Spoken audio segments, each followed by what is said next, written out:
For over 1,000 years, the powerful Dragnar clan served as the northern defensive wall of the empire, all thanks to their special physique, which, according to rumors, was inherited from dragons. Every member of the clan was born with exceptional magical power, endurance, and a talent for swordsmanship. Everyone received these abilities, except for Theo, the MC of our story, due to his lack of talent and abilities. Everyone considered him a bastard and treated him like trash, even his sword teacher, and one day, when his family's estate was attacked, Theo was simply unable to do anything. He was mortally wounded when he finally realized who had attacked them. His master is the one who betrayed him. Rendon laughs and says he watched Theo train every morning. All that efforts, all that struggles were completely pointless. No matter how hard Theo tried, he was never going anywhere.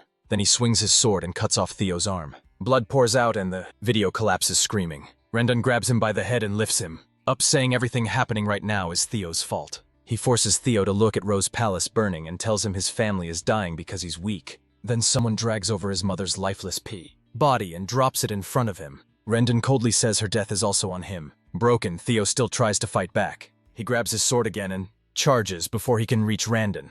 Another man throws a sword, straight through Theo's body. He's sent flying and crashes to the ground. Rendon casually apologizes, saying he just got carried away remembering the past. As Theo lies there, the world starts fading. He regrets his weakness, and then everything goes dark. But it doesn't end there. He regresses back in time with hidden traits and skills. Theo opens his eyes again, and standing right in front of him is that bastard Rendon again. It looks like they're in the middle of sword training. Rendon tries to snap him back to reality for being so absent-minded, but Theo still has no clue what's going on. He wonders if he's having flashbacks of his life, and can't believe that the face he flashed back to is Rendon's annoying mug. It feels like a cruel joke from the universe. Suddenly, a system window pops up in front of him and he steers. Here's at it, completely clueless. The system window tells him to punch Rendon in the face as part of his tutorial quest. At this point, Theo is more confused than ever about what the hell is happening. He wonders if this is how flashbacks are supposed to work. He also notices that Rendon can't see the system window either. I guess Theo isn't complaining, he just drops his training stick, balls up his fist, with all the power he can muster, lands a solid punch right on this bastard's face. When the punch connects, there's no change in Rendon's expression. He has no clue what this moron is trying to do. Meanwhile, our boy smirks to himself, thinking about how everything feels so damn realistic. Rendon finally responds to the punch and throws a solid attack at Theo, sending him crashing backward. Theo is annoyed that he has to endure this pain in his flashback as well. Meanwhile, the bastard master just sighs and explains that he understands why Theo might be frustrated, especially with the awakening ceremony coming up soon and his lack of progress. But he still can't forgive a student who lashes out against their master. The mention of the awakening ceremony shocks Theo because that event happened almost 10 years before his death. Stone keeps on berating him for his behavior and walks away saying he'll see him in the next lesson. The other members snicker among themselves, thinking about how this imbecile is blaming his master when he's the real talentless moron, while his peers continually shower him with insults. Video finally starts to understand what's going on. He begins scratching the ground and can feel it clearly beneath his fingers. Then he looks at the injury round one inflicted on him, and the realistic sensation hits him hard. It becomes clear that he isn't just flashing back. He's actually come back 10 years in time to when he was only 17 years old. Right on cue, a system window pops up in front of him, congratulating him for successfully completing the tutorial quest. As a reward, Ragnar's talent has been activated.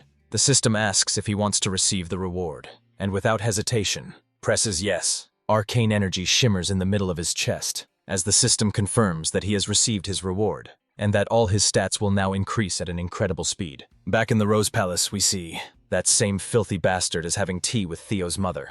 He reports to her that he's never seen anyone as talentless as her son, but then he flashes a broad grin, saying that's precisely why he's here.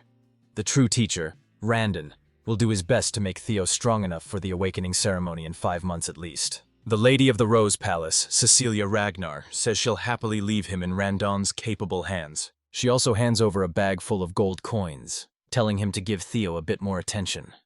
The filthy bastard takes the money and tries to reassure her that she doesn't have to worry. In response, she says she isn't worried at all because she believes in her Theo. Later, we see Rondon walking down the corridor with the bag of money in his hand, grinning. He's thrilled that he's getting paid such a handsome amount to teach Theo absolutely nothing. He smirks to himself, thinking how mother and son both are imbecile. Not only is he getting paid to train someone from Ragnar's direct line, but he's also going to be rewarded by his other master for leaking all of Theo's secrets and sabotaging his growth. It's an opportunity he's never had before. We then also see Theo in the corridor, sprinting at full speed. And he zooms right past Randon. His so-called master just scoffs and calls him an idiot. Loser as he runs by. Theo was running to meet his mother, and as he approaches, he calls out to her. When she turns around, she sees him completely out of breath. Without a word, Theo hugs her tightly and begins to cry, overwhelmed by the feeling to see her alive. This moment finally convinces him that he really has returned 10 years into the past. The painful memory flashes in his mind when Rando forced him to watch his mother's lifeless body. But now, seeing her alive fills him with genuine happiness. He is now determined to change the future for her sake. If that mysterious system window is real, he knows he can grow stronger with the help of Ragnar's talent trait. He's sure he'll be powerful enough to hold his ground in the damned war for the throne. Most importantly, he's determined to get strong enough to take revenge on that piece of shit Randon. The second tutorial quest arrives, telling Theo to train his body to the limit. It's still early in the morning and the sun hasn't even risen yet, but Theo is already hard at work, fueled by thoughts of revenge against Rondon. He knows he needs to get stronger as soon as possible. In his previous life, he was part of an intelligence agency known as Black Word, but he was relegated to the information and was never given any major role because he lacked the combat skills. He never expected he would end up using the information he gathered back then like this. One thing he remembers is the potion that greatly empowers the body, known as the Bloody Sword Emperor Elixir. Its true worth will be revealed in the future through the secret manuals. Most importantly, he recalls the extreme training he had given up on because of his lack of talent. But now that he has the Ragnar talent, he's sure that he can gain strength if he works hard. His face twists with happiness as he notices that his running speed is increasing, and the system window promptly shows his progress as well. Other clan members have also appeared in the training halls, and they're quite bewildered to see him running without getting tired. They wonder if he's always been this fit. Afterward, he swings his sword and can definitely see that he's swinging faster than ever before. A few days later, we find him practicing in the dead of night. It's then that we also meet the training ground manager, Evelyn Nervaville, who is yawning and feeling tired. She reflects on how he's been training without sleep for days, and he starts to wonder if he really is the talentless fool people say he is. On the other hand, Theo is so tired that he feels like he's about to collapse, but seeing that progress bar going higher and higher keeps his spirits up. Just last night, he was totally wiped out from all the training. He had hit 90% progress, but right at that moment, his percentage dropped to 89, just because he took a little time to rest. That's exactly why he's been practicing relentlessly, pushing himself without a second thought about what speed even means. Now he's hit 98%, so he picks up his speed, knowing he's almost there. After this final push, he's exhausted and can barely breathe, but there's still 1% left to achieve. Somehow he manages to push through, and finally, his sweat pays off as he sees the 3-digit number he's been craving for so long. The system promptly congratulates him for successfully completing the tutorial quest, and informs him that he has obtained the dragon heart as a reward. But before he can read all those juicy details, he just faints from exhaustion, while the system hovers over him, asking if he wants to receive the reward. Now his hand trembles as he tries to lift his finger, but he manages to press the yes button. As soon as he receives the reward, a blue light engulfs him, and the hall manager watches in disbelief as he undergoes this power-up. A while later, we see him in a room. As soon as he opens his eyes and looks around, Evelyn appears and reassures him that he's in the break room of Training Ground 4, and reminds him that there was no need for him to push that hard. When Theo spots her, he recognizes her right away, which surprises her that he remembers her and goes on to introduce herself formally as the manager of the 4th Training Ground. Explains that he lost consciousness while training alone earlier in the morning, so she brought him here to rest for a while. He thanks her for her kindness, and she offers him some water, while reminding him that within the Ragnar clan, opening one's mana hall before the official awakening ceremony is strictly forbidden. Theo has no idea why she's bringing this up but agrees, saying he's aware of the rule. She then asks if he knows why did he break it. He still looks unsure and asks why she's questioning him like this. That's when she reminds him that right when he lost consciousness, there was a mana wave that perfectly matched the opening of a mana hall. With a menacing look, she demands to know if he opened his mana hall. Well, Theo was completely clueless about what she's talking about, but then he finally remembers the incident that took place before he passed out. As we know, he received the dragon heart as a reward, and as a bonus for clearing the quest early, he also gained the magic power of 10 of his past life. When he recalls this, he's at a total loss for words, because getting a dragon heart is no walk in the park. You see, a dragon heart is special because a mana hall can be placed within it. Placing a mana hall in the heart allows it to operate more efficiently. However, humans, unlike dragons, typically place their mana halls in the lower abdomen because the human heart can't handle that kind of power. That's why every warrior, especially those in the Ragnar clan, longs for it. Dragonheart. And it's the quickest way to become overwhelmingly powerful without placing the mana hall into the abdomen. However, humans have never been able to overcome the natural limitations of their heart. But now, with the dragon heart given to Theo as a quest reward, he, in an awkward situation. The rewards are incredible, but it's clear that this has put him in a tricky spot. On top of that, he is sitting before Evelyn Neville, a high-ranking swordswoman, who is now retired after losing her left arm and has become the manager of the training grounds. Evelyn was the commanding officer of the white-armored dragon cavalry, and her skills were so remarkable that even the demon dragon revered her. Known for her fierce principles, she was not the type to care about status or strength. She could not tolerate dishonesty or cowardice. At one point, when she found him inflexible, she relinquished her position as his direct master. In other words, if she discovers his dragon heart in Mana Hall, he could very well lose his head. But he smiles because he has a plan in mind. As long as he doesn't get caught, there's nothing to worry about. He makes a sassy comeback to her accusations, asking how she can talk about executing him just based on her gut feeling. He asks if she can handle the consequences of her words. The girl falls silent, unable to counter his question. Theo further tries to demoralize her by reminding her that he is also an heir of the Ragnar clan. If they find out that the suspicions against him are baseless and false, it could be seen as defiling the Ragnar name. She agrees, acknowledging that these are the rules. With a menacing look on his face, he asks her if she knows what the punishment is for humiliating an heir. She confidently replies that it's execution. He is glad that she understands and tells her to think before she speaks. The lady is blown away to see this new side of him and wonders if this is the same person she knew.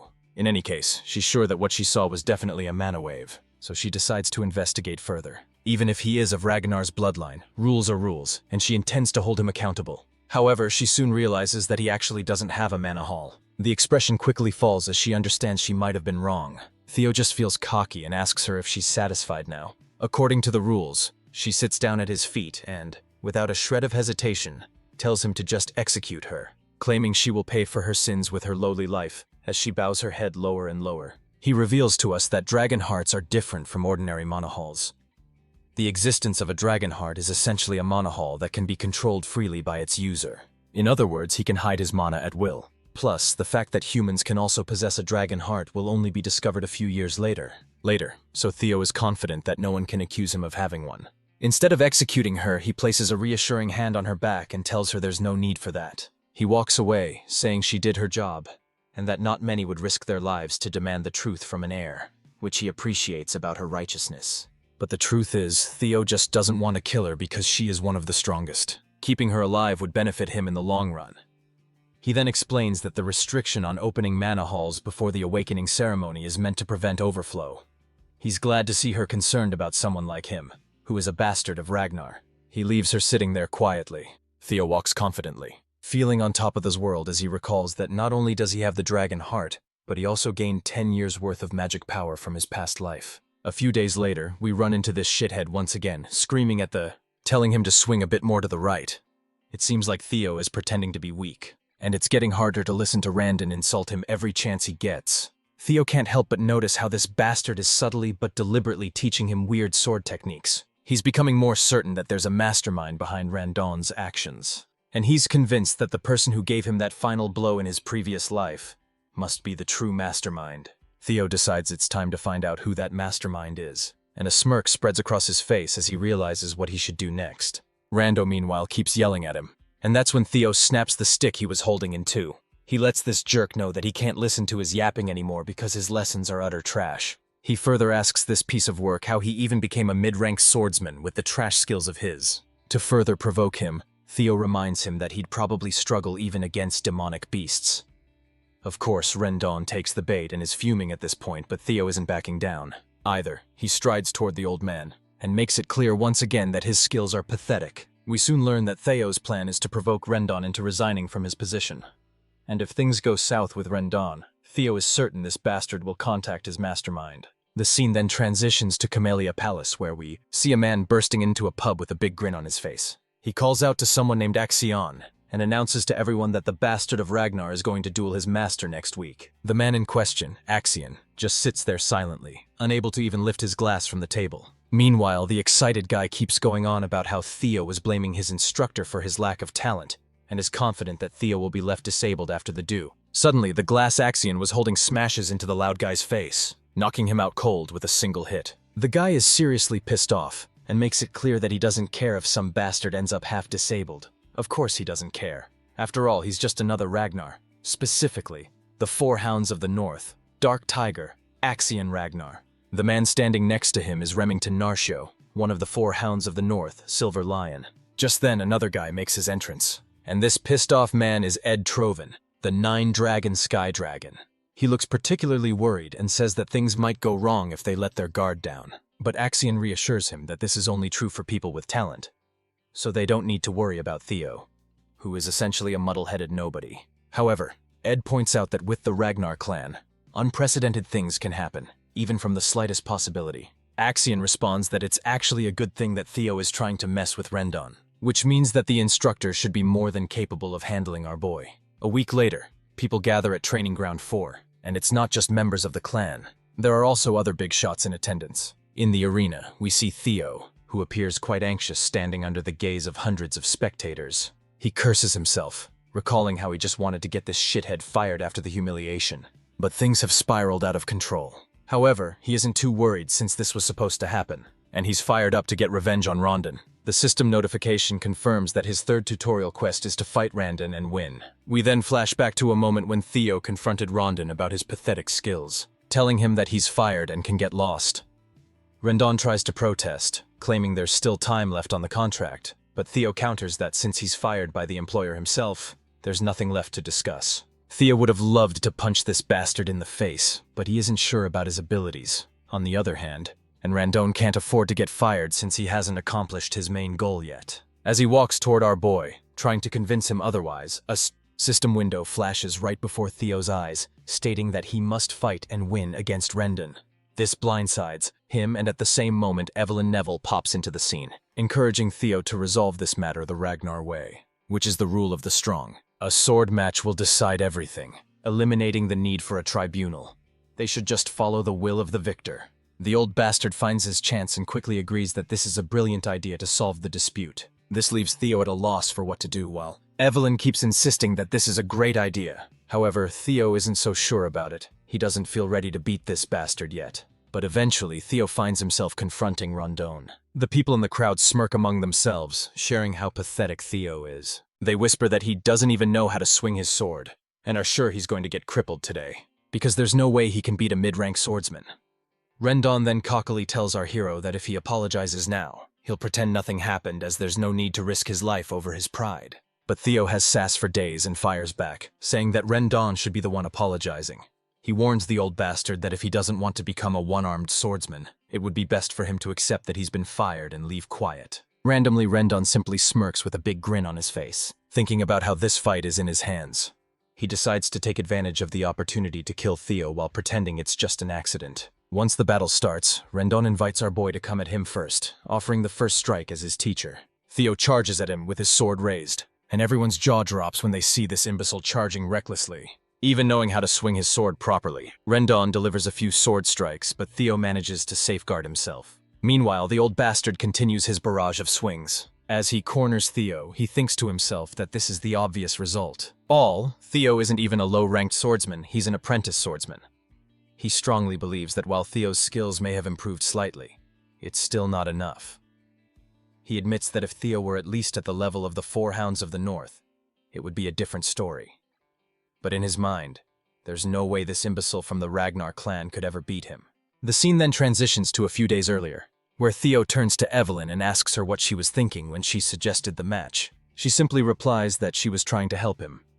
If he wants to cut Rendon out, he needs to be strategic about it, as she strongly believes Rendon has someone backing him up, so just firing him won't solve the problem. Theo asks her how she knows all this, to which she responds that it was obvious since Raindome was teaching him a bizarre swords style. She had someone secretly investigate him.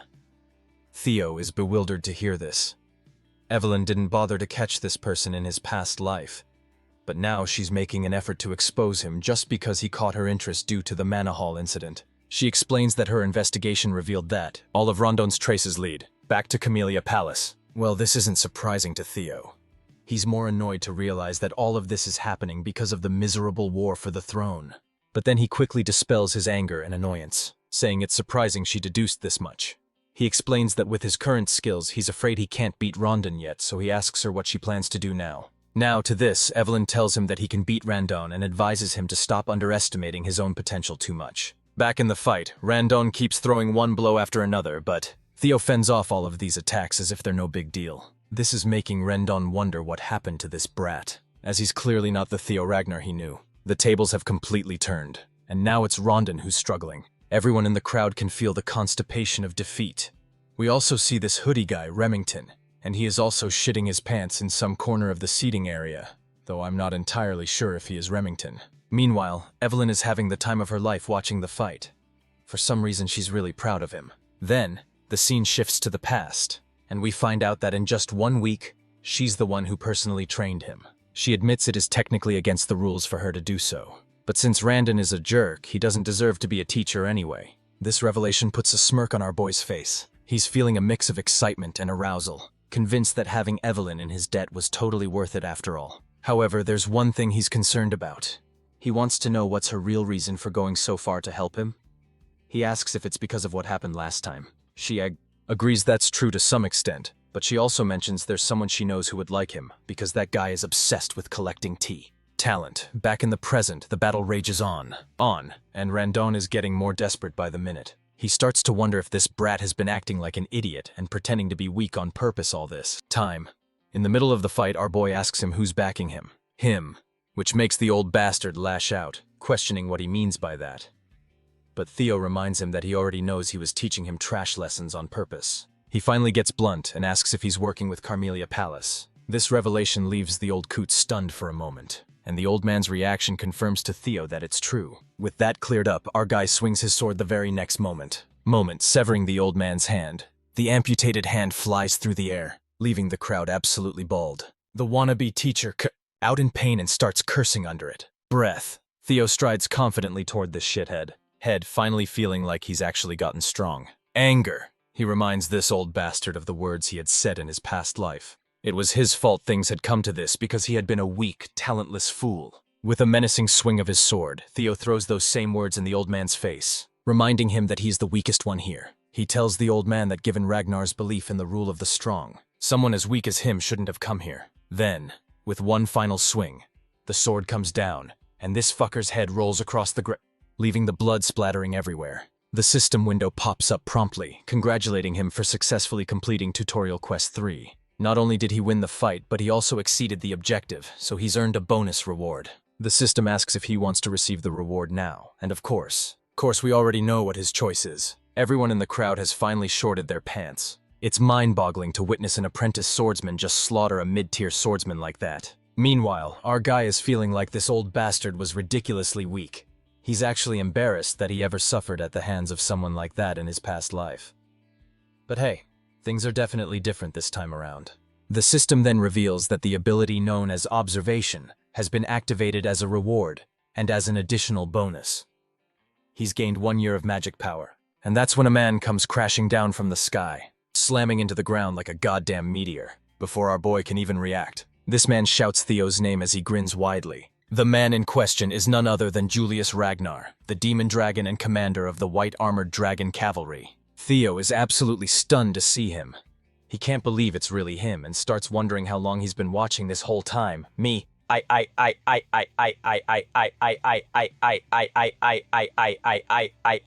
Meanwhile, the crowd starts losing their minds, because this man is the commander of the white-armored dragon cavalry, and everyone's freaking out, trying to figure out why someone of his rank is even here. I think this is the guy Evelyn was talking about, the one who likes collecting talent. We then see Evelyn herself absolutely devastated and dejected that the commander has literally destroyed the flooring with his landing. On the other hand, Julius looks like a literal beast, and his terrifying appearance leaves Theo sweating and completely unsure of what to do next. But his worries seem unwarranted as the man just laughs, flashing a big broad grin. It looks like a friendlier version of Brutus from Popeye the Sailorman show. He gives gentle pats to our boy, which, let's be honest, are not so gentle. He continues to laugh, saying he's quite surprised to see someone carrying this much talent with him. He adds that it was a little disrespectful to kill his teacher, but he admits Rondon deserved every bit of it. But then he bursts into laughter again, as he pats Theo over his shoulder, and then promptly invites him to join the white-armored dragon cow. Evelyn had already expected this much, while everyone in the crowd is left with their jaws hanging open. They're struggling to believe that the infamous Julius Ragnar has scouted someone as inexperienced as him to join the elite white-armored knights. That's when we catch a glimpse of Remington once again. He asks a guy nearby if he's ever heard of a case where an apprentice swordsman who hasn't even undergone the awakening ceremony has been scouted. The stranger looks unsure how to respond and admits he's never heard of such an occurrence. Of course, Remington knows this too. It hasn't happened in the entire history of their world. Meanwhile, we hear our hero's thoughts.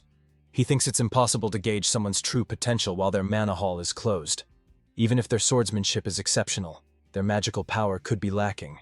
So no matter how great Julius Ragnar is, he can't be entirely sure if Theo has any potential. Still, he wonders if the demon dragon Julius can see that kind of potential in someone like him.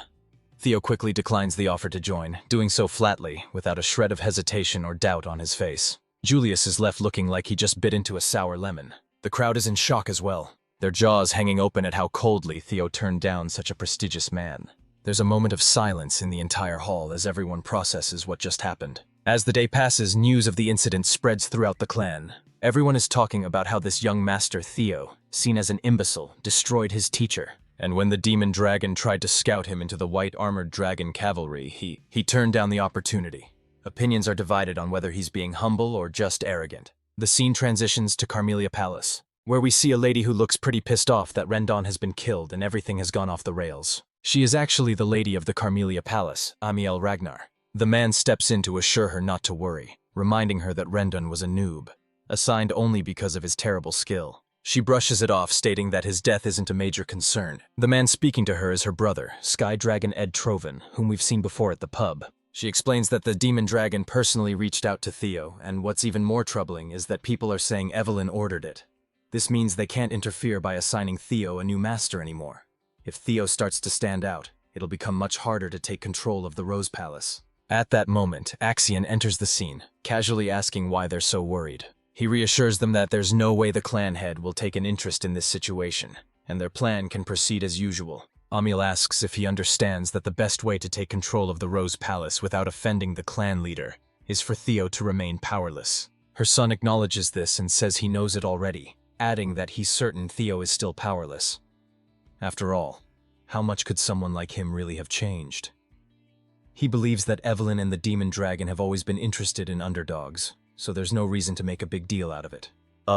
But Ed Troven isn't vibing with his nephew's nonchalance and warns him not to take the situation lightly. That's when Axion pulls out a letter, and with a sly grin, says that since his mother and uncle are so worried, he'll just play with Theo a little and remind him of his place. Later, the scene transitions to the training grounds, where Evelyn is giving Theo props for his good practice session.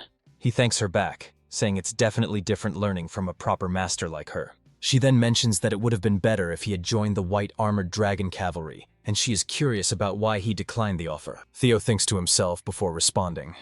He considers how it would be a lie to say he didn't regret rejecting that juicy offer since it was his dream in his past life. However, he just smirks, thinking that joining now would be detrimental for him. No reason to limit himself this early in the game. When he thinks about the privileges that will come with being at the top after the awakening ceremony, getting into the white-armored dragon cavalry doesn't even compare. So he just smiles and says he didn't want to receive any special privileges and that he still feels he's not ready. He's satisfied just training with her for the awakening ceremony. Evelyn then reminds him that the commander will probably be disappointed after being rejected like that. At that moment, Theo decides to use his observation skill for the first time. He reads all of her stats, and without a doubt, she's a high-ranking swordswoman. He learns that she admires his humility and character, and she feels a sense of energy and purpose teaching him, which is something she hasn't felt in a long time. We also read that she misses the white-armored dragon cavalry. Theo is thrilled to realize just how useful this observation skill is. He then squints a little and notes the last line about Evelyn missing the white-armored dragon cavalry, which he finds quite surprising. That's when a guy enters the scene, introducing himself as Sibyl Dreja. He mentions that he's come from the Southern Inspection Post and has something he needs to discuss with Theo. Finds this guy a bit intimidating and isn't sure what this discussion is going to be about. He then decides to use his observation skill again, and he learns that Sibyl possesses a strong longing to spar with him. The revelation makes him sweat with anxiety, and he feels terrified at the thought of fighting someone with such a scary face. Right on cue, the system notification pops up, showing the 4th tutorial quest. His main goal is to discard the title of Imbecile of Ragnar, and he has already made almost 28% progress. Sibyl Drea was quite frank with his intentions. He declared that he wanted to follow the young master Theo. He even honestly confessed that he was one part of the masses that just ignored the seemingly untalented Ragnar. He used to believe that the title of Ragnar's imbecile was a perfect fit. Theo appreciated the honesty, but he could not help but feel a little pissed off. The bastard was practically bad-mouthing him without realizing what he was saying. Sibyl had a change of heart when he came to learn that the young master came out every morning to train harder than anyone else. Moreover, he was honored to see the results of such efforts in the fight against that fraud, Rendon Harper. Sibyl reveled at the sight of the instructor's head flying in the air. He was astounded to see Theo's miraculous growth firsthand. The Sibyl revealed at the sight of the instructor's head flying in the air. He was astounded to see Theo's miraculous growth firsthand. The sight of demon dragon Julius Ragnar personally inviting the young master to the white armored dragon cavalry was etched on his mind. Sibyl proclaimed that Theo had become his idol from that point on. He wanted to give up on himself after being called the idiot of the Southern Inspection Office, but that changed when Theo appeared. All he wanted was the opportunity to clash swords with his hero.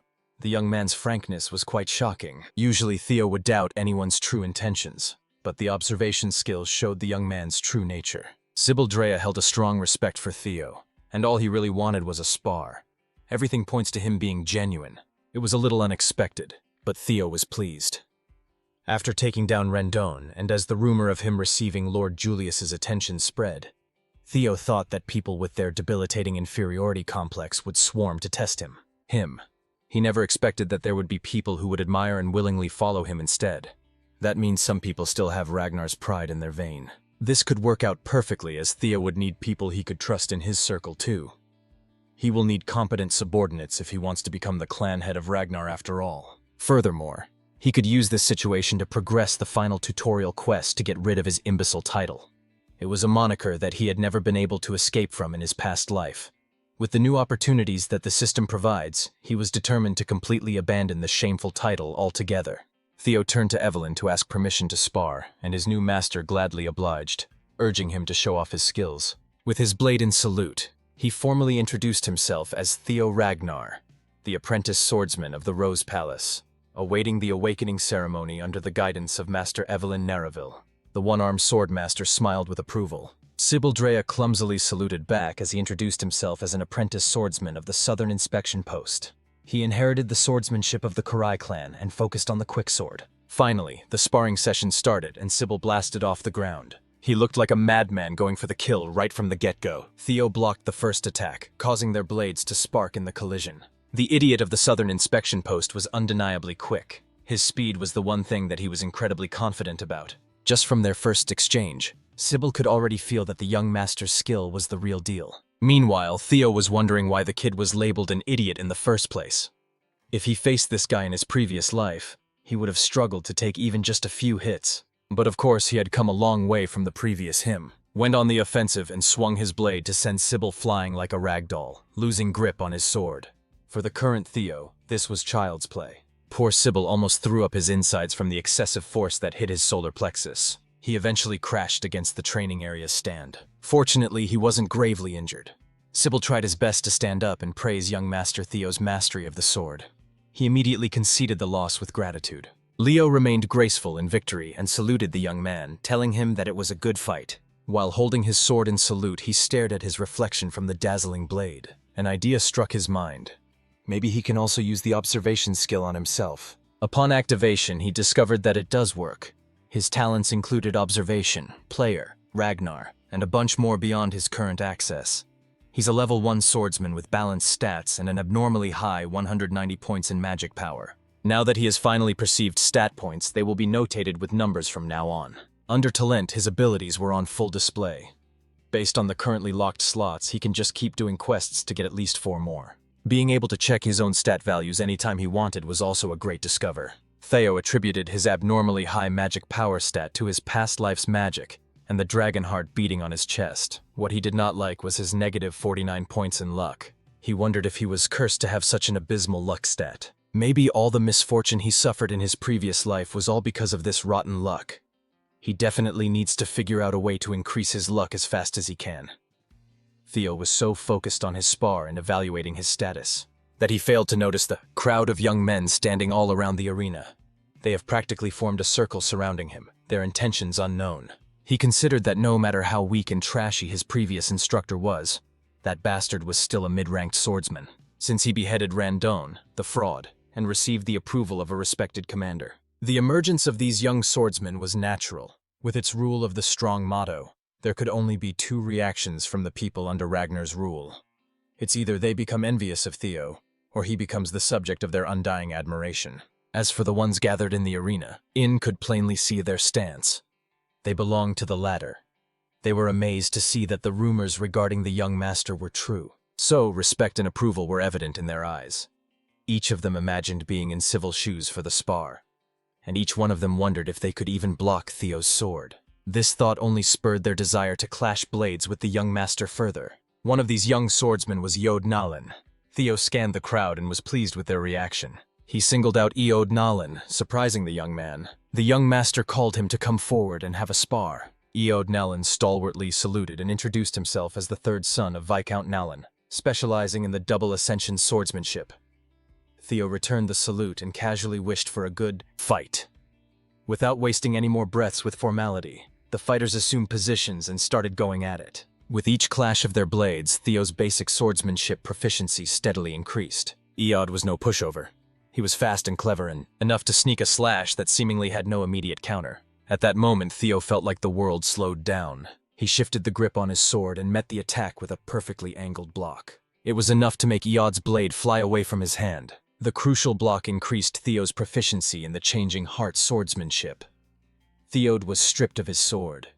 It was a clear and utter defeat in the hands of the young master. The young man acknowledged his loss and gave his eternal approval to Theo. Much to Theo's surprise, gaining Eod's approval also increased his luck.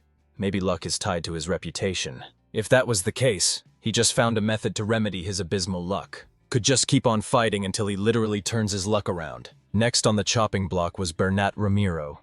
That was an easy dub. With another gained approval, his luck increased by another 1 point. Then came Eric Moran.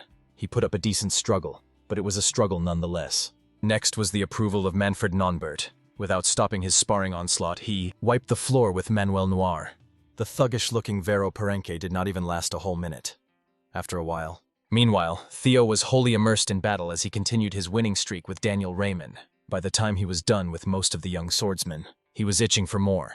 He called the next challenger, but no one was stepping up to the plate. He fought so much to the point of near exhaustion.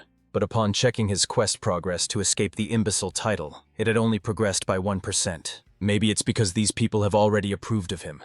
He might need to seek stronger foes or show off his skills in front of the people who still look down on him. Either way, he's going to need something different.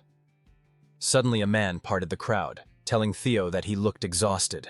He argued that he'll rest when the need arises. But right now, he can still fight, since he claimed that he's still in shape to fight. The armored man, dubbed as the Silver Lion, Tenarcio formally asked for a sparring match. Theo and the crowd of young swordsmen were not expecting so esteemed to show up. Remington's one of the four hounds of the North, after all. The four hounds of the North consisted of Hulkus like Anka, Ray Ragnar, Remington Nardio, and finally, Camellia Palace's very own Axie and Ragnar. They hold the title of the four strongest people within the Awakening Ceremony generation under the Ragnar claim. Remington Narcio claimed to have come early to observe the swordsmanship of the young lord before the Awakening Ceremony. Saluting with a smile on his face, Remington thanked Theo for honoring his request. The Silver Lion is a talented sword genius with keen senses and an outstanding work ethic. Right now, he's just surprised at the appearance of an unexpected rival in the form of Theo. Theo Ragnar returned the salute with pride. This time he introduced himself as the 31st son of the great guardian of the North, Kyle Ragnar. He never expected to meet, let alone spar with the sword genius Remington. He respected this man in his past life. When he stated that he was honored to be able to cross swords against the famed young deputy clan head of Narcio, he meant it. Immersed in the intoxicating vibe of fighting non-stop, Theo just wanted to show Remington his skills. Both of them are looking forward to a great fight. Right. Theo watched as the Silver Lion's aura exploded to a terrifying degree, and he wondered if his current self could actually defeat Remington. Both fighters charged forward, their blades colliding and sparks flying. How strong could one of the four hounds of the North be? Each one of their clashes shook the stage fiercely. Theo kept his eyes on the prize as shards of steel flew all over the arena. Remington smiled as he did the same. One of the fighters' swords was cleanly cut after sustaining quite a bit of wear and tear. Evelyn did not let her gaze wander as she watched closely. The young swordsmen who were defeated at the hands of Theo were speechless. In the middle of the deathly silent arena, the broken blade's clanging noise as it hit the ground reverberated. It was Theo's sword. In a single clash of sheer strength, Remington sliced his blade cleanly, stopping his attack inches away from lopping Theo's head off. To everyone who saw what happened, the result was clear. Young Master Theo lost. Zibble refused to believe that his idol would be trounced so quickly, but it was the obvious result. They resigned to the fact that no matter how much Theo had grown, it was still impossible for him to beat one of the four hounds. They were the strongest of the current generation for a reason. Sybil argued that the fighting spirit Theo demonstrated was more than enough to admire. Much to every bystander's surprise, the White Lion suddenly declared that the duel was his loss. He respectfully saluted Theo. His form was impeccable, as he humbly thanked the young lord for the duel. Remington asserted that Theo's sword was already worn out by the time they started, not to mention the fatigue he was feeling after multiple fights. Theo insisted that on a battlefield, no one would offer such considerations, so he already accepted his defeat the moment he lost his blade. Remington returned with an understanding smile. The White Lion and the imbecile shook hands. More profound respect for one another formed between the unlikely tandem. Remington genuinely hoped that they could have a proper duel in a more ideal setting next time, and Theo did too. Everyone watched in surprise as Theo was acknowledged by one of the four hounds, thinking that the young master really was built different. The duel with Remington raised his quest progress up to 35%, a massive jump, all things considered. Inside and relief from the sidelines. This could not have ended more perfectly. Theo finally had a gauge of just how strong the hounds were. To Remington's display of power, maining talent and secret manuals through quests, Theo had become incomparably stronger than he was in the past, but he felt true power the moment he crossed blades with the White Lion. He was reminded that he's still greatly lacking in a lot of aspects. It was a shame that the duel fizzled out thanks to his current condition, but he still gained a lot from the brief exchange. His luck increased by 10, and his reputation has dramatically improved.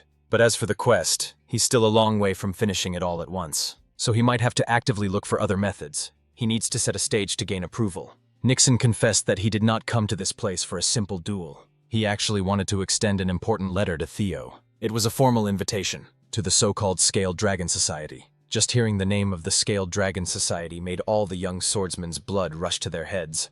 It's a high society group with an exhaustive selection process. Furthermore, Remington himself was inviting the young master. To be invited to the Scaled Dragon Society was an honor for any rising star. Theo modestly asked if it would really be okay for him to be admitted to the club. The White Lion hurriedly assured him that he was more than qualified. Besides, he insisted that it was not that serious of a group in the first place. Most of the prominent members simply view it as a social group for peers waiting for the upcoming awakening ceremony. Theo can't discern if Remington had ulterior motives for this invite. But he knows that the Scaled Dragon Society is currently centered around his half-brother, Axion. It's a gathering filled with snakes who look at him with contempt and ridicule. That also made it the perfect environment for Theo to progress in his quest. In addition, it would allow him to do some recon on Axion and the Camellia Palace. Seeing no reason to refuse, Theo took the letter of invitation and formally thanked Remington for going out of his way. He promised to participate and enter the den of his enemies. Clinton happily shook his hands, glad to have roped in another rising star. He also told Theo to never hesitate to ask him about anything. The meeting will be in 2 weeks, so that's all the time he has to prepare and set up a plan. Evelyn took a drag of her cigarette, seemingly worried about his new disciple. Moments later, the news of Theo getting invited to the high society gathering reached the Rose Palace. Theo's mom, Cecilia, burst into his room with an excited smile plastered on her face. He was just about to personally deliver the news, but that doesn't seem necessary anymore. Cecilia had already gathered the palace's grooming team to his room. Since he had been invited to participate in something significant for the first time, his mom was naturally excited. It was a club featuring Axion, the son of that cunning Amel, and brilliant talents like Remington. The youngsters even garner attention from the council itself. Cecilia knew that everything, from how Theo dresses to how he composes himself, would be under close scrutiny. She took out a tape measure and started taking Theo's sizes. Cecilia knows that her boy would show no fault when it comes to etiquette, but attire and demeanor are different matters entirely. Fortunately, this was a facet of high society that Cecilia could personally help him with. She used to be a successful actress after all. She was just glad to be involved and to be of assistance to her dear son. Knows that his mother had always carried the weight of having an illegitimate child as a commoner concubine. Cecilia carried the guilt of giving her son such a shameful label, even though that was not her fault at all. In the cold Ragnar clan, where strength trumps all, he could only imagine how hard it must have been for her to have such a weak child in the past life. Cecilia might be acting excited and joyful, but deep inside she was mother concerned about her son's well-being and nothing else. He held Theo tightly and assured him that his mother would always believe in him, that he'll be able to do anything. The warmth of his mother's embrace melted the coldness in Theo's heart. She returned the embrace and held his mother with love. This time around, he's determined to work his ass off to stop making his mom worry about him. While she was excited at the thought of her son joining the Scaled Dragon Society, all Theo could think of was pulverizing the whole damn snake. 2 weeks later, the night of the society banquet arrived. Remington personally came by the Rose Palace to pick Theo up in a lavish carrot. As soon as he saw the young man, he thought he was seeing a different person. Theo had ditched his training clothes and obtained some exquisite drip thanks to his mother and the palace staff. Instead of a warrior, he looked more like an aristocrat. Remington commented on his new look, and Theo took it as a joke. The White Lion wasn't joking. He was genuinely impressed by the young master's transformation. Had to admit that his body had undergone a massive overhaul. He grew taller, his muscles developed perfectly, and all of this was a result of a mere 2 weeks of diligent training. During those 2 weeks, Remington surprisingly came to see him to train together every day, and they have gotten pretty close now. He also gained quite a decent following with Sybil and the others. Evelyn was saddled with teaching a whole battalion of Theofanatics, when she only agreed to teach the young master for a short interim. It was a lively 2 weeks of training to say the least, even now. Theo was still recovering from interacting with so many overeager people. Today he's headed to his first formal banquet. Assured him that there was no need to be nervous, but the White Lion left him with a single warning.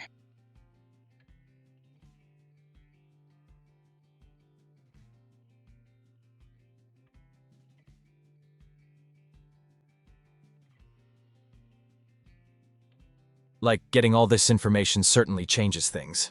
Not for the worse, mind you. This was actually better for Theo. Already looking forward to being greatly insulted left and right. At the banquet hall, the Dark Tiger, Axion Ragnar, had already started sipping on expensive booze. He was quite excited to turn the imbecile of Ragnar into his new toy. The carriage pulled up in front of a lavish palace, signaling their arrival at the banquet's venue. Remington and Theo got out of the carriage. The young lord immediately scanned the place. He's about to enter the Camellia Palace, the home court of the scum who instigated Rindon to interfere with his growth. In the past life, they consumed him, his mother, and the entirety of the Rose Palace without mercy. His thoughts of vengeance were interrupted by Remington's invitation to go in. The lively Remington had received news that Axion would personally come and greet them, and he should be waiting at the entrance by now. It was obvious why that bastard Axion invited him in the first place. The fool must be thinking that since the imbecile of Ragnar is acting up, it's up to him to stop Theo's moment. But the young master did not willingly come inside the snake's nest without a plan either. He will make Axion understand just who he's trying to mess with. As they got close to the palace, Theo stopped in his tracks as soon as he saw something in the corner of his eye. Up on the higher floor of Camilla Palace, the bizarre blue light of a system quest called to him. He was momentarily distracted by a possible quest inside the palace, so he didn't notice something rapidly descending in his position. Remington tried to save him from the unknown material, but it had already exploded with white smog before he could get close. Remington panicked and hurriedly called Theo. Thankfully, he was fine. It was just a sack of white flour aimed at him and launched from up above. Remington was furious at the childish prank. Theo acknowledged that he would not have been able to dodge, and the outfit his mom painstakingly made would have been ruined if this was his previous life. If he thought Remington was in on the stunt, but that doesn't seem to be the case. The White Lion was just confused and angry at the unexpected situation. Welcoming him with flour must be the best those dumbasses up top could think of. The one stupid enough to think of something so immature must be those smug nobles watching from the windows. A familiar voice parted the nobles out of the way and asserted that this was just a little greeting between friends. A basic courtesy, if you will. Remington wasn't having any of it, though. He really was angry. Axion finally showed his smug face as he insisted that he was just extending a fun greeting to his brother. Our boy immediately used his observation skills to assess the Dark Tiger. His talents included madness, psychopathy, and overwhelming swordsmanship potential. Currently expectant at having found a new toy to play with, Theo smiled and said thanks, confusing his psychopathic brother. He continued that with how welcoming Axion was to him.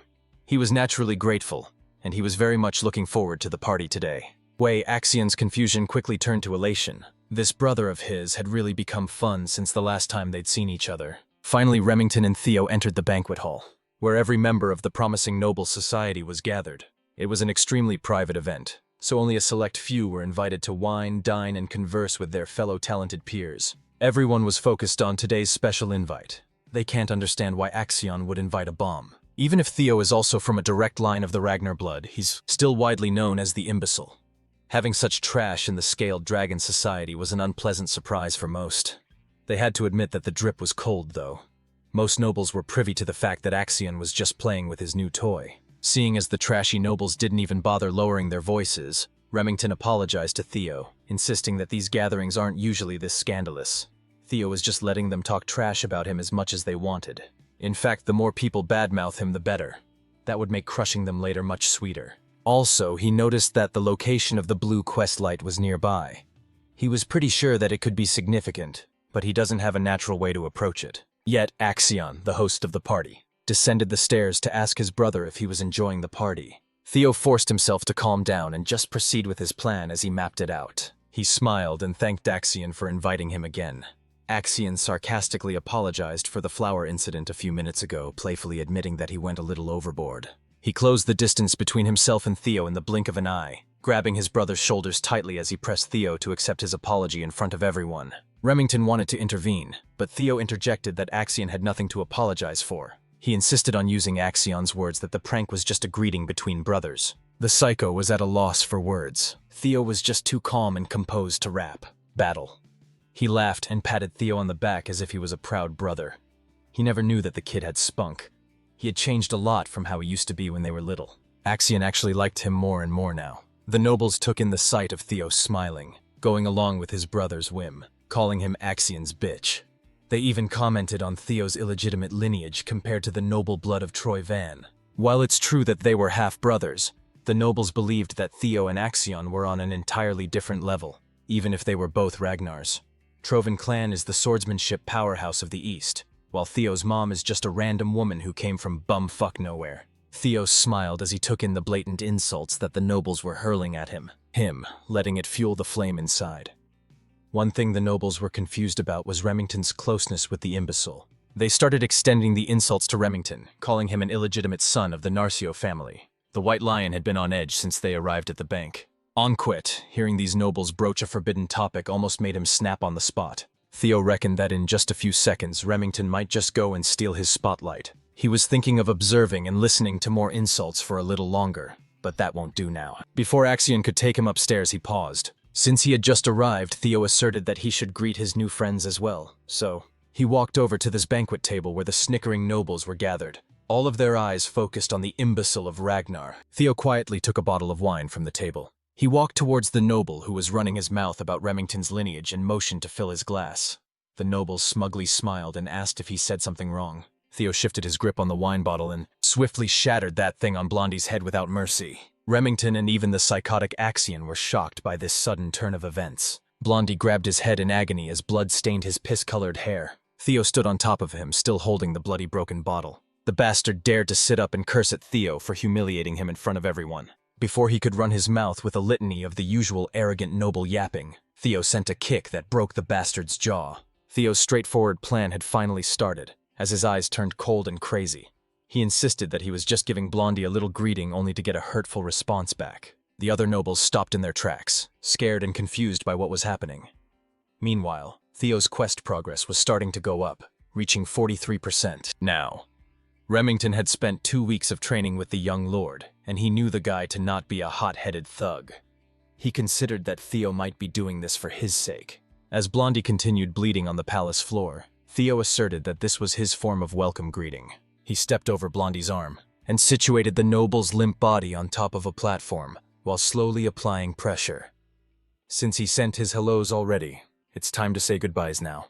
Blondie desperately shouted for him to wait and stop what he was about to do, to no avail. Theo stomped on the bastard's arm and completely shattered Blondie's bones, sending a horrifying cracking sound all over the banquet hall. The nobles who were running their mouths freely just a few minutes ago were stunned and tongue-tied at the ruthless display of punishment. That little breaking bone act raised Theo's quest progress to 58%. Blondie passed out from shock and agony, his drool staining the palace carpets, as Theo discarded the limp body like the trash that it was. He asked the crowd if anybody else wanted to say hello. His intimidating actions pushed the quest progress to 66%. Suddenly, knights that had been hiding from the shadows made their entrance and surrounded Theo from all sides. They drew their blades and focused on neutralizing the threat at hand. 4 blades surrounded Theo, trapping him in place. The knights wanted payback for the sin of hurting their young master. They asserted that the punishment for such vile actions must be death. Theo smiled as his plan just kept on getting better. He asked the knights who's this guy he just trashed. They answered that Blondie was the 3rd young master of the Hanavi clan, young master Ian Hanavi. Theo was amused by their confident answer. The Hanavi clan is one of the 6 snow clans that support Ragnar. He knew that the bodyguard knights of these spoiled nobles would not be able to sit by and watch the whole time. They always look down on the imbecile if he starts acting up. So Theo asked the knights what the problem would be if he roughed up their young master. With a deep sense of pride imbued in his voice, he asked them if the dogs of one of Ragnar's bannerman clans dared demand his death. Can they really take responsibility for threatening Kyle Ragnar's bloodline? He's not one to tolerate disrespect after all. Meanwhile, the knights felt their grips on their swords loosen upon hearing Theo's threat. Their anger for watching their young master ruined was replaced by the innate fear they had for the Ragnar clan. In addition, the oppressive aura the young man was emitting was suffocating them. This was not the imbecile of Ragnar that they knew and routinely made fun of. Now that they're thinking about it, Theo also has the right of succession to the throne as a direct blood of Ragnar. On top of that, Ragnar is the Lord of the North, the overseer who reigns over the 6 snow clans. To declare death to the blood of the dragon is not something that any sane person should do. It is a sin for which the destruction of an entire insignificant snow clan would not even be considered unreasonable. That protection and prestige haven't been applicable to Theo for such a long time as a useless descendant that most people forget, but that won't do anymore. All 4 knights knew that they had made a colossal blunder, and they needed to apologize.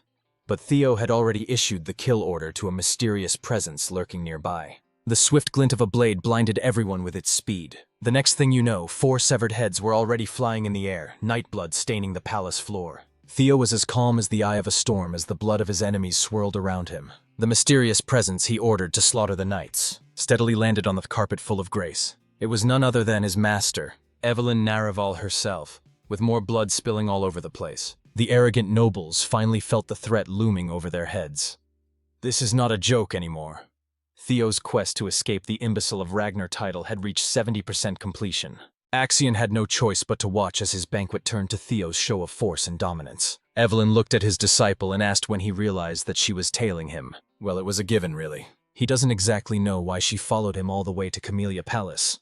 But thanks to her, Theo will be able to turn the tables on these morons without worry. As the crowd was stunned into silence, they seemingly waited for Theo's next action. The night before the banquet, Commander Julius paid Evelyn a secret visit. She came to rag on her about not taking in any more disciples, yet diligently training her new student every day. Evelyn must have gotten used to this brute sneaking into her quarters, as she didn't even want to entertain his games. Recently, Julius's only joy in life has been tormenting his former comrade. That includes raiding her expensive wine stash for his own enjoyment. Tonight, Commander Julius really wanted to hear just what Evelyn saw in the kid. She knew that taking the bottle away from the brute's hand was impossible now.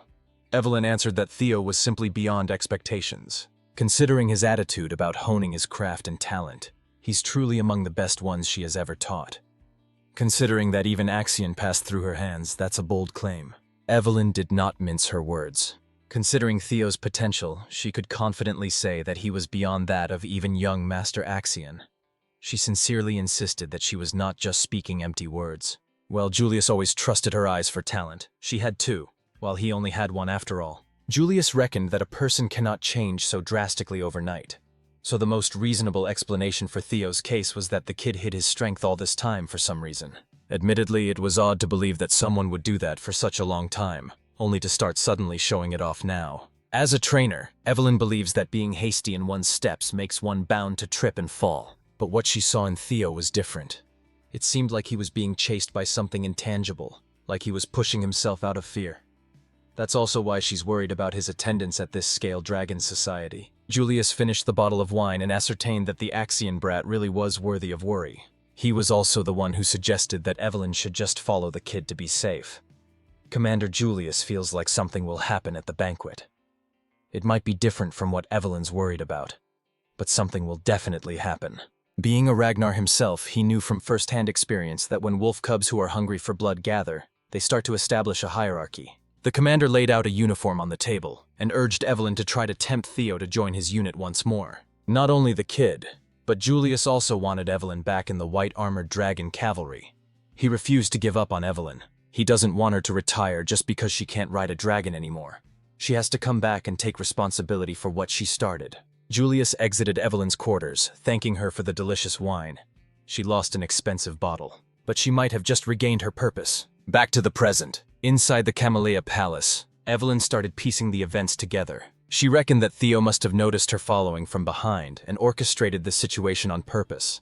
Maybe he joined the Scaled Dragon Society aiming for this scenario in the first place.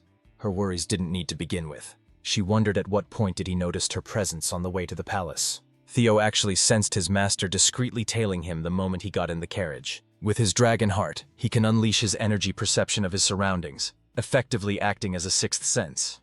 Anyway, what matters now is that the change has been set for his revenge. Theo turned to Evelyn and explained that most nobles in the banquet hall have shown blatant disrespect to a successor candidate of the Ragnar clan. He asked what the punishment for such a horrid crime is. The guilty nobles almost fainted on the spot. They knew exactly what the punishment was. Evelyn, ever a stickler for the rules, stated that depending on clan laws, immediate execution of the guilty parties is enforceable. Theo smiled and he set it up. Evelyn perfectly finished it off.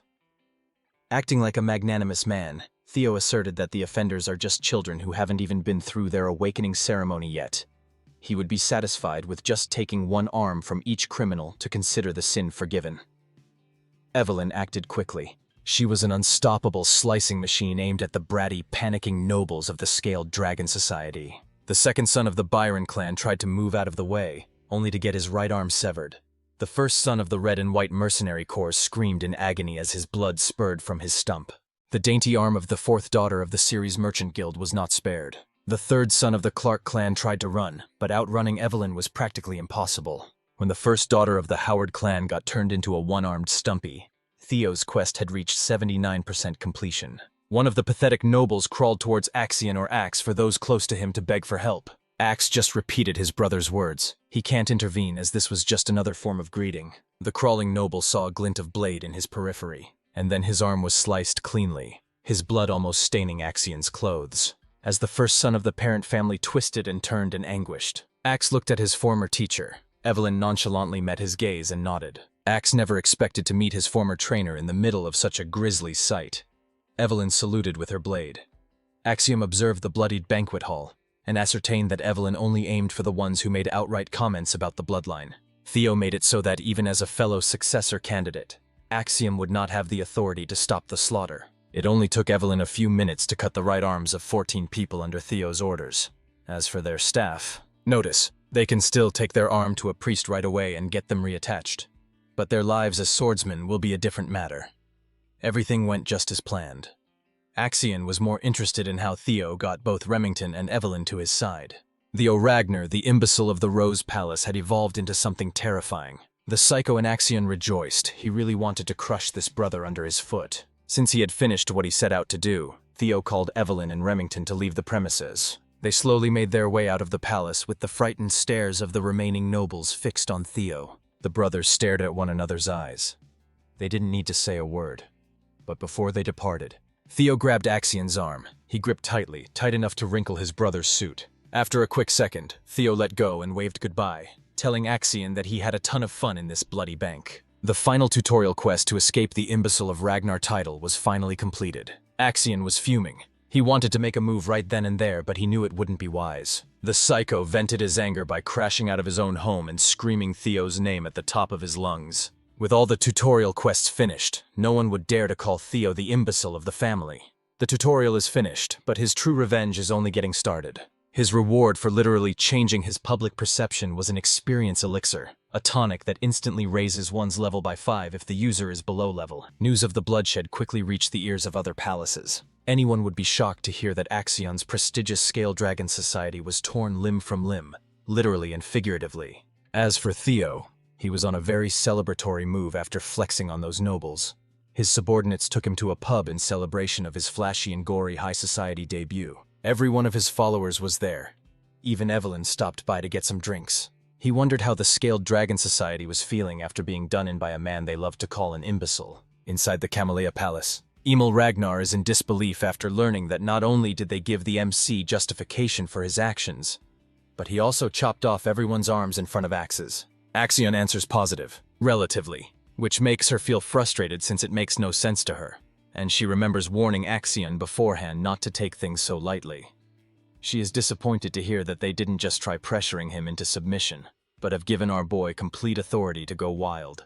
Axion tries to defend himself and tells her that once Theo gets recognition, it will be hard to conquer the Rose Palace, assuring her not to worry. However, she tells him to reflect on his actions and doesn't agree to listen to him any further. She points out his mistakes, which almost caused their great plan to get ruined.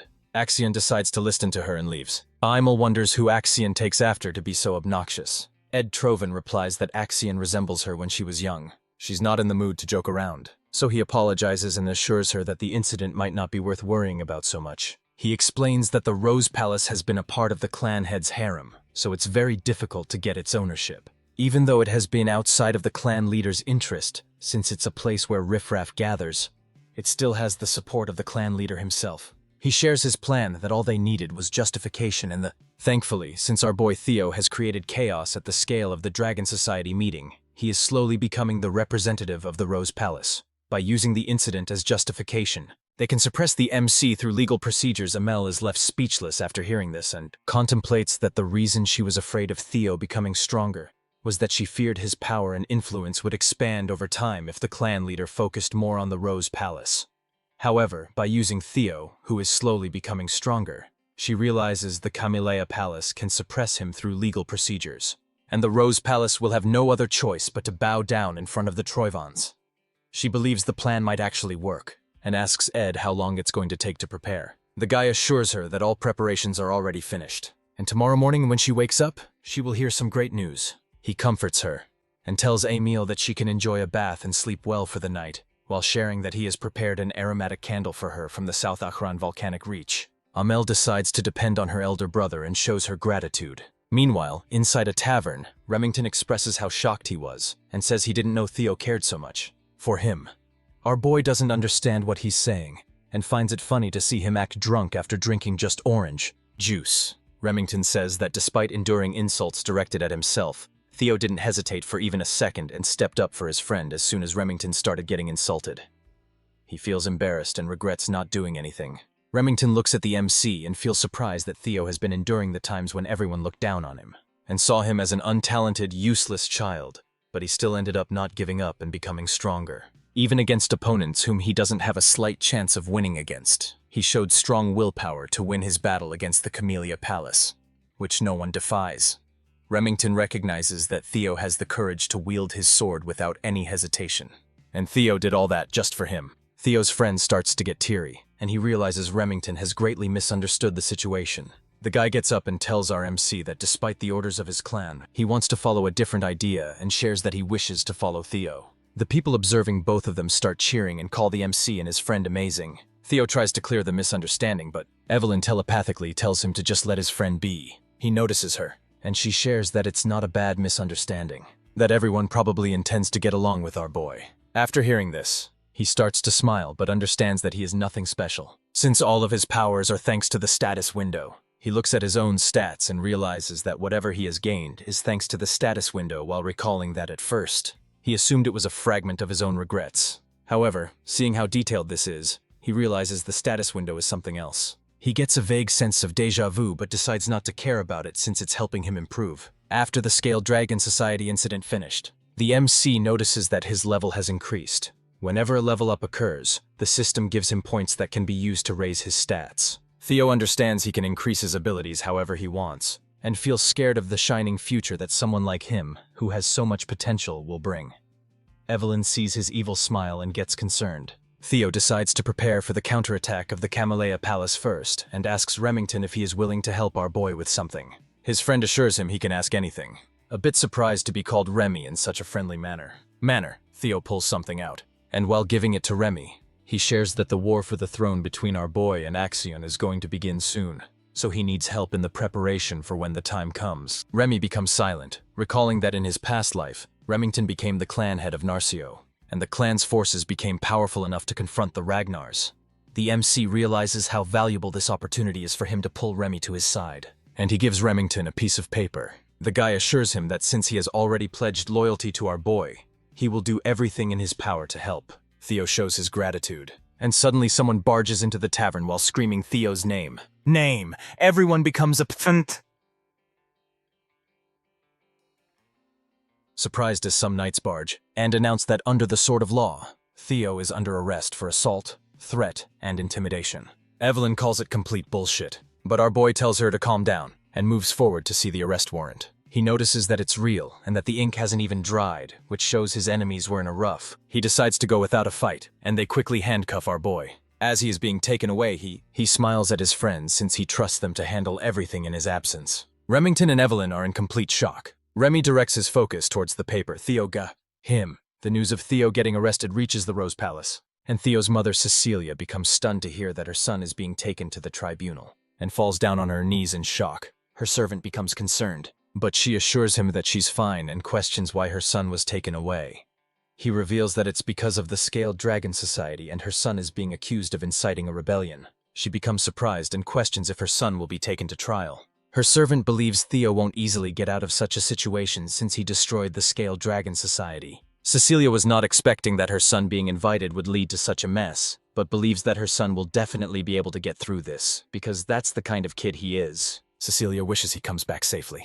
Meanwhile, inside a carrot, as the MC is being taken away to the tribunal, they reach their destination, and he remembers it's been a while since he saw this place. Since Theo completely obliterated the Scaled Dragon Society, he understands that he won't get a simple punishment, and will probably have to face trial because of his actions. He understands that since he's the successor of Ragnar, they will question his qualifications as a successor. The knights order him to get all off, and as he walks, he realizes his enemies want to crush him completely, neatly, but smiles because everything is going exactly as he planned. The knights announce that the prisoner, Theo, has been escorted, and they get permission to bring him inside. The MC thinks that if he wants to take out what he has prepared so far, he wants to do it on a stage of such magnitude. He stands before some amazing figures and becomes a bit anxious seeing all of them gathered in one room. He sees the demon dragon captain of the white-armored dragon cavalry, Julius Ragnar, and 4 of the 9 dragons who protect Ragnar. Sky Dragon Ed Troven. The MC admits that he would have been extremely overwhelmed in his previous life, as he notices that the Sword Dragon Lady of the Plum Blossom Palace, Osa Ragnar, and the Elder Dragon Head Counselor, Wolfgang Ragnar, are also gathered. Wolfgang sees our boy, and the MC remembers that it has been a while. He was not expecting to see Wolfgang in this place. Our boy understands that Wolfgang values bloodlines, so to him, a half-blooded illegitimate child like our boy must seem completely disgusted. And he notices Wolfgang does not even try to hide it. The man asks our boy if he is aware of the fact that he was summoned to answer for his crime. He continues to tell our boy that the Byron clan, the Ceres Merchant Guild, the Red and White Mercenary Corps, and even the Hanavi clan are all cutting ties with the main family because of his foolish actions. Wolfgang becomes angry and calls him a bastard, questioning if he can bear the damage he has caused. He makes it clear that our boy is going to be held accountable for dragging Ragnar's honor through the dirt. Theo agrees with him, and admits that he was far too careless. Instead, he should have cut off their heads, not just their limb. Sometimes everyone becomes shocked, but the MC continues to tell them that all the other clans are their subjects. He says the Lord has given them land and honor, and the subjects are the ones that need to offer their loyalty and lives to the Ragnar. This is the way of chivalry, and despite knowing this, they defied their lord. The MC shows his frustration, and says that if he had known about their insolent behavior, he would have severed their heads instead, and tells Wolfgang they should be punished to restore the principles of chivalry. He says he could not just sit by and watch Ragnar's honor maintained for over centuries, get trampled on. Everyone becomes speechless while Julius calls our boy impressive and expects he will be given a normal punishment after the justification. Wolfgang thinks that the MC is mocking them with his sophistry, but Osa Ragnar understands his opinion and admits that Theo is correct. Wolfgang is surprised to see her take his side. Osa explains that Ragnar is strong, but it's not truly great, so they still need to listen to the voices of their vassals and knights. Otherwise, their clan will inevitably fall because she thinks that they can't rule the world with power alone. He understands her and decides to keep that in mind. The MC observes that the first wife of the clan head, who is the best swordsman in the north, is fortunately taking his side and is not hostile toward him. He is surprised by her actions and doesn't understand why she is doing that. Osa hopes our boy understands that the punishment he is going to receive is justified. He asked about the punishment, and Wolfgang tells him he will get 3 months of probation. Theo shares his wish to participate in the ceremony, which angers Wolfgang as he thinks our boy is talking back. But Osa decides to take his words into consideration and allows our boy to participate in next year's awakening ceremony. Believes that it has already been decided that the children Theo injured will be participating next year. But thanks to the demon dragon's interference, our boy got a lighter punishment. Ed is satisfied with the results of his plans, and knows that the delay of the awakening ceremony brings dishonor within the Ragnar. And since the MC is the one representing Rose Palace, for him to carry such dishonor will allow the Camellia Palace to forward take the Rose Palace. He starts smiling and believes that as his plan is put into motion, our boy won't be able to do anything about it, and he will have no choice but to accept defeat. Pete. Ed knows that if Theo decides to appeal, he will get killed, but Ed believes our boy is not that foolish. The MC announces that he wants to appeal. Well, surprising not only Ed, but everyone else as well. Ed tries to stop himself from smiling as he calls the MC a huge fool since his arrogance has no limits. Ed looks happy that things are becoming easier for him. Julius questions if our boy is aware of what it means to appeal. He answers positively, and understands it's not something that can be resolved with just 3 months of probation, so the demon dragon definitely pulled some strings. But he decides to follow his plan and tells them that in the strong and proud Ragnar, appealing means war. Theo is not planning on taking even a slap on his wrist, and says that in the end, only the strong speak the truth. He thinks he should be rewarded for his actions, which leaves everyone speechless. Meanwhile, at the hidden northern branch of the series Merchant Guild, as everything is engulfed in flames, Evelyn fights off the last guy left. Remington realizes this is where they were hiding. Just as the MC said, Remy and Evelyn find something after destroying the place. Trial. Ed's eyes light up with joy as he sees the Trovan Camellia Palace is now finished. As the MC stands before all the important figures, Wolfgang questions if he wants to take an issue that can be easily resolved if he waits 3 months into a war. Wolfgang calls it arrogance and questions if our boy is confident he can face the forces of 15 clans alone. Theo says that this is something he needs to handle, since in their case the difference in power is huge. He thinks appeals through proxy battles are a normal thing. The MC understands that appealing means deciding the winner and the loser through a battle.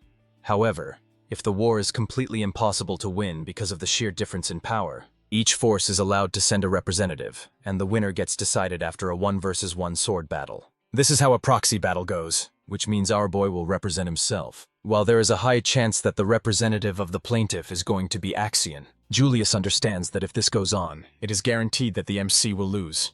He questions if Theo has a plan in mind, and thinks that if our boy believes someone will step up to be his representative, he will be disappointed. Theo requests to have a proxy battle in a week, just as the rules say. Ed thinks he can see through our boy's plan, understands that he is planning on having Julius or Evelyn as his representative, but no one is going to agree with him, so he will have to fight personally. Ed decides to send Axion as his representative to make the MC understand his place by finishing him off. Ed decides to announce his representative, but suddenly all of them hear someone and become completely speechless. Someone walks in and praises Theo's clever plans as he observes that our boy has changed a lot since he last saw him. He is the clan head, Kyle Ragnar. As soon as he enters the trial room, everyone bows down to show their respects. And the MC also gets on his knees and greets the incarnation of the great dragon god. The system window opens up, telling him to complete a new quest to take over the Camellia Palace and uncover its hidden secrets. He notices it's his first quest after the tutorial and questions if this is related to the blue light he saw earlier. The MC realizes he completely forgot about it because of what's been happening lately, and remembers that there was something there. He stops contemplating and decides to focus on the present as he faces his father. He needs to take care of the situation first since the king himself appeared, which is an insane variable that can jeopardize his plan. The MC asks the reason his father is here. Kyle tells him to stand up and says he heard about the whole situation and understands that his son is trying to make an appeal through a proxy battle. Theo responds positively, and his father says he recognizes it's going to be difficult for his son to enter the battle himself, and questions who Theo is planning on choosing as his representative for the proxy battle. Our boy realizes his father is trying to test him, and says there is no one who can stand in his place, so he is naturally thinking about stepping up himself and being his own representative for the appeal. His father believes his son will lose, but Theo thinks he shouldn't come to such a conclusion without even letting him try. The MC becomes determined to face his challenges and not bend against anyone willingly. After hearing all of this, the king bursts out in laughter and asks the other members of the trial if they heard what his son is talking about. The king becomes impressed by our boy, not lowering himself against anyone, and recognizes that this is the best way to describe the Ragnars. The king praises his son for such an amazing attitude. Our boy feels grateful and starts to smile as everything is going according to his plan. He remembers the proxy battle is just bait, and since he doesn't have to fight, he feels amazing to say such words without holding back. He remembers the work he requested from his friends Remy and Evelyn, and understands that he will get his hands on the proof of Camellia Palace's treasonous conspiracy, which will make his victory absolute without even fighting. The king decides to give his son an opportunity, and as the master of Ragnar, Kyle says he wishes to test a single strike against our boy. Theo becomes shocked as his father tells him to forget about the trial. He says if the MC can endure a single blow, he will clear all the charges without punishment. The king tells Theo to come out, but Ed starts shouting as he tries to object. He thinks that testing a single strike against our boy means the king approves of him, which means that if, by any chance, Theo is able to endure the single strike, he will receive the approval of the clan head himself. Ed is sure the MC won't be able to endure it, but just in case he somehow does, Ed decides to object and tries to stop the MC from looking favorable in the eyes of the king. He questions how the vassals and bannermen dare to comment on the blood of the clan leader's son, and continues to talk about the rules of the proxy battle. But Kyle Ragnar tells him to shut up, and makes it clear that if a vassal dares to speak against the Ragnars, they need to just get rid of him. Ed has no choice but to follow the clan leader, and Kyle asks if Julius has anything to say since he has been giggling for a while. The demon dragon says he is just surprised to see the king show interest after such a long time. Kyle Ragnar gets to the point and asks his son if he is willing to do it. Our boy understands that things have taken a huge turn, and even though he was not expecting this, he smiles and decides to accept the challenge. The MC speaks up and tells the clan leader this is too heavy for him, as it is absurd to compare a single strike from the clan leader himself with a proxy war against vassals and bannermen. The king asks if he is trying to refuse, but our MC answers negatively and says he only wishes to have a fair transfer since, once the trial has become stricter, he demands that his compensation should also be increased with a cheeky smile on his face. Kyle Ragnar asks his wish, and the MC turns around to look towards Ed and says he wants something like Camellia Palace. Observing all of this, Ed is left speechless. Ed becomes frustrated, and Wolfgang calls it complete madness to propose such a deal with the clan leader himself. He thinks he needs to put the bastard in place, since agreements are based on the understanding that both parties hold equal standing.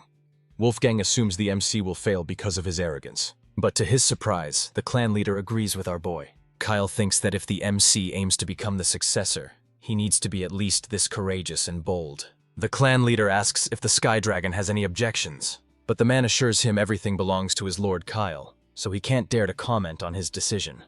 The lord is happy to hear this and orders them to quickly prepare a stage, as he wants to test his son himself. Theo becomes a bit hesitant, after a while as he confronts his father Kyle Ragnar. The other vassals stand on the sidelines to observe. Ed is in complete frustration since the trap he set to catch RMC has turned into a stage favoring him. Ed assures himself not to be anxious, as he thinks that even if Theo has gotten stronger now, there is no chance he can withstand even a single strike from the clan leader, a feat not even high-ranking swordsmen can easily accomplish. Ed assumes Theo is going to die here, but our boy sees through his plans and is confident he won't die thanks to the tutorial reward he received. The king notices something about his son has changed, and questions whether he consumed an elixir without anyone noticing. The king believes even an elixir won't help him change this much, but decides not to care since it doesn't matter to him how the MC became so strong. Our boy realizes his father has seen through him easily. Even the 9 dragons haven't noticed he took an elixir. The king asks if he has warmed up. Theo answers positively, and his father cheers that normally he uses his great sword. But since our boy doesn't even know how to use mana yet, his father is trying to go easy on him by using a rusty steel sword instead. The clan leader asks if he has any objections. Theo says he doesn't, and the father becomes serious as he decides to begin the fight. An immense aura starts to spread everywhere as the clan leader moves forward, making our boy anxious. Theo observes the immense pressure his father emits with just his fighting spirit alone. The clan leader praises him, surprised that his son is still standing. Theo remains confident since his strength has almost tripled because of the reward he received after clearing the tutorial known as the Experience Elixir.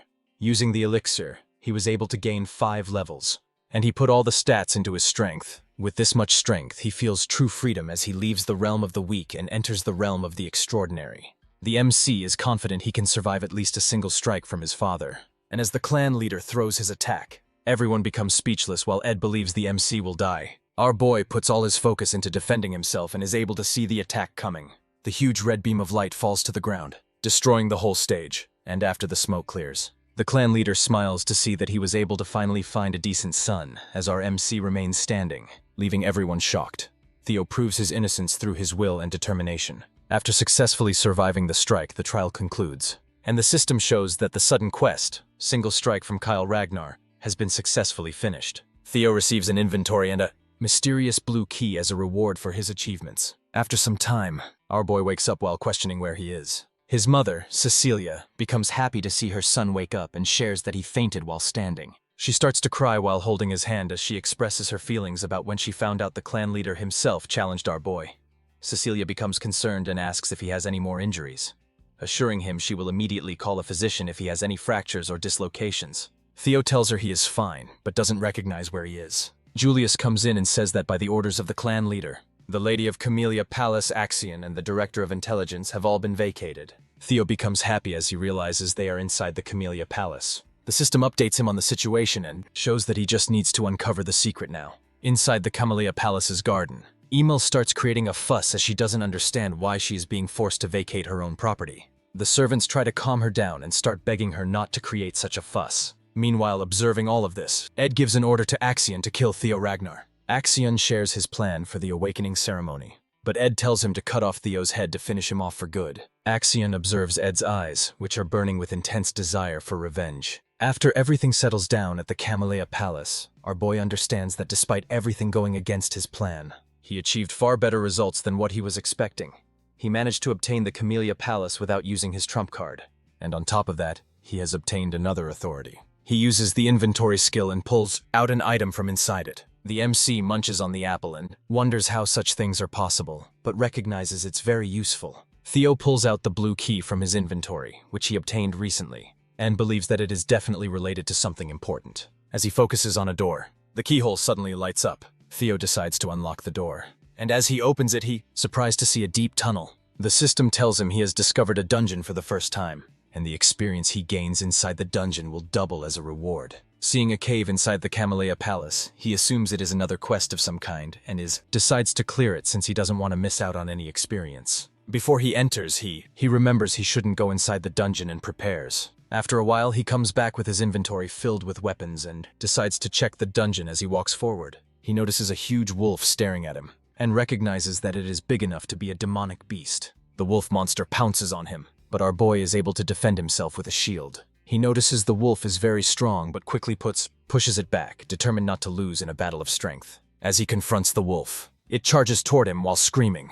He quickly slashes the wolf with his sword but fails to injure it and realizes its hide is too thick and the wolf is fast, meaning he won't be able to win against it with half-hearted attacks. The MC recognizes it's no ordinary wolf and might even be as strong as a demonic beast.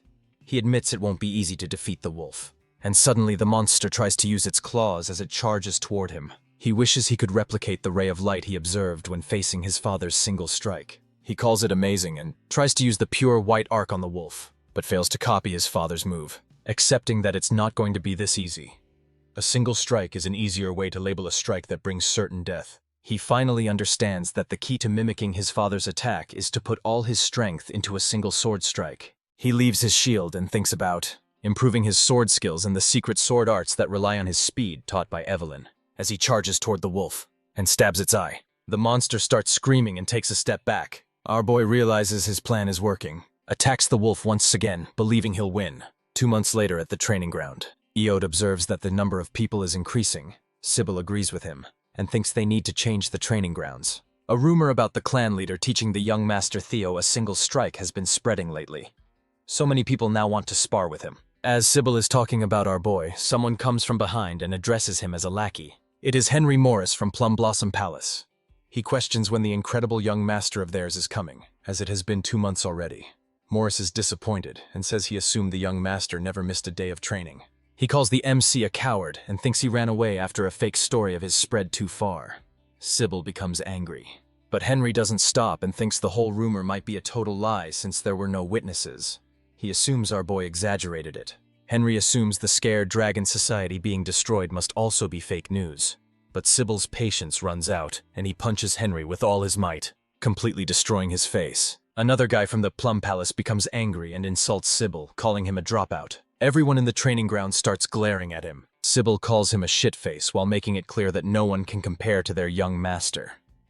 Eode is surprised to see his friend call someone ugly with such a face. Sybil shares that he was already annoyed to see the guys from Plum Palace who kept coming here to cause trouble and makes it clear he won't let anyone disrespect their young master Theo. Sybil and his comrades pull out their swords and declare war on the guys from Plum Palace. They also become determined to put the dropout losers in their place. But as they are about to fight, someone comes between them and freezes all of their weapons instantly. Everyone is surprised, and Sybil recognizes it is Ray Ragnar from the Four Hounds. Someone also joins in on the fun and starts laughing. It is Holkus Lenka of the Four Hounds. Sybil is surprised to see two members of the Four Hounds suddenly appear, and Holkus notices someone is missing.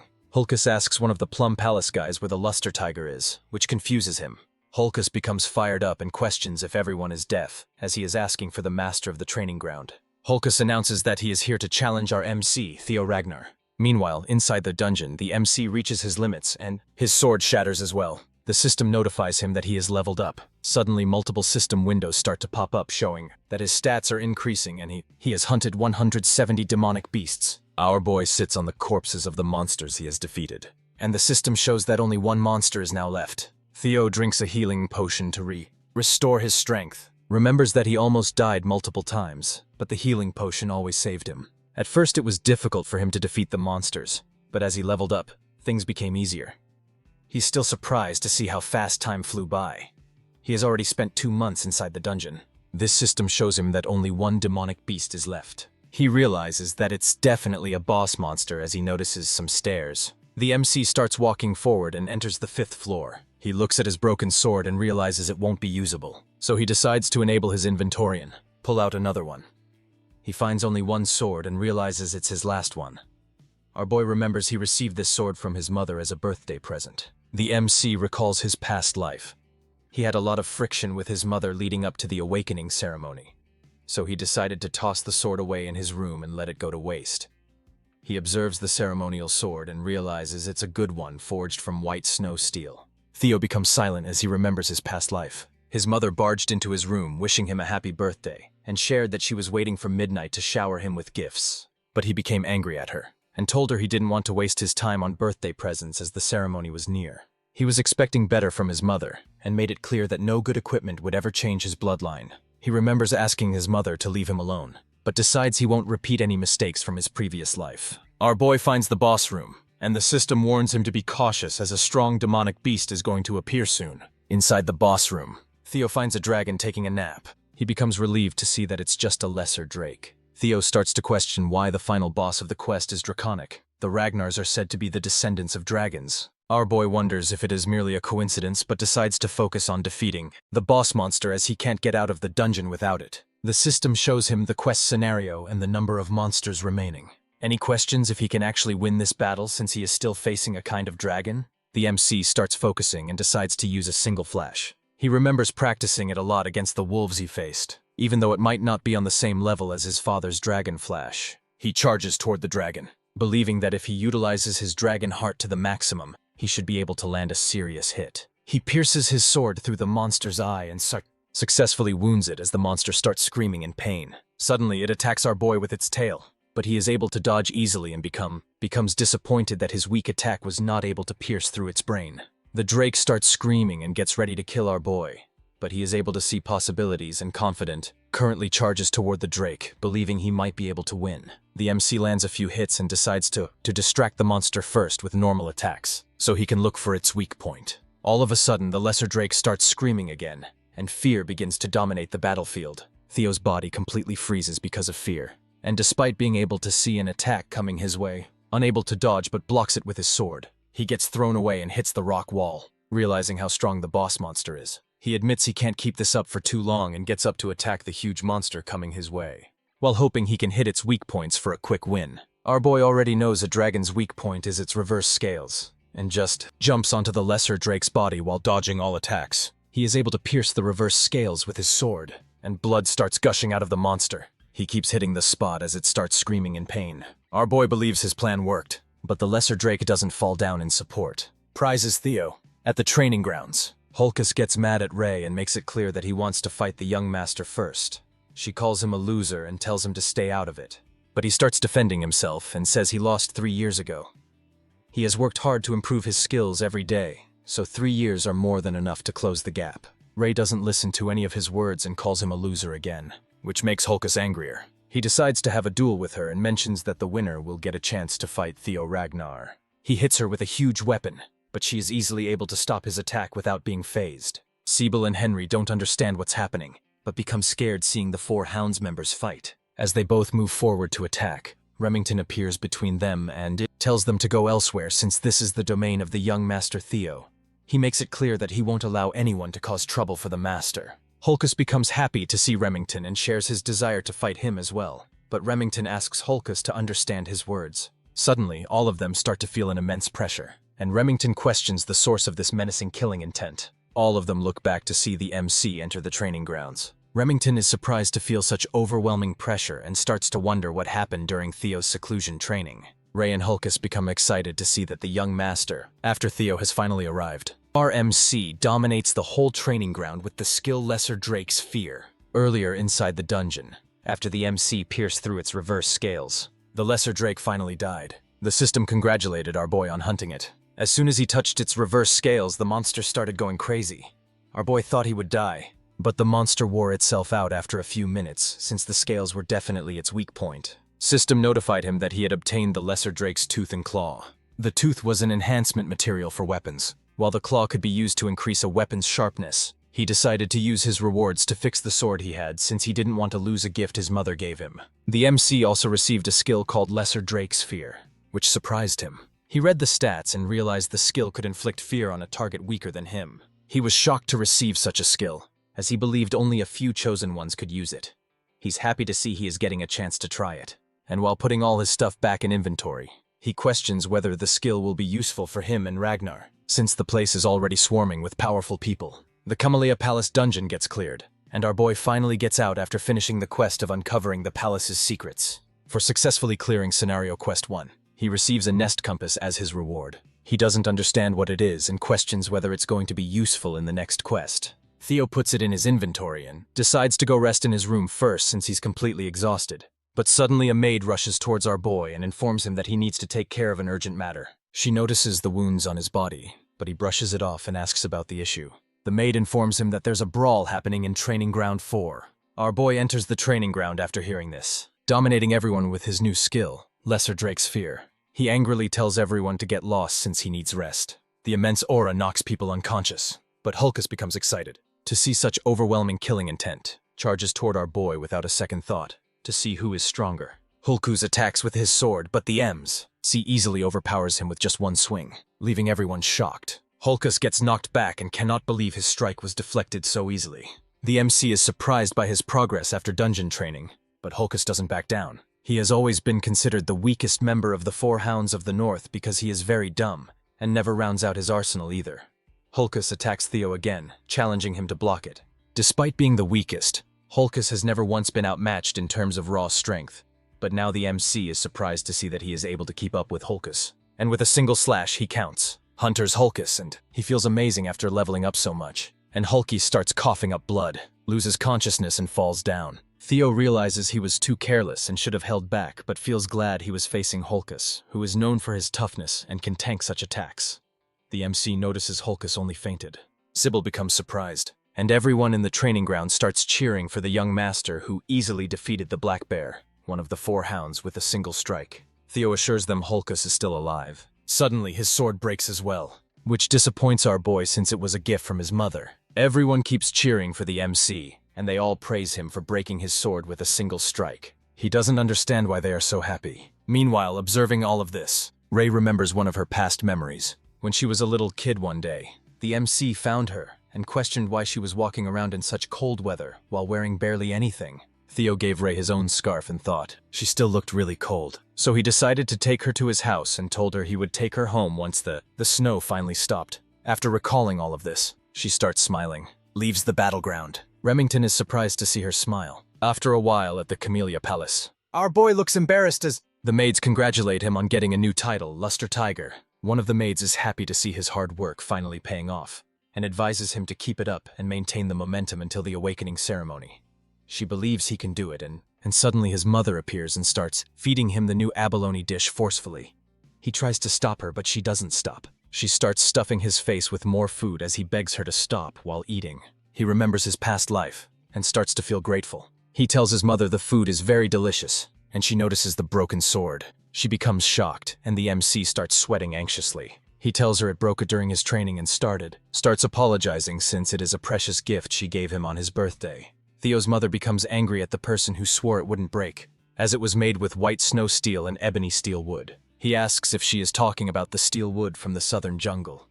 She answers positively and tells him it is a rare and precious material, but feels disappointed to see it was all a lie. She thinks that if the guy was telling the truth, the sword wouldn't break so easily. The MC realizes how precious the materials are and becomes surprised since he was not expecting it to be so valuable. He wonders how his mother found such a sword. She decides to go ask the maker for some explanation and force him to make a better sword this time that is perfect for her precious son. He assures her it's fine and that he can just use another sword, but she rejects the idea and tells him people are finally coming to see his true powers, so he needs to be even more careful than before. Since the awakening ceremony is really close, she says she won't allow him to attend the ceremony while carrying a shabby old sword. Theo is happy to see his mother care so much about him, and Cecilia decides they should get going since they are done talking. The MC is confused. She reveals that they are going to the best workshop in all of Winterra, known as the BASK Workshop. Dask Workshop is one of the top 3 manufacturing workshops of Winterra, and its fame comes from the sheer size that rivals a factory. However, the most notable thing about the workshop is its master. She is a person who falls into the category of special rank by the intelligence agency, and a blacksmith with the title of master craftsman, which only 2 other Ragnar artisans hold. The MC is surprised to see the elf of capitalism incarnate, the demon craftsman Curson. He never expected to meet such a tycoon, and questions how his mother has connections with the demon craftsman. Cecilia angrily questions why her mother is still smoking. Hearing her call cursing her mother, our boy becomes speechless. Curson tells Cecilia not to address her as mother, since their relationship is not that of a parent and child. On the day Cecilia decided to run away, Theo was told his mother is an orphan with no family in the world, but is surprised to see she is the daughter of the high elf Curson. He realizes that the reason he looks so handsome is that he is also a quarter elf. Curson asks why Cecilia unexpectedly decided to visit her. Theo's mom throws back the sword and tells her it is a defective product. Curson doesn't believe her and becomes mad hearing her daughter call it a defective sword, even though she forged it herself. Curson pulls out the sword and realizes it's broken. Cecilia questions if that's not a defective product, and Curson becomes speechless. The high elf asks who the wielder is. Cecilia tells her Theo is the wielder of the sword. Curson asks if it's the kid behind her, and she tells her mother to watch her mouth because the MC is a genius who will one day reign over Ragnar from here on. Theo introduces himself to the high elf and expresses his gratitude for being able to see the renowned master of Bask Workshop. Curson remembers him and praises Cecilia for raising such a child. Curson asks if he is the only one who used the sword, and the MC answers positively. Cecilia thinks the sword is defective, but Curson becomes surprised and realizes it's going to be a long conversation, so she invites them inside. As they all walk in, the MC asks if his mother is related to the demon craftsman. She says he is right, and he becomes curious if Curson is her real mother. Cecilia tells him he wouldn't know since she didn't speak much about it.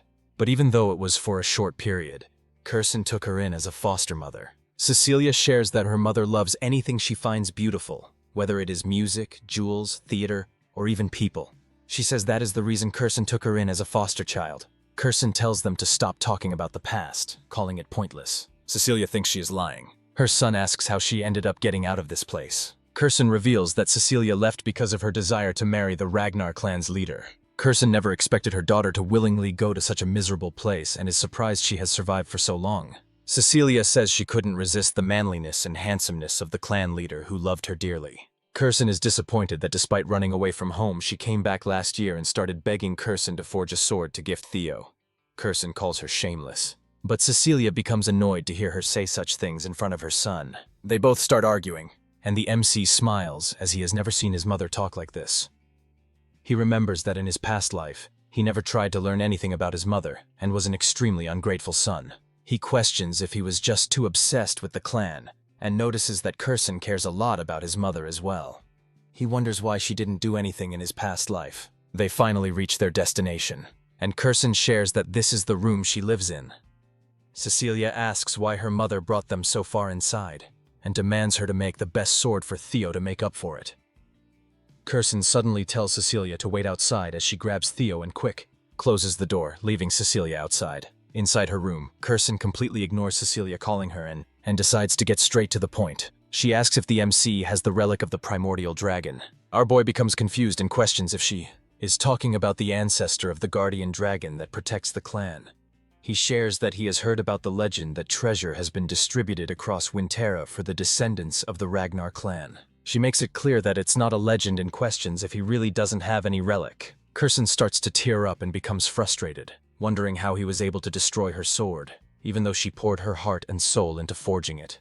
She doesn't believe the sword can break against anything other than a relic in question. If our boy has any idea how precious the sword was, he tries to apologize and remembers that the sword got damaged while he was fighting a lesser drake. He doesn't understand anything about relics, but she gives up and decides to show him instead so he can understand faster. She shows him a cask that's completely sealed with chains and asks if he notices something. The MC starts to see the blue glow and questions if it is a quest after recognizing it as the same glow he saw from the door of the dungeon in the palace. Kurson shares that she doesn't see anything, but believes he was able to notice something judging from his actions. She starts dragging the casket and tells him she has tried many times to open the sealed casket and obtain the item inside.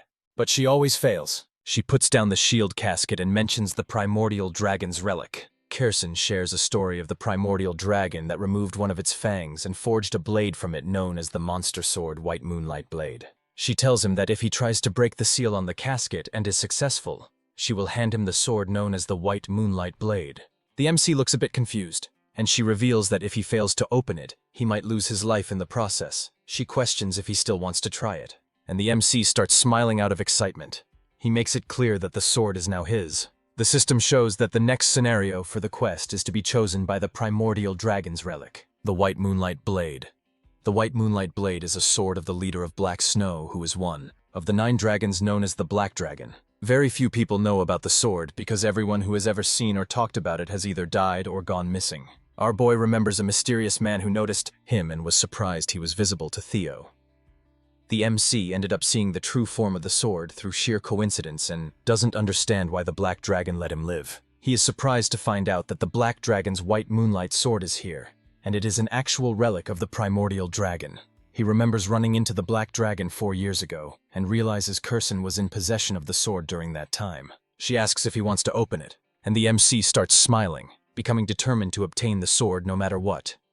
He tells her it's his sword now, and while observing the casket, he realizes it's very similar to the Camellia Palace. He tries to use the blue key to open the casket. Kurson is confused as our boy unlocks the gasket. Light starts to shine. Suddenly, Kurson becomes concerned as our boy starts getting pulled inside by a mysterious black fog. The MC tries to free himself but fails and gets dragged into a mysterious place. He opens his eyes and doesn't understand where he is. Theo recognizes the Rose Palace while everything is engulfed in fire. He doesn't understand why he is seeing all of this again. And while watching his past memories, he realizes he completely forgot how weak he used to be. Because of this, he needs more power, enough to defeat Randon and crush the Camellia Palace. A griffin starts messing with his brain and grabs our boy, ready to eat him whole. But the MC wakes up and grabs its beak, catching it off guard. He becomes aware that the monster is trying to take over his mind by using his desire for power against him. The MC realizes this is why it is called a monster sword. The mysterious griffin calls him insolent and tries to free itself. But the boy confidently tells it he has already conquered all the despair it's trying to show him a long time ago. He questions if the monster was hoping he would be tempted by its useless powers, even though he has already seen many quests. The griffin becomes confused, and our MC notices it looks very different from the griffin in his memory. The monster tries to free itself, but our boy doesn't let go, and remembers it was at least 10 meters tall, but right now they are both of similar heights. He questions if the griffin became smaller because it was seen for a long time. He decides not to care about it, and makes it clear that the Moonlight Sword is now his as he tries to punch the griffin with an evil look. The monster tries to talk it out with him. Meanwhile, inside Kurson's room, Cecilia starts screaming after seeing her son knocked unconscious. She tries to wake him up, but nothing works, and Cecilia starts crying as she questions her mother why her son is unconscious like this. The person becomes speechless as Cecilia cries and says she never asked her mother to do this. She just wanted a sword for her son. Kirsten observes that there is a monster's energy linked with Theo's bloodstream, which is something she has never seen or heard about before. She was hoping he would be okay since he already possessed a relic. Cecilia tells her mother that if anything bad happens to her son, she will never forgive Kirsten for her actions. All of a sudden, the MC grabs the moonlight sword, and a mysterious light starts to form around his chest. Cecilia becomes concerned and tries to wake him up. Theo finally opens his eyes. She hugs her son tightly as she starts to cry. She tells her son she was very worried, but he assures her not to overthink it as he is completely okay. The system congratulates him on hunting a griffin and finishing the quest. As a reward, he becomes the owner of the white moonlight sword. The MC understands that he survived because of his luck. The griffin was easily defeatable because it was just freshly unsealed, and any psychological attacks were of no effect on him. The system notifies him that he has observed the monster energy of the white moonlight sword, so now his magic power has greatly increased. His magic power surpasses 200 and his body starts glowing. Our boy learns that his magic power has started to gain divinity, and has increased to the level of a high-ranking swordsman. He feels disappointed to know he can't use the magic power right away, as he needs to hold himself back until the awakening ceremony. Kirsten expresses how surprised she was and congratulates him on succeeding. He questions if she is going to keep her promise, and she assures him that elves do not lie. He notices the sword is being rebellious and questions if the sword still hasn't acknowledged him as its master. He becomes a bit anxious, but the elf assures him the sword is acting this way after being trapped for 400 years. She says since the sword is finally out in the world, it wants to release all the pent-up frustration. The person suggests he can try taking a swing at the wall with all he has. He questions if it will be okay, but she starts mocking him and thinks he is worrying for no reason because, even if it is the legendary sword, a swing from a brat like him who is inexperienced and hasn't even had his awakening ceremony can't damage the BASK workshop. He becomes unnerved to hear this and decides to give it a try. Our boy understands that he can hide his dragon heart whenever he wants, so this is a nice opportunity for him to test out the new legendary sword he just received. He walks toward the wall and tries using all of his magic power.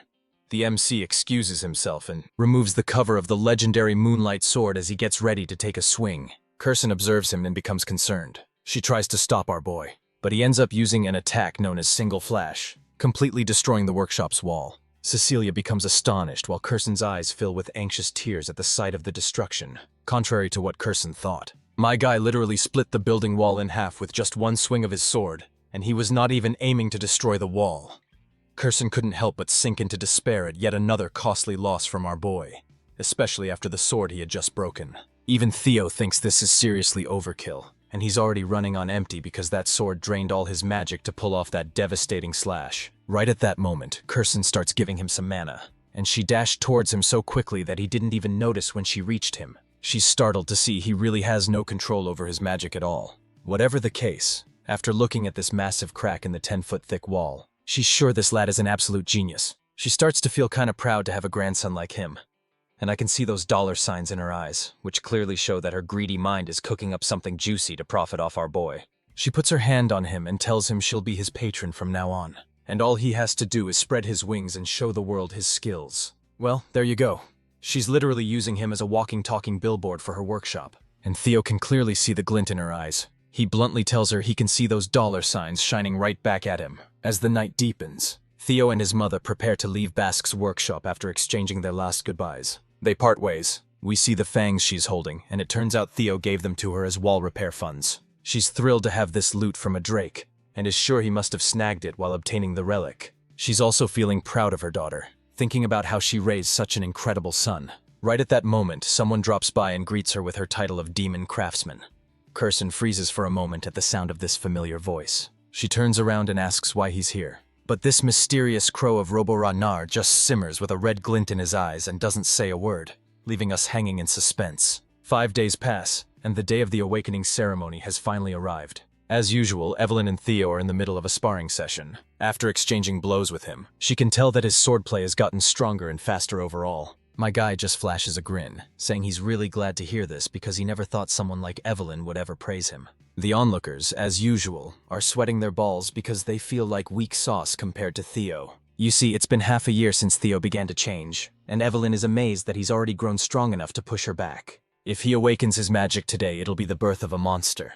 After they spar for a while, the lady gives him props, saying he's done a great job, and that he might even aim to become the valedictorian of the awakening ceremony, and her prayers are with him. Theo flashes a big smirk back at her, thanking her for her kind words.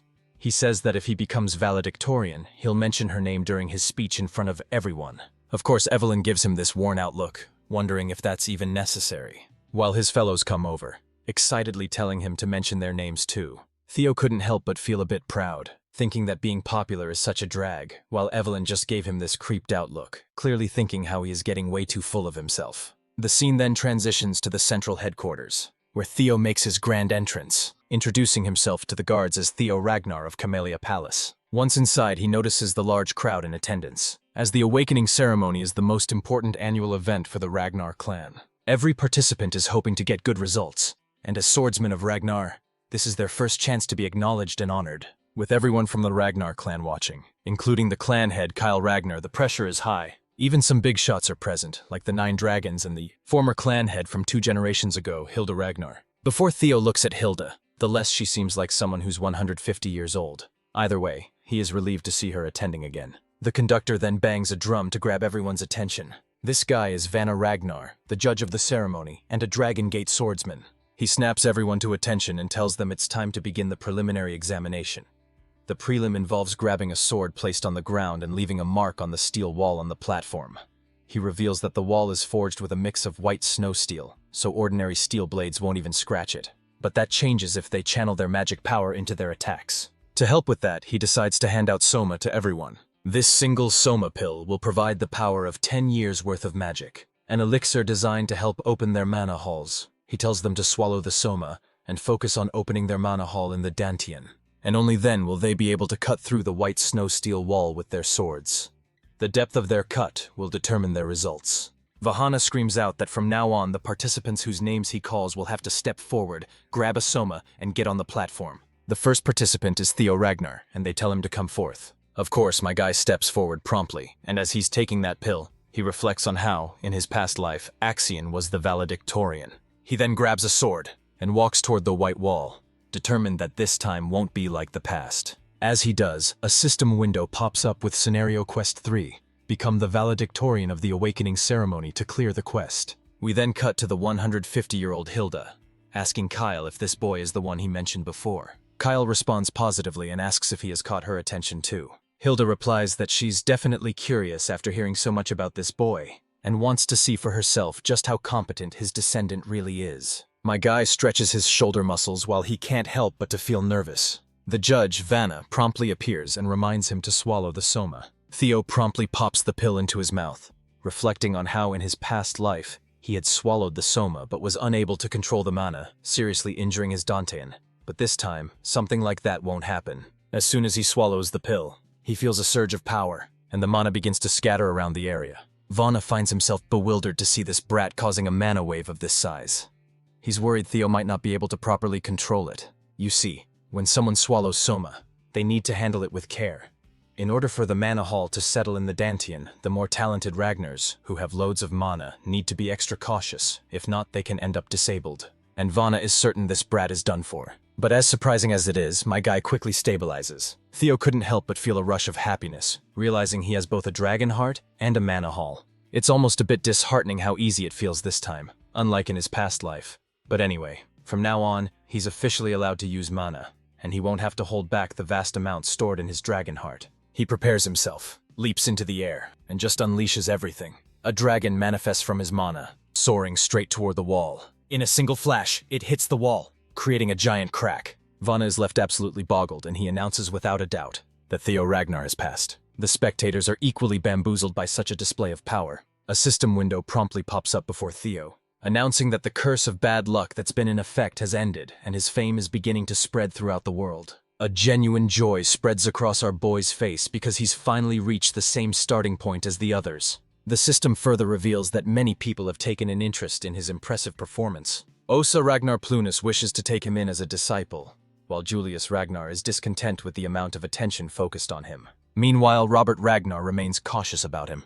And lastly, Hilda Ragnar shows interest as well. My guy is thrilled that not only the Black Dragon and the Sword Dragon are paying attention to him, but the fact that he's also caught Hilda's eye makes him especially happy. After all, she has the heart of Garuda. He thinks to himself how amazing it would be if he could just obtain that. The other contestants also try their luck with the white wall. One of them manages to leave only a tiny scratch as thin as a hair. He cries out to see that he has a long way to go to even come closer to Master Theo. Ray Ragnar gives it a shot, and so does Hulkus Lenka, and Remington Necrio.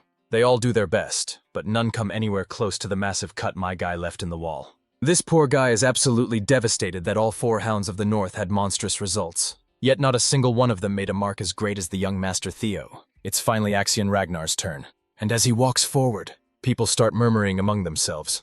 Some say that at this rate it's a contest between the Luster Tiger and the Dark Tiger, while others doubt even Axion can match that level. The fact that people are talking about Theo like this only angers Axion beyond belief. He strides toward the wall with his sword in hand, and once he swallows the Soma pill, the mana crackles around it, and out pops a giant red drone. Dragon that slashes directly at the wall. The sheer power of it leaves Vana utterly speechless because this is the first time he's been surprised so many times in one day. The crack in the wall is massive, and Vana promptly announces that Axion Ragnar has passed as well. The crowd goes absolutely bonkers because Axion Slash has left a crack just as big as Theo's. Now everyone is on edge, knowing that the precision grading will be the deciding factor in who comes out on top. As dusk begins to settle in, Vana announces that with this, the first stage of the awakening ceremony is officially over. This year, he's particularly satisfied to see so many people significantly increase their scores. He says that those who passed should prepare for the second stage of the awakening ceremony in 4 days. Finally, the rankings that everyone has been waiting for will be announced, including the valedictorian for the first stage of the awakening ceremony. Everyone in the arena held their breaths in anticipation as the valedictorian for the first stage of the awakening ceremony was announced. The clear front runners, Axion and Theo, were locked in as they both hoped to hear their names called. In the end, Theo Ragnar manages to clutch the win for himself. While he is stunned, the arena erupts in booming cheers. Vana Ragnar is pleased to announce that his performance earned him a perfect 10 out of 10 from the judges. Whether it's technique, magic power, control, or speed, every aspect was flawless. While his followers were cheering, most of the candidates found it hard to believe that the Flash Tiger had taken first place instead of Axion. As it turns out, the depth of his sword mark came close to the record held by young Master Thorkel. That little tidbit made the crowd go even wilder. Thorkel Ragnar is an enigma. He is one of the 5 major candidates of Ragnar, and he is speculated to be the closest in the line of succession. The salutatorian award fell on Axion Ragnar, and his displeasure is apparent. He also got a perfect 10 out of 10 score. However, he has been relegated to second place as his sword mark was a bit shorter than that of Theo's. That fact made his blood boil even more. Remington Narcio snagged 3rd place, Ray Ragnar in 4th place, and Hulkus Lanka in 5th. The Hounds of the North had the top places on lock. Meanwhile, the idiot of the Southern Inspection Post and Theo's first follower, Sybil Drya, eked out the last slot at 87th place. The second stage of the awakening ceremony will start in 4 days at the treacherous Winter Mountains. All 87 examinees who have passed are advised to prepare as best as they can. With that, they are dismissed, and the first day of the ceremony concludes in an unexpected direction. That night, Theo's faction immediately went straight to the tavern for a celebration. The place rumbled with cheers for the first and second placers. Everyone felt vindicated as the true might of Training Ground Number 4 was made known to the world. Praise and applause for their very own Sir Theo and Sir Remington started flowing along with liquor. Theo thanked his men for the support, but he knew better than anyone else that the trials were not over yet. His goal is for every one of them to pass the second stage together. He pulled his buddy Remington closer, and confidently announced to everyone that they would be aiming to be the final valedictorian and salutatorian of the batch. Evelyn is also in a festive mood, and she genuinely believes that the two can pull it off somehow. Remington personally congratulated the young master for such a splendid display of power earlier. Seeing Theo's hard work bear fruit filled everyone with pride. But at the same time, Remington cannot help but feel ashamed of himself for falling so far behind his friend. Theo smiled at Remy, assuring him that he just got a little lucky this time. Also, ranks and such things should not matter between friends, right? Hearing that cleared Remington's mind of useless anxieties. They made a toast with their orange juice glasses, and promised to try their best in the upcoming second stage. Sometime later, Theo found himself roaming the nearby snowy mountains. Finally, away from this crowd, he processed what it really meant to snag first place in the awakening ceremony. It is an achievement that he would not even dare dream of in his past life. Though it might not have been a real fight, he defeated Axion fair and square. He can hardly believe how far he has gone in such a short time. Clenching his fists in anticipation, Theo proclaimed that this was only the beginning of his story. Defeating and decapitating that traitorous fraud, Randon is far from enough. That guy is just a lackey to the actual players. Theo's true enemies are the psychotic Axion and the tricky Sky Dragon backing him up. Theo is willing to use everything at his disposal to get his ultimate revenge down the line. He has another matter of great importance to take care of concerning the nest compass he got as a reward. The mysterious artifact is actually pointing toward the Winter Mountains, the venue of the next trial. In the second stage, he will have the chance to find out what the compass is steering him into. While he was lost in his own thoughts, he sensed something fishy nearby. His instincts immediately kicked in, ready to defend himself from whatever was hiding nearby. Someone has been tailing him, and Theo hates surveillance. The hooded spy watched in surprise as his target vanished out of thin air, only to feel the cold glint of a blade aimed at his neck from behind. Theo demanded to know who the spy was, and the dude tried his best to convince Theo that he was not Seuss. He introduced himself as Gatsby Yoten of the renowned Gale Sword Platoon. Gatsby insisted that his captain sent him after witnessing such a splendid performance at the first test of the awakening ceremony. Theo had an unreadable poker face as he stared into the man's soul. It seems like the scouting offers are arriving sooner than he expected. Gatsby elaborated that their captain is offering Theo an opportunity to take an admittance qualification test. This offer flabbergasted him. He is offended that the Gale Sword Platoon wanted him to take some useless test, rather than a full-on invitation. Gatsby bragged about the illustrious reputation of his platoon, asserting that even a chance to take the test is hard to come by. Before the dude could spout any more bullshit, a fiery voice cut him off, calling the Gale Platoon a bunch of morons. A woman carrying a great sword on her back addressed Theo as a young master, and offered a far better deal than the morons of Gale Sword Platoon. This feisty girl is Ayan Sosoli, also known as the Fire Goblin and Vice Commander of the Black Iron Cavalry. She personally came to extend a direct invitation for Theo to join their ranks. Gatsby stumbled on his words as soon as he saw who had just come through. Those that recognize the Fire Goblin's name know not to piss her off. But before Ayan can get close to Theo, multiple scouts from different factions come out of hiding in fear that such a promising candidate might get signed before they can extend their offer. They all ran in, shouting their ridiculous proposals. The Black Sword Platoon is willing to promote him to squad leader within 3 years. The Swords of Law and the Security Bureau also threw their eager hats in the ring. Annoyed at the bidding war unfolding, the Fire Goblin snapped in anger. The scouts were supposed to entice the young master with promises of assisting and advancing his career, only to fight and bicker amongst themselves. Theo just watched from the sidelines as the idiots cursed and jabbed at one another. He figured that he should just quietly slip away before they pester him even more. But his exit plan might have to wait. Pink plum petals slowly filled the area, dancing in the air. A sultry voice silenced everyone with sheer aura. Even though she knows she will be criticized for being too greedy, the newcomer just can't help herself. Slightly sullying her sterling reputation is nothing if it means gaining an exceptionally talented individual to her side. Lady of the Plum Blossom Palace, the sword dragon herself, Osa Ragnar Plunus, has joined the scouting war, shocking everyone into silence. Ayan was the only one who dared to question what business the clan head's first wife had in this place. Lady Osa confessed that she came with the same intention as everyone else. She has come all the way out here just to see Theo Ragnar personally, while Theo is dealing with the ridiculous situation he was put in. The salutatorian is relieving some stress by beheading some people. Calling Axion Ragnar a sore loser is an understatement. This dude is wantonly killing his men to get his frustrations out lest he explodes. He weaved, maneuvered, and slashed his way through a number of young swordsmen, treating them like training dummies as he snuffed their lives out one by one.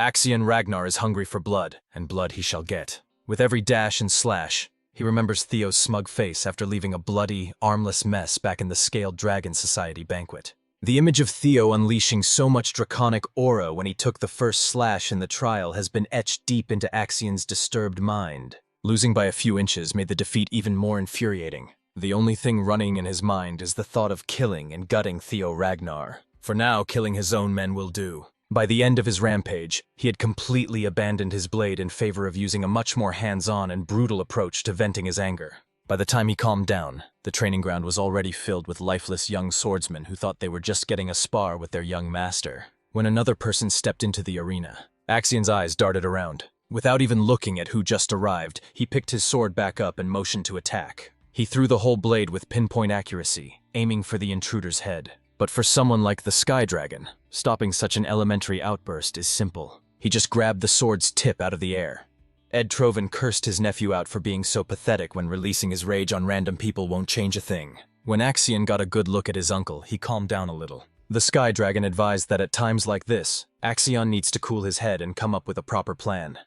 Ed Trovan had already put some things in motion, and Axiom only needed to follow. The nefarious uncle and nephew duo are hell-bent on turning the second stage of the awakening ceremony into Theo Ragnar's funeral. Back in the snowy woods, the scouts made way for Lady Plumblossom out of fear and respect. They knew that whatever they tried to offer Theo would be insignificant if she was in the competition, just as they were about to appeal how unfair that would be. The space between Theo and Lady Osa was severed from the outside world, locking them in her personal domain. Ayan reckoned that setting up an isolation zone could only mean one thing. She might be planning to personally share her teachings with the young Ragnar inside the swirling lump of energy. The inside of the isolation zone was a lot bigger than what it looked like outside, as the space stretched as far as they could see. Theo recognizes this as one of Lady Plumblossom's signature moves. She can freely create a perfectly isolated space severed from the outside. He used to hear stories about the technique, and now he's experiencing it. His popularity is catching up with him. Lady Plumblossom laughed at his reaction. She's certain that Demon Dragon will be furious once he finds out what she's trying to do, but no one can stop her from giving Theo a gift if she wants to. By gift, it can only mean one thing. She slowly unsheathed her blade as she described how intense the clan head's swordsmanship was. It is akin to dragon fire descending from the heavens and destroying everything and incinerating everything in its path. Lady Plumblossom's style cannot be more different than that, for she prefers to embrace countless variations in her sword. Theo looked around to see that the snowy trail he had walked on a minute ago had turned into a tranquil field of vibrant plum trees. Her steps are rhythmic, sending ripples on the surface of the still water floor with each stride. This is the form of the dragon that she pursues, one that contains constant and infinite changes. As the sword dragon began slowly moving forward, she started swinging her sword, making the plum blossom bloom as countless petals gently drifted down. Her blade softly traced through the petals as they danced alongside her blade. She executed a peculiar flow of movement that seemed impossible. She slashed, stabbed, and chopped with a strange tempo. By the end of her demonstration, she slowly lowered her sword, making the petals spiral alongside the blade, beautifully falling on the ground. It was absolute cinema, a feast for Theo's eyes. The ridiculous thing was the entire sequence was performed within just a single breath. What she just showed is the celestial flower rain, the first full-bloom technique of the plum blossoms. Opening her eyes, the First Lady's deep gaze turned towards Theo. The young man was speechless as he felt his heart pound loudly. He just witnessed something truly awe-inspiring. Within a single continuous movement, he counted 120 circles and variations. It gave credence to the claims that in terms of pure swordsmanship, she is above even the clan head. If Theo could absorb and apply even a little bit of what he had just seen into his single flash, his power would undoubtedly skyrocket. He humbly asked her if he's really deserving of such a gift. She laughed lightly and assured him that it was fine as long as he enjoyed watching it. Finally, Lady Plumblossom dissolved the isolation zone. The tranquil field of plum trees vanished and the snowy woods returned. She asserted that if Theo ever wishes to see what comes after the first technique, he can come to find her whenever after the awakening ceremony. Such a blatant offer shocked the scouts. The First Lady simply wishes for Theo to become a new wind in this desolate place. With that, her body turned into a pile of beautiful plum petals drifting away. Theo knows more than anyone that he just received something far too great. It would be hard even for him to act shamelessly and not show any gratitude to the First Lady. Now he's in a complicated position. He reckoned that it would be way too greedy to become Lady Plumblosom's disciple and join the white-armored dragon cavalry at the same time. 3 days later, the second phase of the trial has finally kicked off into full gear. The 87 eligible candidates have gathered at the Winter Mountains near the Northern Great Wall. Such a treacherous venue is perfect for the challenge ahead. Winter Mountains stretch across a ridiculously vast distance, from their home of winter all the way to the Demon Sea. In this place, the Ragnars have shielded humanity with all their might. They have been at war with the cursed land beyond the Great Wall for over a millennium now. They have been culling the Demon Sea, a place where countless demonic fiends lay waste. High-ranked swordsman and second-stage exam overseer Jackie Ragnar cautioned everyone that the new generation would inherit that duty one day. This makes Winter Mountain the perfect testing ground. However, as apprentice swordsmen, the examiners are not allowed to cross over to the Demon Sea, and the exam area is restricted to the inner side of the Great Wall. Today, the exam is very simple. They will have 15 days to defeat demonic monsters that roam the winter mountains and retrieve the bells that have been placed on their necks. There are 7 different colored bells out there: red, orange, yellow, green, blue, indigo, and violet, the colors of the rainbow. Each bell increases in point value in the same order. Naturally, higher points mean confronting a more powerful demonic fiend. Overseer Jackie emphasized the danger of violet bell fiends. Those abominations are at a level that no apprentice swordsman can touch, let alone defeat. Yet they are worth a ton of points. The hunting method will be left entirely up to the examinees. Whatever method they choose to use doesn't matter. All they have to do is bring back the bells to be tallied before the exam ends. Everyone picked up on what the overseer implied. Since they can use whatever method they want, snatching someone else's prey or bells is allowed. No, it is encouraged. They are purposely sowing seeds of discord amongst everyone. But that's just another reflection of Ragnar clan's law of the jungle approach to things. As a final note, the overseer taught them about the totems that repel fiends installed across the mountains. Inside these safe zones, supplies have been buried nearby, and everyone's encouraged to utilize them effectively. Finally, Overseer Jackie formally signaled the commencement of the second trial. As soon as he dismissed everyone, several candidates rushed off and scattered without hesitation. Most of them had the same idea as Sybil. Since the exam will stretch for 15 days, supplies are essential. First, they must secure those resources and then go with their own strategies. It had only started, but Holkaslanka loved every second of this test. He is in his element. Axion, motivated by revenge, has come into this exam with a malicious goal in mind. His Sky Dragon uncle heavily emphasized that he must move precisely according to plan. All he has to do is play his role, and Theo will fall. As Axion single-mindedly pushed forward at breakneck speeds, he failed to notice someone tailing him from behind. It was none other than the ever-so-mysterious Ray Ragnar. Seeing as everyone was already rolling out, Theo walked towards the woods to get started too. But before he could get far, a familiar voice called to him. Remy ran to his side and asked if Theo remembered how he said they were friends. The Silver Lion has thought long and hard for the past 3 days leading up to the trial, and it seems that he considers Theo both a friend and a rival. With that realization, a desire has taken root inside him. The desire to truly surpass young Master Theo in power. The young dragon was shocked at first, but he eventually grinned with delight. He knows what Remy is feeling all too well. The moment they first crossed swords in that training ground, a mutual respect for one another blossomed. Theo felt the same way as the Silver Lion. He considered him a dear friend and rival too. Remy heartily laughed in relief, as he had been stressing if the feeling was one-sided. With renewed clarity, Remy proclaimed that he would try to beat Theo during the second stage. Theo genuinely wished him good luck with that goal. Without wasting another precious second, Remy exploded in speed and headed deep into the Winter Mountain. Theo took a second to soak the feeling in. Someone incredible like Remington has set him as a goal, someone to surpass. It made him feel a thrill he never felt before. He's finally becoming someone that's truly strong, and it is delightful. Opening his inventory, Theo set the mushy feelings aside for after the trial. He retrieves the nest compass and officially starts the search for the dragon's nest. The compass needle pointed him in a general direction, enough to get started. On the side of one of the deadly cliff faces, the familiar blue light of the system shined through a hidden cavern. The nest compass led Theo to the treacherous outskirts of the Winter Mountain. Upon arriving at his supposed destination, he was confused and saw absolutely nothing that stood out. The compass has turned its needle to the ground, so that must mean something, right? Maybe he needs to start digging until he hits the jackpot. If that was the case, he really should have brought a shovel, as using the white moonlight blade to dig in the snowy soil would have been a gross misuse of a legendary blade. As he was considering what to do, Theo's spidey senses started tingling once more. He steadily took his sword out of the scabbard and turned around on a dime, his eyes fixated on the unwelcomed presence. Sometimes, if the wind is not doing its job, then you have to take to the oars. He sent a sweeping attack, the force of the slash mowing everything on its way down. The trees were cleared in a single file and the ground was wrecked. Spilling some killing intent to the presence tailing him secretly, he gravely urged them to come out. Some unsavory characters started coming out of the woods, confused as to how Theo noticed their well-concealed presence. As soon as Theo saw the man's face, he was taken aback. It wasn't just one man, there were 3. In Theo's previous life, he knew these monsters as the 3 scoundrels of Vuk Mountain, Hyde, Cow, and Rune. These aptly named scoundrels are the scum of the earth. They were widely known as the ones who slaughtered civilians under the guise of accidents during missions. They are the cancer that cropped up as a side effect of Ragnar's rule of the strong. Theo especially cannot ever forget the massacre they committed in Vuk village.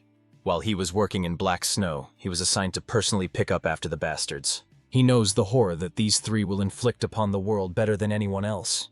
In public records, the death toll of the single incident was reported at 761, with another 220 people missing. The shocking part was that none of the corpses could be identified at all. It was because their killing method involved absolutely decimating the heads of their targets for fun. He already considered that their terrible nature would get in the way down the line, so he's planning to deal with them at some point. But he never expected to meet them this early. Since they were expertly tailing him, Theo asked if Axion sent them for a hit or something. One of the scoundrels just laughed at his assumption. He cleared up that they cannot be ordered around by kids. Naturally, they were employed by someone so high up that Theo would never even imagine who was behind the hit. But the young dragon quickly narrowed down the culprit to one person for certain, the head counselor. The reaction of the scoundrels gave it away. Theo correctly guessed who the employer was in one try.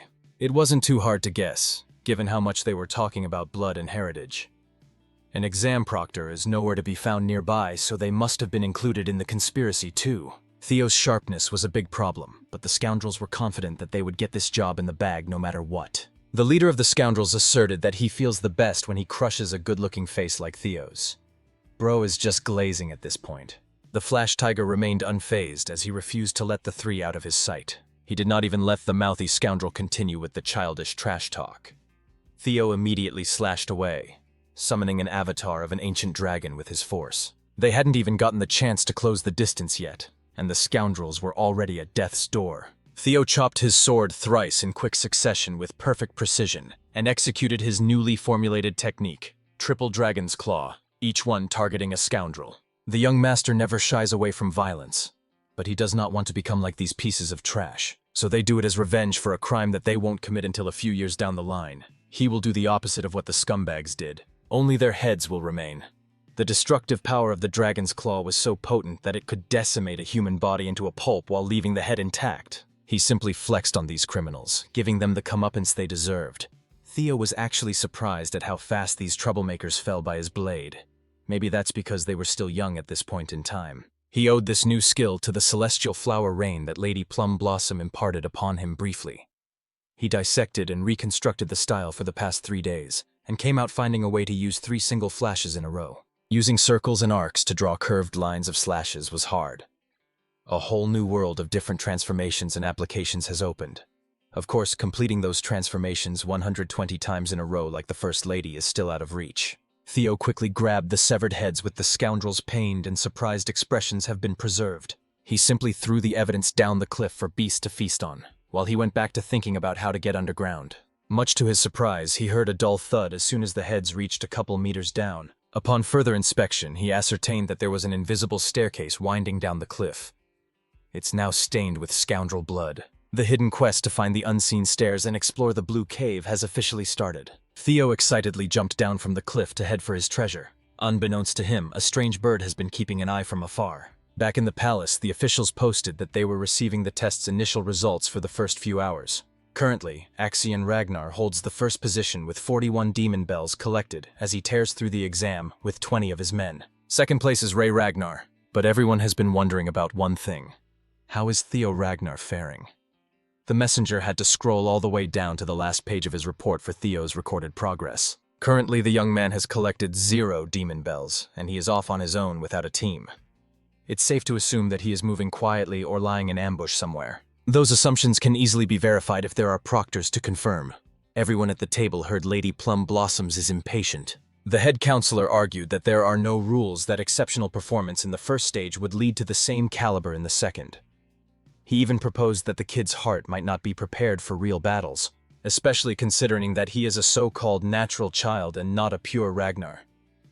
The head counselor assumed that his goons must have taken care of business quickly, doing their job better than expected. Suddenly, the old councilman received a telephonic transmission from Ed Troven, asking him if he did anything behind the scenes. The head counselor did not even bother to deny the allegation. He's bummed that he couldn't tell everyone else beforehand, but it looks like things have worked out, so that's good. Even the Sky Dragon was shocked at the geezer's brazen attitude towards an impure child of the throne. It pissed Ed off that some crazy elitist old coot acted without permission or consultation, potentially stifling his plans. After Camellia had been taken from his family, the Sky Dragon campaigned for an opportunity to take over the Rose Palace. However, he could not find the primordial dragon's relic anywhere. Ed Troyven has come to a hypothesis stating that Theo must hold a clue about Rose Palace's relic. Sky Dragon can feel it in his bones. That boy, Theo, has some clues about the relic on him. Grown and shown that he is a threat. Using telepathy again, Ed jacked into a guard's mind with a message to hurry Axion up. Lady Plumblossom can see that the head counselor and the Central Intelligence Director are scheming something, and they're not as sneaky as they think. The pro-Theo group might have to set up some precautions and countermeasures too. It was a reasonable idea, but Julius Ragnar heavily opposed such a thing. The Demon Dragon genuinely believes that Theo is not someone who would crumble on a mere challenge. Julius trusts his gut that Theo is safe and just stuck in his own unknown circumstance. Also, Julius has not gotten over the fact that Lady Plumblossom sneakily met with Theo. The First Lady feigned ignorance and playfully laughed. Back in the Winter Mountain, Theo finally managed to see where the stairs were leading. Inside was a relatively simple cave structure, but there were a lot of pesky skeletons hanging around on the outskirts. They constantly attack with a pretty strong mental attack trap set up inside. Most people will have a breakdown if they happen to get caught in it. However, such low-level mental attacks are nothing after he passed White Moonlight Blade's tough test. More importantly, Theo managed to follow the compass needle and find something. To check on the situation, Theo expanded his senses outwards, making the wildlife scurry for their lives. For times like this, the special divinity skill is just too juicy. He can even see what's lurking behind every corner. Casting those thoughts aside, Theo was the first to arrive and be tested. Finally, he found the hatchling's lair. 3 years from now, things might be a lot different. Black Snow will end up killing the hatchling and discovering a priceless legendary item. Walking deeper into the cavern, Theo quietly apologized for the future of Black Snow as he planned to take one of their historic records. Behind the gate is the Amen Grimoire, a one-of-a-kind game-changer. As soon as Theo entered the gate, he was frozen in place, overwhelmed at the sight before him. There were literal mountains of gold and legendary weapons, gems and trinkets scattered everywhere. One thing is for sure, this place is not a hatchling's nest at all. In the middle of the gigantic room was a sleeping draconic beast and an ancient dragon, using its sea of gold coins as the most expensive bed in the world. Looking a bit closer, he saw that it seemed to be in a deep sleep, uncaring of the outside world. Theo wasn't delusional. He knew that if this thing woke up and attacked, he could forget about the relic and all the riches in this place and he would surely die. Could the reports from Black Snow be false? Why is there a full-grown dragon in the chamber instead of just a hatchling? Maybe he's a victim of misinformation. Or maybe he just came 3 years too early. Either way, he needs to think of his next move in this unexpected situation. He seriously considered just leaving without touching anything. It's unfortunate, but he can always just come back before the Black Snow can get here again a few years later. But that choice left his hands as soon as the dragon opened its eyes. When he turned around, Theo was locked into a staring contest with one of the most archaic beings in the world. Much to his surprise, ancient dragon Roadbroke spoke in human tongue, calling him the first selector that had come in a long time. The giant beast was actually kind of chill. It even introduced itself without a hint of hostility. Roadbroke explained that the Ragnar calls her the Guardian Dragon and the owner of Winter Mountain. Everyone who grew up around the clan knew the name Roadbroke. Trying not to be rude and disrespectful, Theo crashed down to his knees and paid respect to his ancestor. Roadbroke was quite interested in the fact that the young human called her an ancestor. As far as Theo was taught his whole life, the guardian dragon Roadbroke is the companion of the Ragnar clan's progenitor, Sigurd, and the mother of Friedrich. The beast asserted that Friedrich the bastard must have been spreading nonsense out there. While it's true that she and Sigurd were old companions for a time, she viewed it just as a sign of respect for the contractor who sold his soul to dragons. There wasn't much emotional exchange between them. It is impossible for humans to mate with dragons in the first place. Maybe the humans in this world are not real monster bangers. This led Theo to ask if his family's line really has the blood of the dragon, or if it is just one big propaganda to lift the Ragnar name up. Roadbroke cleared up that the claim was not wrong at all. Through the long-term contract between her and Sigurd, her dragon's blood is shared. Just as Theo was about to ask more questions about his family's history, Roadbroke cut him off as she was done with the pleasantries. She will now begin her duties as a guardian dragon to the selectors. From this point forward, Roadbroke is going to keep the covenant made at the beginning of the clan, and will allow the selector who passes her test to ask 3 questions. He can finally breathe in relief and thank the gods, as this seems like a non-battle situation, since his goal is to eventually stand at the peak of the clan. Deepening his knowledge of the family's lore is crucial. Through these 3 questions, he needs to get as much information as possible. Outside, the second phase of the awakening ceremony is still in full swing. Axion continued dominating the leaderboard and the beasts in the surrounding area. His thousand dragons' roar is already powerful enough to one-shot most enemies. As a white tiger beast fell to the snowy ground, bloodied and lifeless, Axion walked closer. He was heading for the green bell dangling on the poor cat's neck. With another bell secured, that makes 57 confirmed kills. He's quickly racking points up. Nevertheless, killing these monsters was secondary. Axion was just itching to find Theo, but his scouts kept on telling him the same report that Theo was nowhere to be seen over and over. One of Axion's lackeys, Orion Gardner, smugly remarked that Theo must be scared, now that he has to risk his life and face real monsters. Orion was determined to attach himself to Axion's entourage the whole way through, no matter what. He fears and believes in the maniac's strength, but he might have run his mouth a little too far when he admitted that Theo got stronger, but lived as an idiot for far too long. The next thing you know, Orion's tearing up and gasping for oxygen, as Axion's hand slowly crushes his windpipe in a chokehold. Axion reckoned that this pissant of a follower must not know a simple fact because he had never been strong. In the clan, having power means having no need to fear anything.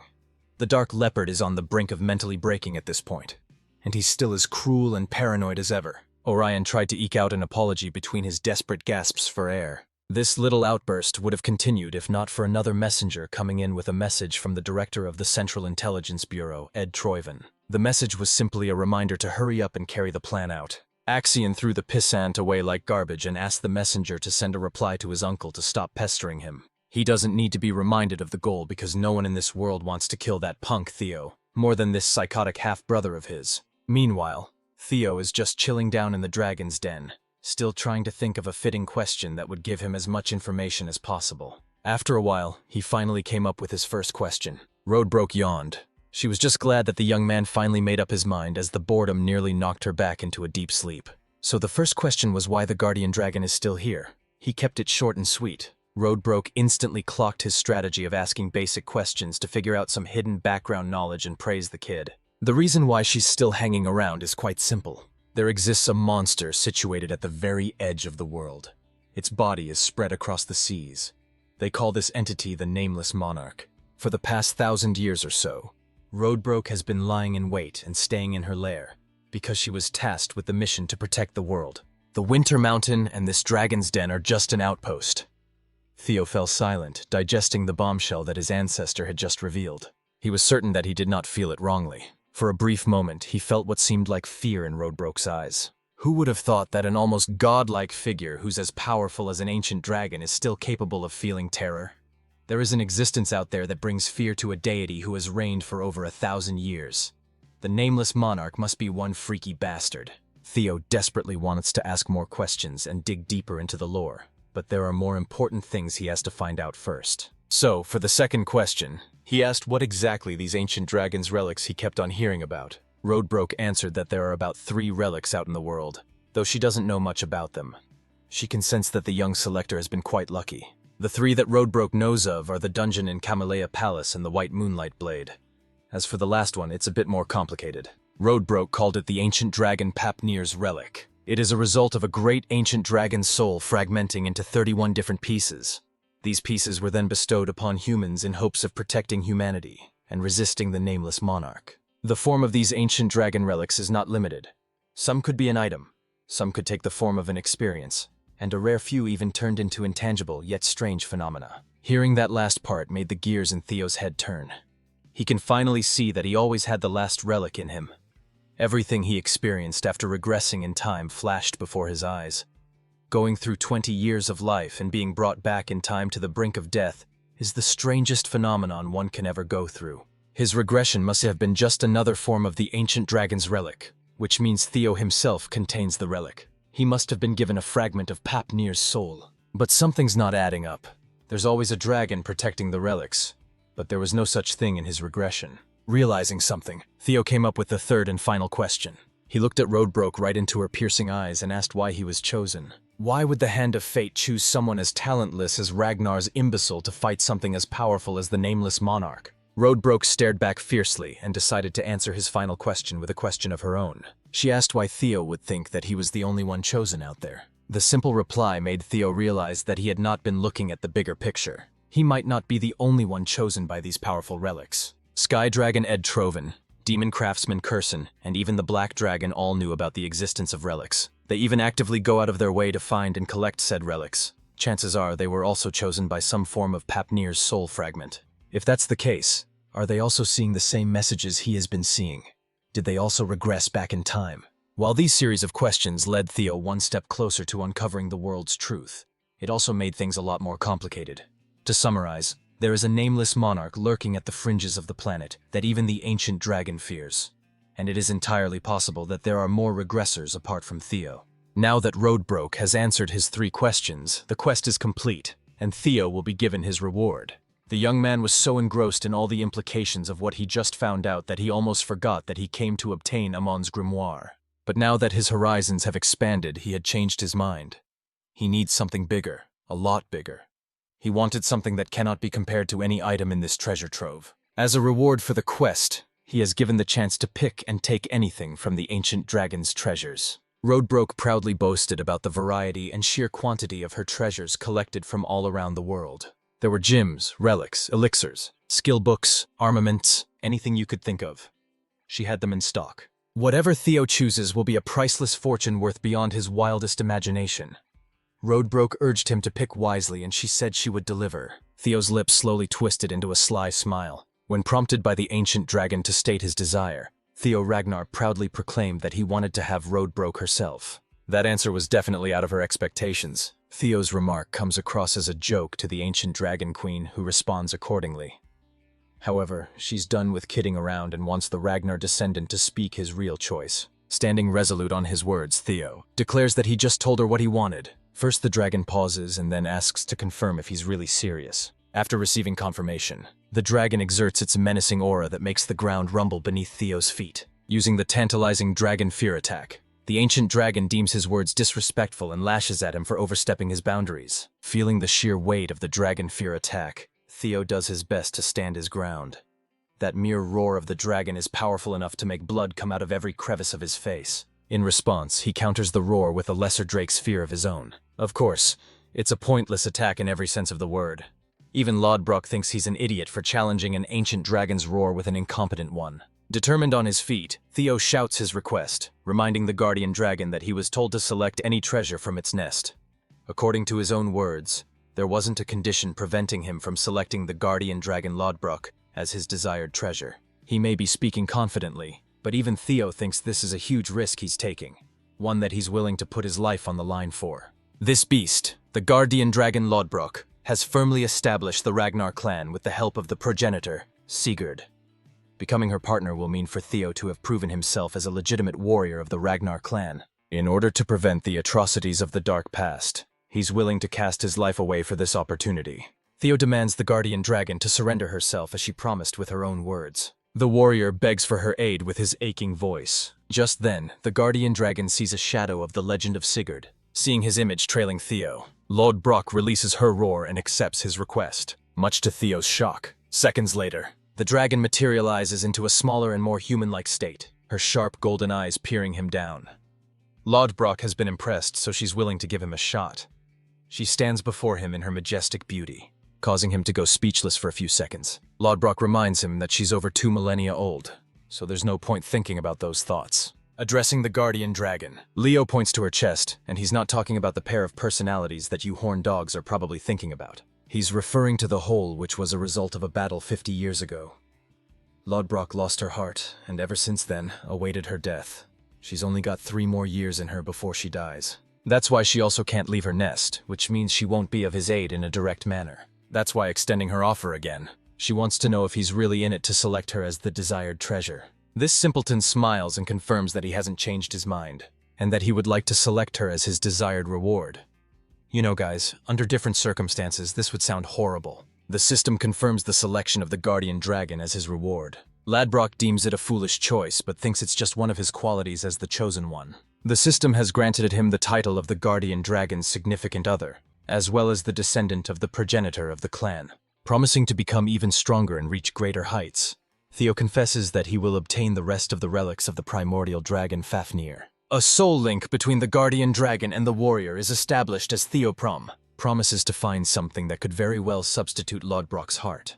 After all, among the relics of the all-powerful primordial dragon, he believes there has to be something miraculous to help her out. He also levels up after gaining the experience points as a result. Theo thinks it's only right for him to do that much in order to claim the title of the Guardian Dragon's significant other. You guys see what I'm talking about, right? She gives him a smirk and hopes to be in good care of her new partner. Yeah, this is going on Santa's naughty list. Ladbrok reminds him that she's still incapable of leaving the domain, so he's gonna have to find a solution for himself until she hibernates for the time being. Also, she's got something for him, which appears to be an ancient book. Lodbrok explains that in order for a true soul to synchronize with her, it's necessary for him to read the artifact and awaken one's mind gate. She estimates that he'll be able to pull this off within a month, recommending that he take his time while skimming through. The system informs him about the bonus reward he just received. It's a grimoire called it Amen. Inspecting its properties, Theo is impressed to find that it contains magical principles that date back to the beginning of time. It's a special book containing rich knowledge of everything in the universe. Theo is glad that he was able to get his hands on this baby. But his real concern is the duration she just mentioned. He asks Lord Brock what she means by 1 month. The Guardian Dragon expresses that it usually takes that long to awaken a person's mind gate, and asks if he's got something more important keeping him busy. Theo is disappointed to express that he's got to deal with the second stage of the awakening ceremony, which is happening as they speak. The problem is, the exam is only 15 days long in duration, which means he's got less than half a month to work things out. That's why Theo wants to wait until the exam is over to get things going. I'm him down. Lodbrok unfortunately confesses that while it's possible, she won't allow that to happen. After all, she doesn't want him escaping so soon. That's why, for this dude, she wants him to open the mind gate even before the second stage ends. Until that time, Lodbrok will make sure that he stays here. Now that's a bone-chilling threat. The total time for the exam to conclude is 13 days, or roughly 300 and then hours, so he's got to wrap it up with that. Let's rewind things a little. There were 3 days left before the start of the second stage. When Axion's uncle talked about the details of how totems created anti-fiend safety zones, the cause is due to the fiends summoning marble resting inside the totem. It's a small sphere with amplified fiend energy resting inside of it, making sure that other fiends are repelled from it. Crushing the marble, he demonstrates what would happen. A fiend monster is released immediately after the marble is crushed, allowing for a summoning to occur at any given time or place. We can see multiple fiends surrounding the man, which goes to show how convenient the summoning marbles are. He crushes them with his dragon spirit, claiming that the objective of the second stage exam is to eliminate fiends and collect points. That's why Theo's only option is to hunt for his fiends for his points. Axion is starting to get a big picture of his uncle's strategy, which involves using the marbles to bait Theo into a trap. Though that's a part of the plan, his uncle reminds him that things aren't so simple. They won't just kill the guy with a simple baiting strategy, because they need to obtain further clues about the relics of the Rose Palace. Since Axion has a crazy hate boner against Tay Guy, he wants to torture Theo and force information out of him. However, his uncle has to humble this guy with a simple yet provocative reminder. He and Theo don't have an enormous gap in between their strengths, which means he's not going to get things his way like he delusionally believes. At the same time, Theo's actions showcase compassion, which means his followers could be used against him. Axion's uncle recommends he use the dropouts who gathered in the 4th training ground for the job. He thinks it will be easier to use them as hostages, and then extract information from Theo regarding the artifact. Since it isn't a direct approach of strength, Axion is pissed, but he accepts anyway. Fast forward to their plan and action in the present. The Dark Leopard internalizes how Theo shocked everyone by keeping himself hidden until the final moments of the exam. After all, only 12 hours were left until the second stage concluded. The Ragnar prodigy had scored first place with a staggering 800 points and 60 points. Still, he thinks that it's a pity for their plan to fail like that. One of his men wonders if the scoundrels of the council got to him first, which seems like the only reasonable explanation for his disappearance. Felix Ragnar is in 7th place and shares his observation. However, Axion fires back, claiming that his observation just now is bordering the line of stupidity. He provokes Felix by reminding him why Lady Plum Blossom decided to take an interest in Theo instead of him. The guy is infuriated that he's reacting harshly when all he's trying to do is help him catch Theo. Felix is pissed as hell by his offensive remark, but it's not Axion who could give a damn about his feelings. He gets up and offers a declaration with his sinister smile. If Theo isn't prepared to come out in the open, he's willing to force him out. He's got both. The members of the Scaled Dragon Society and the Plum Blossom Palace working under him. And it's time to lead the charge and murder the failure of the 4th training ground.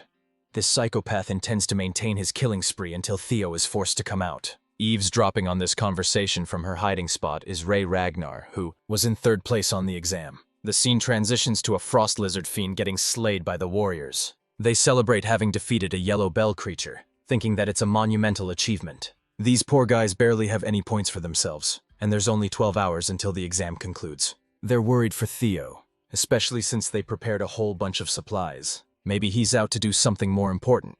That's what one of them thinks at least.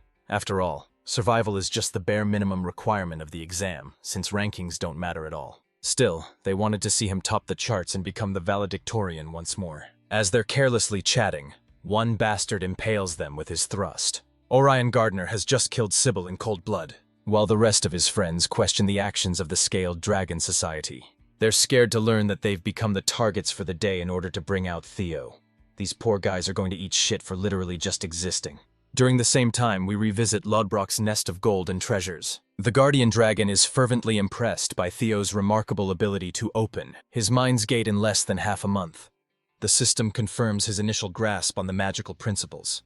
This is all thanks to what he heard in his previous life before regressing. The key factor in learning the Amen Grimoire is the quantity and quality of the magic power. Since Theo shares both Amanahal and the Dragon Heart, the tasks come natural to him, and he can learn twice as fast as the average person. As a result, a lower-ranked skill also manifests called the Hatchling Synchro. It allows mind-reading of objects using psychokinesis magic. Lodbrok believes that he's proven himself worthy of becoming her partner.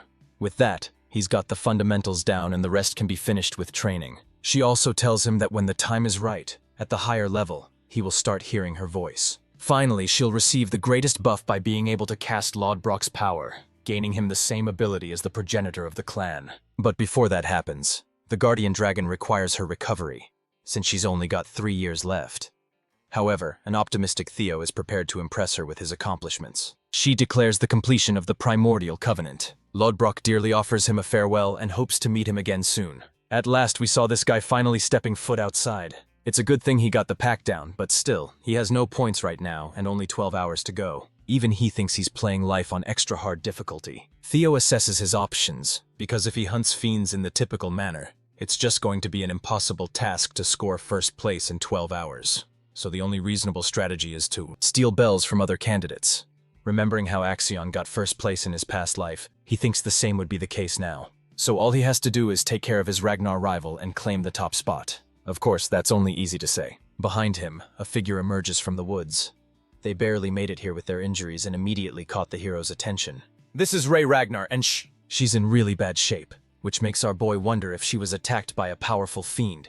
Even then, he fails to understand that Ray was bested by a fiend. However, Theo quickly sees a sword slash across her body, realizing that a person was responsible for doing this. He worriedly asks for what happened, but Ray is in no condition to speak and urges him to go west. Before saying anything else, she collapses in Theo's arms. Armed with his latest ability to read minds of objects, Theo learns the memories of the sword's owner. He sees that Ray was secretly spying on the group who were out to hunt Theo's companions. The failures of the 4th training ground were all restrained and brutally beat down.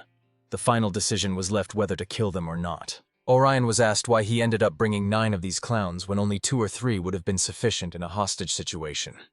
But before these lunatics ended the lives of the innocent, Ray valiantly stepped forward, exposing herself before Axion. The Dark Leopard reminded him that this is a personal matter, so she wouldn't be interfering.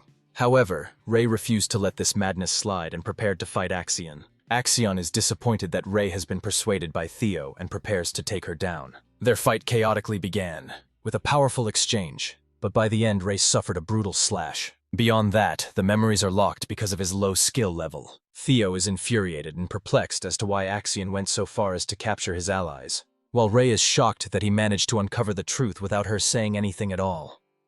He begs her for answers, and in her half-dead state, she explains that Axion's goal has always been to capture Theo from the beginning. However, since he wasn't anywhere to be found, he took matters into his own hands by taking his friends hostage. This strikes a chord with Theo, who is supremely furious. He realizes that his enemies in his previous life aren't willing to back down in this one either. However, this time he's much more capable of taking them on. Theo demands to know Axion's location as well as his intentions. Speaking of which, one of Axion's henchmen reveals Theo's location in the northern cliffside. This information catches him off guard, but his men are more than certain that he's come in contact with Ray Ragnar.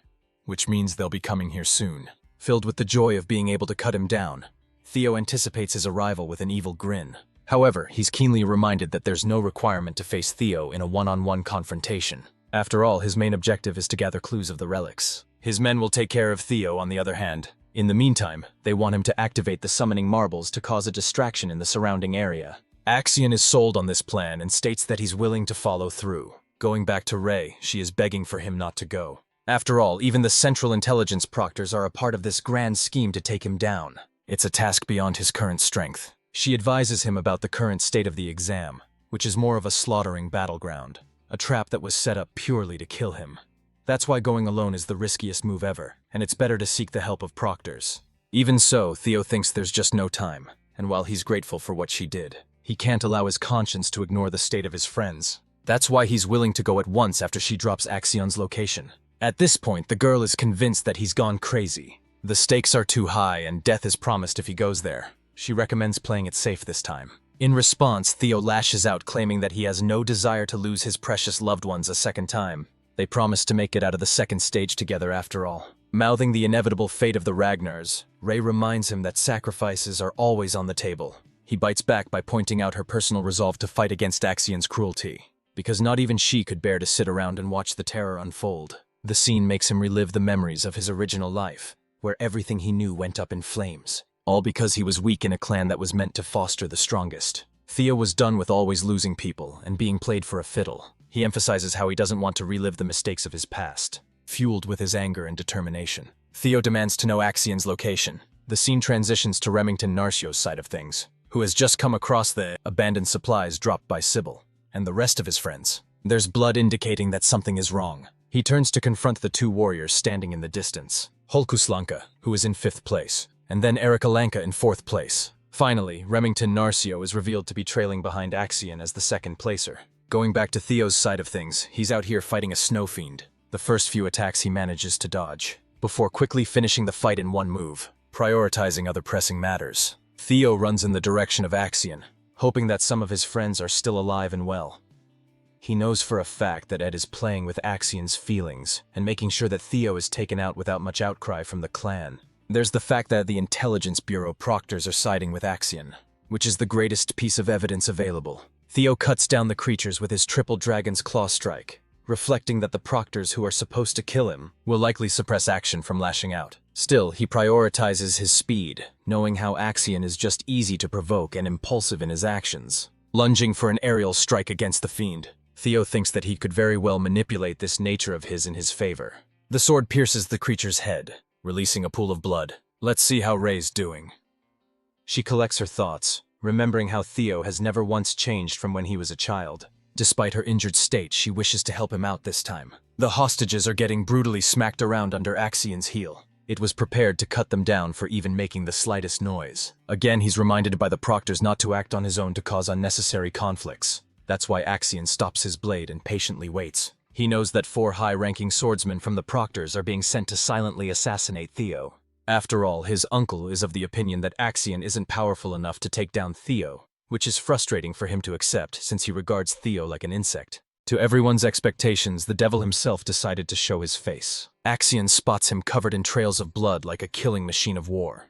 Theo is armed with his determined eyes, seeing the hurt state of his companions all around. He glances at the scumbags who caused such a scene, and then turns back to Axion, who had been waiting for him for a long while. Finally, his eyes turn towards the corpse of his friends, making him clinch his weapon. Axion picks out his sword, ready to fight, but he's again reminded to stay put. That's why he releases his weapon. To follow up with the negotiations, Axion asks Theo to simply reveal information about the artifacts if he wants to see his friends live. Shockingly, Theo Ragnar questions if he is afraid of him.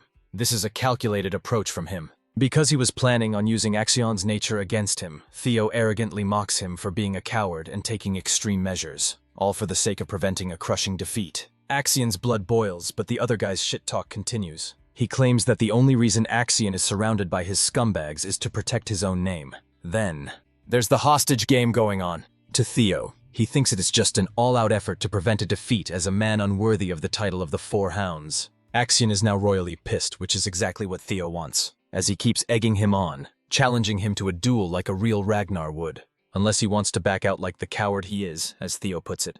This is the final push for Axion, who can't contain himself anymore. Theo lays out the conditions for the fight. If he loses, he'll give up the information and his life. But if he wins, he will walk away with his friends. The Black Leopard has lost himself to his madness and arrogantly reminds the imbecile of the Ragnar of his place in the clan. He laughs before peering at him with a murderous glare, mocking his understanding of the situation.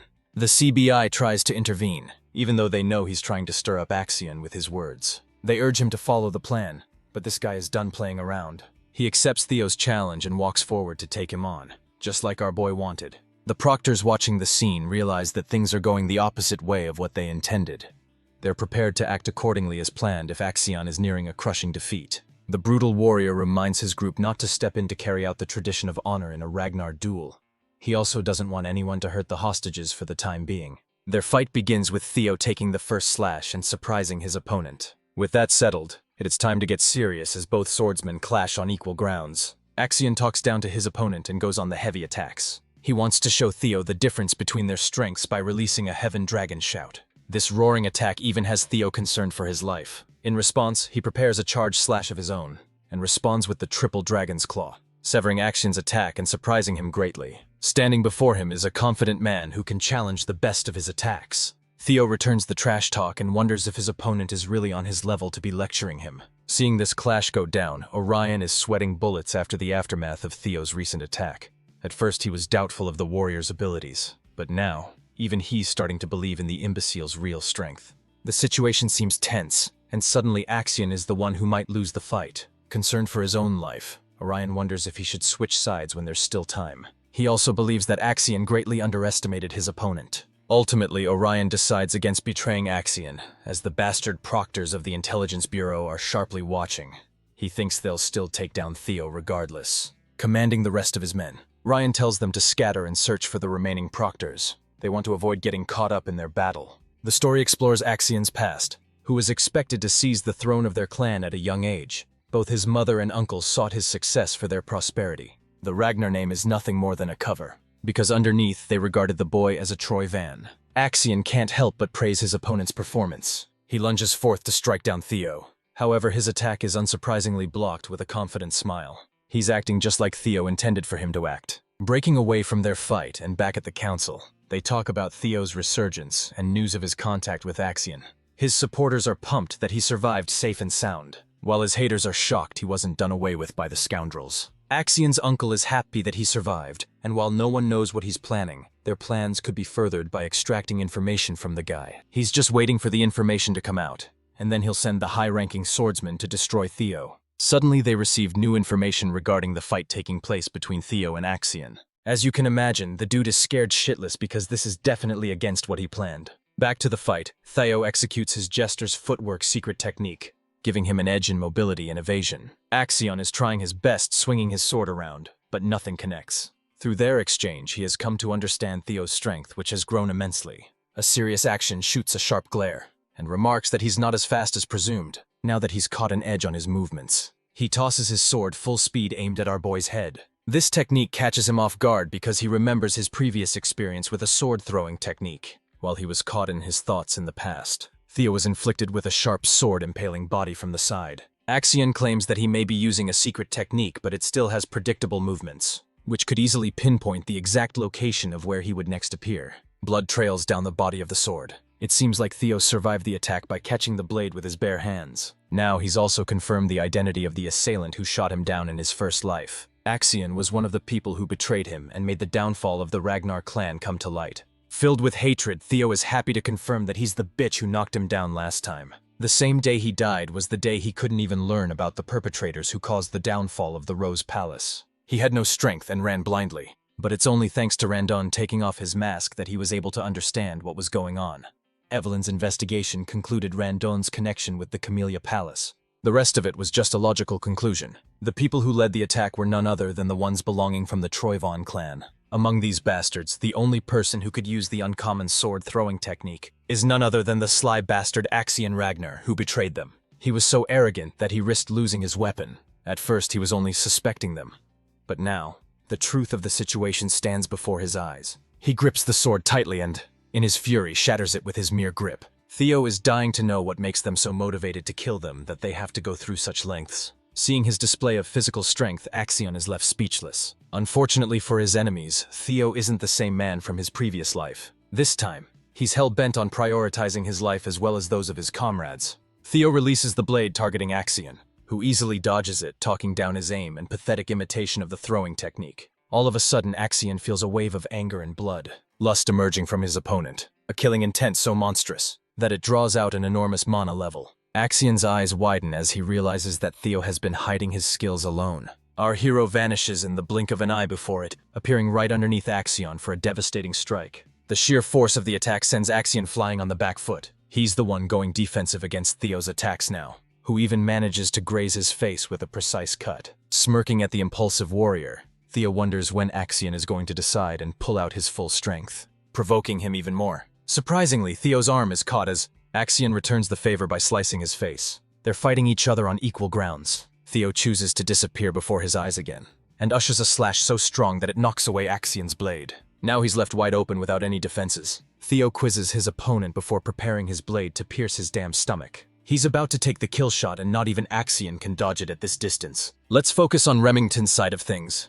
He observes that the blood trails are caused by the dragging of an injured body. The only person that comes to mind is Axion, even though it doesn't make sense for him to act recklessly, especially with first place already secured. Remington cleverly deduces their plan to hunt down Theo during the second stage of the exam. Holkus is pissed that he had to take such measures and took the way of a coward, but Erica is unsurprised, stating that things like these are supposed to be within expectations in the awakening ceremony of the clan. Remington knows this, and claims that it's the very reason he despises the Ragnar way of doing things. They blindly believe in raw strength and cross boundaries. A provoked Erica warns him to watch his tongue. Remington doesn't really give a damn and focuses on saving the lives of his friends just like Theo would do. He wants their help, and Holkus is all in. For Erica, she doesn't care and turns away. She only wanted to meet Theo and he's nowhere to be found. She has no interest in saving weak men, which prompts her brother to ask if she's really that much of an asshole. Remington understands her intrigue to meet Theo, and he advises her that by helping him now would serve her benefits in the long run.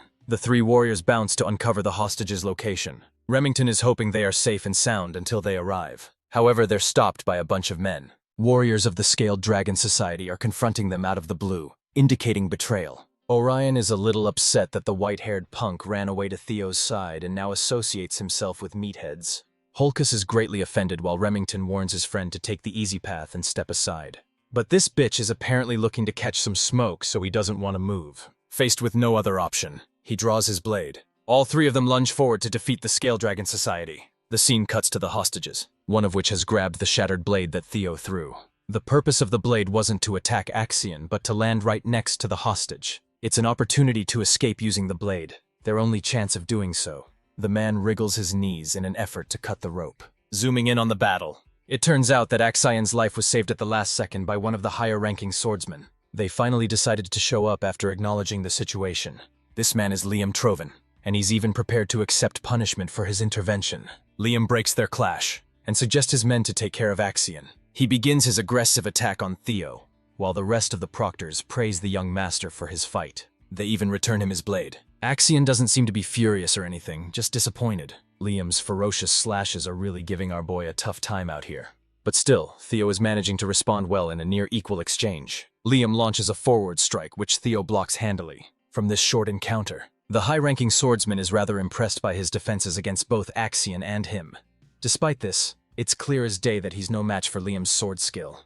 There aren't any proctors nearby to monitor the fight, making it the best opportunity to kill the swordsman prodigy. So for the sake of the Troven clan, he takes an aerial strike to finish Theo Ragnar in this one attack. Time for a plot twist. It's not Theo who gets impaled, but rather Liam out of nowhere. The one who impaled him is none other than Axion, who wants to remind his men of the fair warning he issued at the beginning not to interfere. The fight has just experienced a sudden upset by Axion's betrayal to his own men. The other swordsmen confront the young master for lashing out so blindly. Axion turns to them, furious that they thought he was going to lose.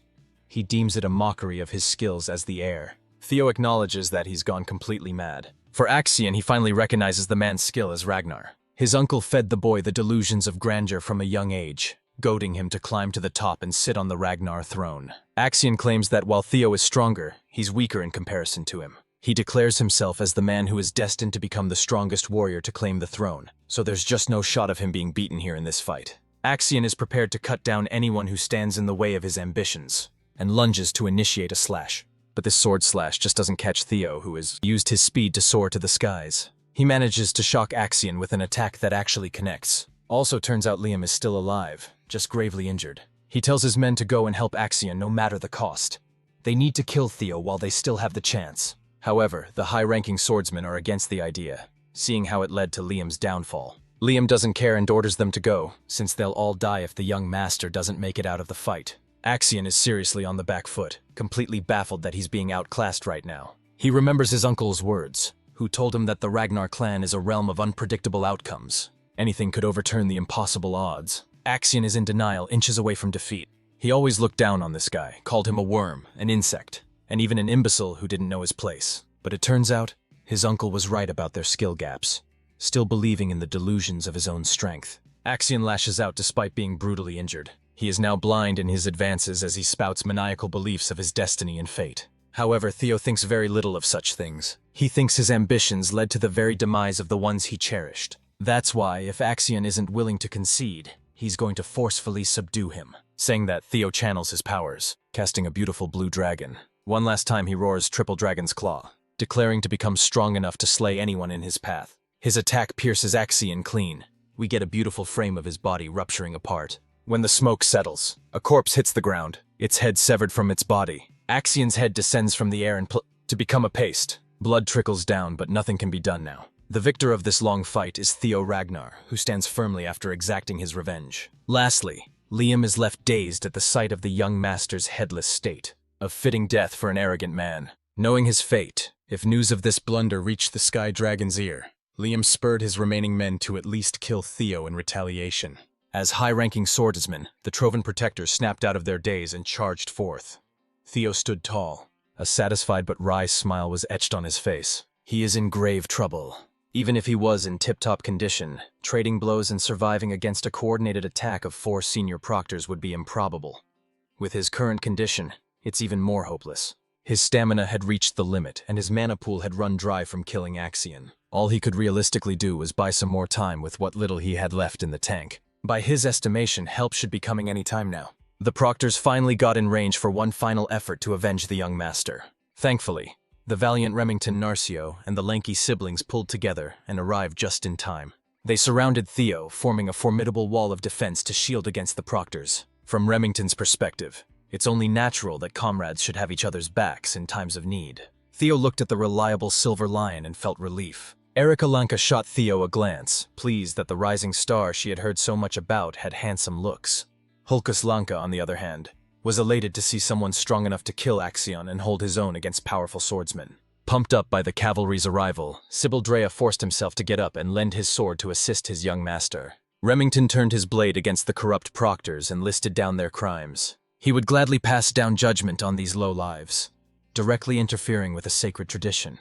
Now that things have gotten even more complicated, and with additional witnesses to their misdeeds, the proctors turn to Liam Trovan for the next move. Realistically speaking, they are doomed no matter which path they go down. They couldn't even find out anything about the Rose Palace's artifacts. That was their primary goal. They couldn't get rid of the biggest thorn in their plans in Theo, and the young master died under their watch. With so many witnesses and traces of their fuck-up, it's basically a game over, even so. The proctors still believe that their Sir Liam would think of a way to slither out of this hopeless situation.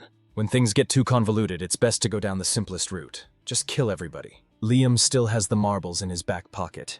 They could cover everything up by staging an abnormal outbreak, which led to the extermination of all candidates on site. Disguising their botched torture and assassination plot as a freak accident would erase all traces of the Trojan family's involvement. With desperation, Liam dropped 25th grade monster marbles on the ground. If they could stage the site just right, they might be able to pull it off. Even in the face of destruction, the proctors chose to put the interest of the family on top of everything. Before the marbles could materialize into their true forms, Liam felt a sharp pain in his stomach for the second time tonight. The poor guy got a second round of backshots for the night. This time, the man holding the blade was the White Dragon Clan's supervisor, Selford Gardner, alongside another supervisor, Aaron Bacchus. Aside from the White Dragons, the Plum Blossom Palace and Daffodil Palace also pulled up with 2 supervisors, Natasha Koppel and Sally Gardner, respectively. Liam, the crafty son of a bitch, finally fell on the cold, hard ground. Supervisor Salford urged the remaining traitors to drop their weapons unless they wanted to die on the spot. The Trovan proctors were stuck between a rock and a hard place.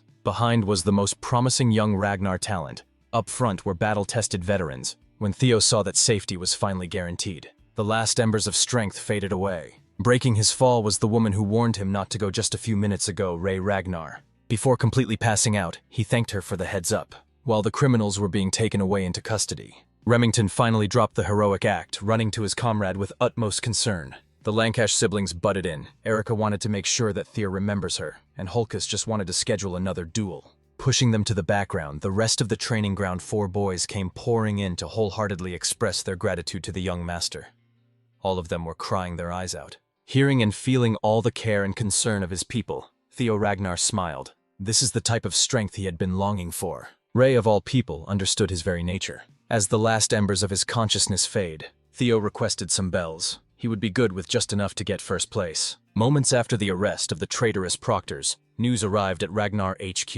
Of course, Ed Trovan could not believe the words coming out of the messenger's mouth. The round table of Ragnar's big shots remained silent as the messenger repeated the report. Axion Ragnar's death sent a thunderbolt of disbelief across the room. Hearing that his nephew died in some test where he arranged for another fledgling's assassination, nearly made the Sky Dragon crash out on the spot. While Unc Ed was trying hard not to go feral, the announcement of the second round blooming ceremony commenced. Gathered at the starting point, the survivors of the grueling test looked visibly worn, stepping up to the front and demanding everyone's attention. An old man praised everyone for their hard work.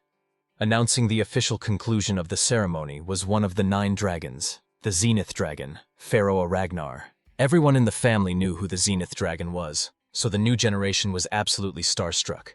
The geezer rarely even shows up at formal events. Reading out the results, Old Man Furrow declared that 45 out of 87 candidates passed. It might sound bad, but the survival rate is actually above average this year. That's indicative of this year's talent pool. It might be a contender for best batch of all time. Furthermore, even in the stacked batch, the highest scoring candidate stood out brighter than ever. Can you guess who that top scorer is? Everyone was made aware that passing the second would result in an automatic promotion from apprentice to entry level. At this stage, they are allowed to feel proud of themselves. Those who passed are now qualified to work as Ragnar's inspectors under one of the many factions. To add to the hype, the Zenith Dragon moved on to the announcement of scores. First place, as expected, was Theo Ragnar with a whopping 1,021 points.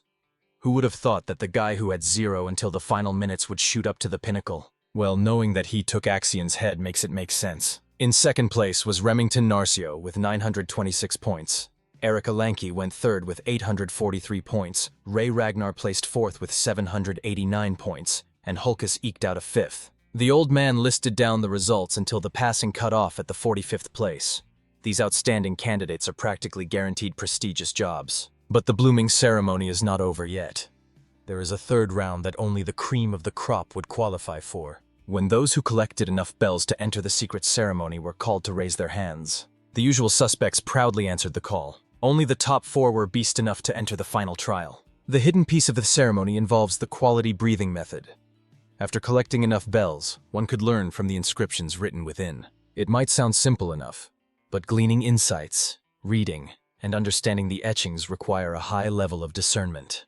Those who are good enough to master these insights can attribute their visions to their arsenal, giving them the qualification to participate in one last assessment. In Theo's past life, he lucked out and got 1 bell, but he couldn't even understand a lick of the hidden message. And now he has hatchling synchronization, an ability that could peer through the thoughts of things. It basically allowed him to see the essence of the encrypted words as pictures and experiences in his head. He watched countless scenes of the past heroes and warriors honing their craft, infusing Theo with a profound understanding of the hidden truth in a short amount of time. Normally, it is rare to see even 1 person qualify for the last test, yet they have 4 this year. As far as Theo could recall, Ray and Remington weren't supposed to comprehend the quality breathing method tonight. Perhaps his actions affected their progress too. With the icy floor open, Old Man Pharaoh invited the top 4 to show him what they had. Going by the count, Theo Ragnar took to the stage. With Axion out of the picture, a lot of things will change fast. Instead of dreading the future, Theo felt serene and centered. Now he has all the tools to create a better future. Walking towards the center of the clearing, sparks crackled around his feet. The sparks quickly grew fiercer, turning into full-blown thunder. After sifting through a ton of bells, He finally became attuned to his natural attribute. To showcase his comprehension, he entered the first stage, granting his mana with the Roaring Thunder attribute. The second stage of comprehension involves expression, manifesting the thunderous mana. Seeing their boss looking like the god of thunder, the training ground boys were hyped. Usually outstanding candidates could stop here, and they would be hailed as true geniuses. But Theo Ragnar is built different. They haven't even invented a word that could encompass his talent. Using the dragon heart beating in his chest, he demonstrated the third level of comprehension, complete and absolute control. In the crowd, Erika Lenka is drooling at the sight of the strongest man in her generation, while her brother looks like a kid watching Dragon Ball. Even the Zenith Dragon admitted that he never expected such a high level of comprehension in such a short amount of time. Everyone thought this would be the end. Control is practically the ceiling for most prodigies at this stage, but no. Theo Ragnar wants to hog all the spotlight for himself. After showing his impeccable control, his thunderous mana soared to an even higher level. The entire field lit up with a golden-yellow light like a Super Saiyan is about to pop off. He sharply opened his eyes and swiftly drew his blade as wild bolts crackled. He swung the sword and launched a lightning strike in the form of a blade wind. He finally has a ranged attack. The attack seemingly gained a life of its own, manifesting the visage of a ravenous thunder dragon. Out of the 5 stages of comprehension, this is the 4th level. Expansion. This time, the other candidates couldn't say a word. All their jaws were clamped open in astonishment. Theo Ragnar aimed his new technique directly at Old Man Pharaoh. Of course, the old man simply chuckled in amusement. He was pleased to witness a generational talent show at this level of expansion. Before the Thunder Dragon could reach him, the geezer calmly raised his hand, summoning dewdrops out of thin air. Those little drops compressed themselves to the highest degree and blocked a whole-ass Thunder Dragon. The Zenith Dragon wasn't offended that a candidate dared to test him. In fact, he was glad to find such an interesting gem in this year's ceremony. The audience was speechless. Is that guy really their peer? Seemingly in a better and livelier mood, Old Man Furrow awarded Theo with an additional 1,000 points for a bold display of mastery. Of course, Theo already took the old man's fondness for truly outstanding candidates into account when he pulled the last stunt. After his demonstration, Theo shot up to 2,021 points. 1,000 points is realistically unattainable for everyone else, yet this dude doubled that. Theo's performance could only be compared with the infamous Lord Thorkel. With his spirits lifted by Theo's boldness, the Zenith Dragon welcomed the remaining 3 to take the stage. Remington Narcio, attuned to the element of water, reached the 3rd stage of comprehension, control, netting him an additional 500 points. Ray Ragnar attained the 2nd stage expression for another 300 points. Her cold demeanor befits the ice attribute. Likewise, Erika Lanker reached the level of expression for 300 points. Just like her fiery attitude, she's rocking the fire attribute. The geezer was extremely pleased with the level of talent this year. Usually breaching the 1,000-point mark would put you at the very top. In other words, there are 4 candidates in this batch that could be the top dog in any other year. Of course, the gap between the 1st and 2nd was astronomical. Theo Ragnar cannot be compared to normal geniuses. Except for the 3rd round candidates, everyone was dismissed in preparation for the nomination ceremony taking place next week. The top 4 remained to be briefed for the next step of their journey. From the top of the snow mountain, an all-encompassing killing intent covered the entirety of the region. The top 4 almost fell to their knees from the hostile pressure bearing down on their bodies. With a grave expression, the Zenith Dragon officially started the next stage of their lives. With all the information he has about the future, Theo had never heard of something like this before. To add to his confusion, he felt a familiar power boiling at the top of the mountain. The force trying to grind them down is Lodbrok's energy. The final part of this blooming ceremony is a secret that only a select few are allowed to undergo, a face-to-face with the family head himself. No one knows what happens in this meeting. Everything depends on the whim of the patriarch. Through this meeting, a candidate may be selected as a prospect for the fight for the throne. Currently, all 5 frontrunners as the next family head participated in the ceremony's last trial. Being chosen for the family head battle is a mark of a strong candidate. That means Kyle Ragnar is currently waiting for this year's top contenders on the mountain peak. Still, that doesn't explain why Theo could sense Lodbrok's energy from up there. Then a chilling idea entered his mind. Could it be that the man who took Ancient Dragon's heart was his father? Old Man Pharaoh gave the go signal for the top 4 to ascend, break through the fear, and meet the Lord. Well, that is easier said than done when they could not even take a single step forward. To help his fellow contenders, Theo urged them to forget about withstanding the pressure with pure force, and simply match the pressure's wavelength using mana. Remington quickly caught on to what he was trying to say. It will be difficult, but creating an anti-phase wave to neutralize the mounting pressure could theoretically work. This test is basically a way of culling candidates who can't properly control the magic power. Erica listened on the sidelines, confused as to what the nerds were trying to say. Bremington gladly elaborated and blabbered about the vibrational properties of mana. Erica just stared at him like an alien speaking an unknown language. In essence, they just have to project mana power with properties that are opposite to the pressure. Erica scolded Remington Goody Two-Shoes for using complicated terms when the solution was so straightforward. While the others were arguing, Theo, with his eyes closed, was already close to developing his countermeasure.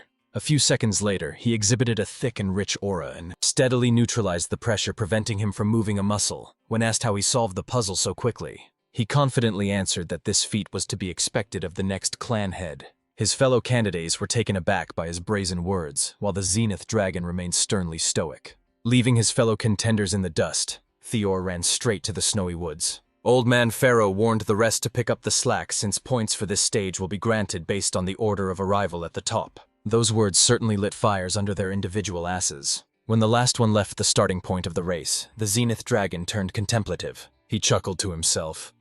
In his old age, he never wanted to make a youngling his disciple this bad. Back in the Camellia Palace, a certain elf just burst through the gate with roaring laughter, eagerly looking for her daughter. The demon craftsman, Cursum, is banging and opening every door in the palace in search of Cecilia. The reaction of the maids makes it seem like she's been visiting the palace every day since young Master Theo became a rising star in the family. Interrupting an important meeting, Cursum pushed the right door open and cheered upon seeing her daughter. For the nth time, Cecilia warned her mother about maintaining decorum within palace grounds. Cursum could not care less about pointless shows of manners. She's about to become obscenely wealthy after all. Sure, she's already wealthy by every metric, but soon, her coffers will overflow with obscene treasures. I have to remind you that she's also known as the Elf of Capitalism incarnate. Since Theo became a star, orders have just kept flooding her workshop. Her business finally reached mainstream popularity. Of course, Cecilia is happy for her mom. More than that, she always believed that her son would excel. That's all she wanted before. But seeing her little boy in dangerous situations, a mother would not be able to stop worrying. What if he gets hurt? What if he can't stand the pressure and attention? Cecilia feels useless as she stands idly on the sidelines. Unable to contain her frustrations, Cecilia turned to the only thing she could do for her son, making sure that her son always has an immaculate drip. Meanwhile, Cursum is yapping about her future plans to expand her business.